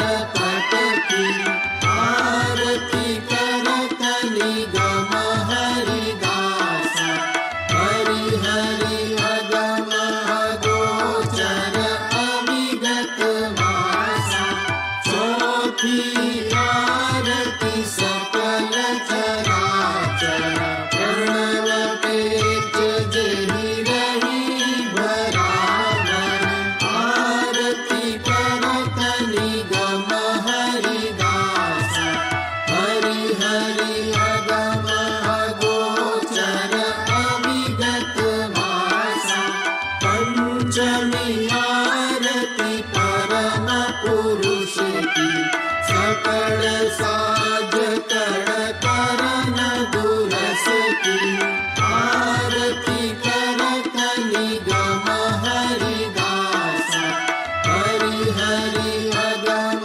अगोचर अविगत वासा षष्ठमी आरती सगुण मूरत की मच्छ कच्छ व्याघ्र वैराह सम्मत की आरती करत निगम हरिदासा हरि हरि अगम अगोचर अविगत वासा सप्तमी आरती सरल शक्त की व्यापक वित्तचर अचर जगत की आरती करत निगम हरिदासा हरि हरि अगम अगोचर अविगत वासा अष्टमी आरती अंजन आरती परम पुरुष विकास रस की आरती करत निगम हरिदासा हरि हरि अगम अगोचर अविगत वासा नवमी आरती नवनिध सिद्ध की सकल सृष्ट रग पूरित सनिध की आरती करत निगम हरिदासा हरि हरि अगम अगोचर अविगत वासा दशमी आरती आद्य पुरुष की कछे वटपति परमहु रस की आरती करत निगम हरिदास हरि हरि अगम अगोचर अविगत वासा जाहि परंतु अंतु नहीं कोटि का निज कैवल कारण बिनु उपहित आरती करत निगम हरिदास हरि हरि अगम अगोचर अविगत वासा दिन के शुद्ध संकल्प संकल्प में अखिल लोक उपजाए पलक में आरती करत निगम हरिदास हरि हरि अगम अगोचर अविगत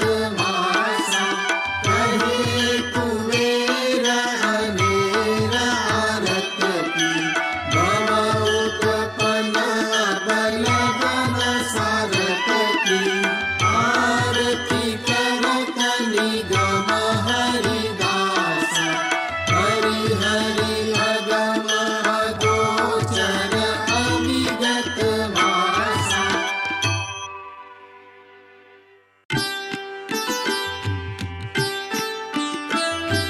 सस्वयंग सदपदंग सर्वमोक्षदायकम् अद्वैतंग अनुश्रुतंग भववितंग ईश्वरे अद्वैताय तदपदंग साम्रताय साक्षियम् मंगलाय महद्गतंग अहं नमामि गणपति देवादियंग चैतनंग यदलोकं सहितयं व्यापितंग विश्वयंग अकलिदंग अनुरणे नवगतंग अनुभवेन वार पार अन्तयं सर्वमे स्वच्छन्दनंग जय जय श्री कुबेर कैवलम् आद्य सकृत स्वराज करुणेश कैवल करता की जय। श्री कृष्ण स्वामी महाराज की जय। परम गुरु श्रीमद करुणा सागर महाराज की जय। द्वितीय कुबेराचार्य श्री नारायणदास जी महाराज की जय। तृतीय कुबेराचार्य श्री बलदेवदास जी महाराज की जय। चतुर्थ कुबेराचार्य श्री भगवान दास जी महाराज की जय। पंचम कुबेराचार्य श्री प्रयागदास जी महाराज की जय। षष्ठम कुबेराचार्य श्री शीतलदास जी महाराज की जय। सप्तम कुबेराचार्य श्री अविचल दास जी महाराज की जय। श्री सब संतन की जय। श्री सब देवन की जय। श्री ज्ञान संप्रदाय की जय। श्री गुरु गादी सारसापुरी की जय। श्री कैवल धाम की जय। संध्या आरती पूर्णावर्ती का सत कैवल साहेब।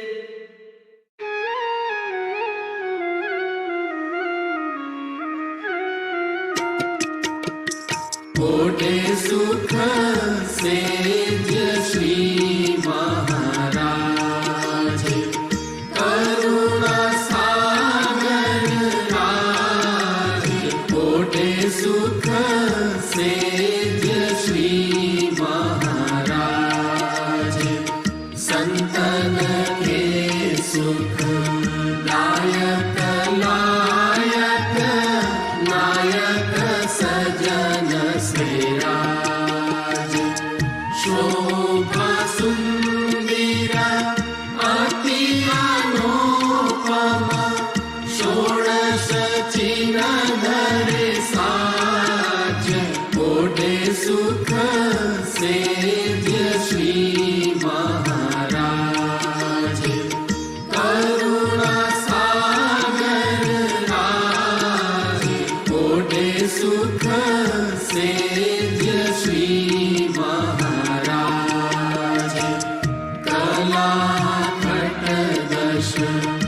विभूति पूरण परम गुरु जग काज लाए लक्ष्य अलौकिक अनुभव सुरगति नाही समाज ओढ़े सुख सेज श्री महाराज करुणा सागर राज ओढ़े सुख सेज श्री महाराज नवघन श्याम स्वरूप स्वामी नामी कहत गणराज तेज पुंज प्रकाश पावन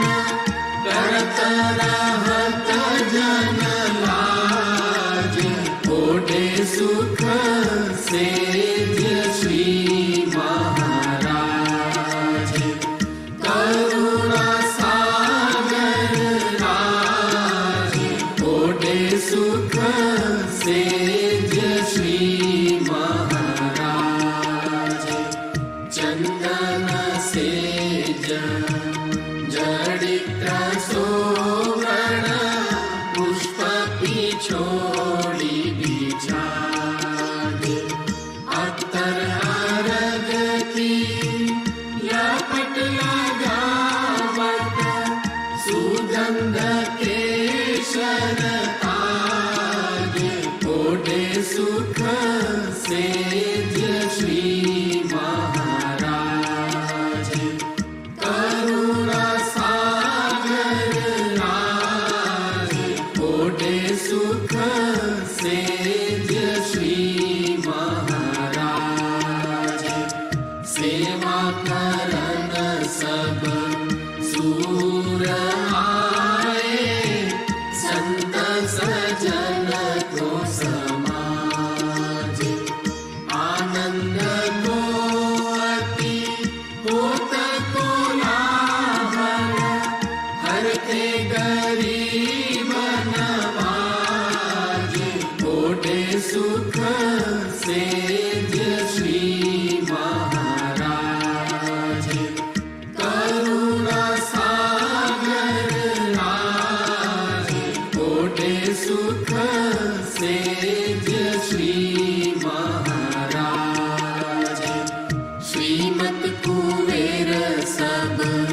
दास को दल देखी उचरे आवाज नारायण दास आशा पद रजती पूरे पूरण काज ओढ़े सुख सेज श्री महाराज करुणा सागर राज ओढ़े सुख सेज श्री महाराज आद्य सकृत स्वराज करुणेश कैवल करता की जय श्री कृष्ण स्वामी महाराज की जय परम गुरु श्रीमद करुणा सागर महाराज की जय द्वितीय कुबेराचार्य श्री नारायणदास जी महाराज की जय तृतीय कुबेराचार्य श्री बलदेवदास जी महाराज की जय चतुर्थ कुबेराचार्य श्री भगवान दास जी महाराज की जय पंचम कुबेराचार्य श्री प्रयागदास जी महाराज की जय षष्ठम कुबेराचार्य श्री शीतलदास जी महाराज की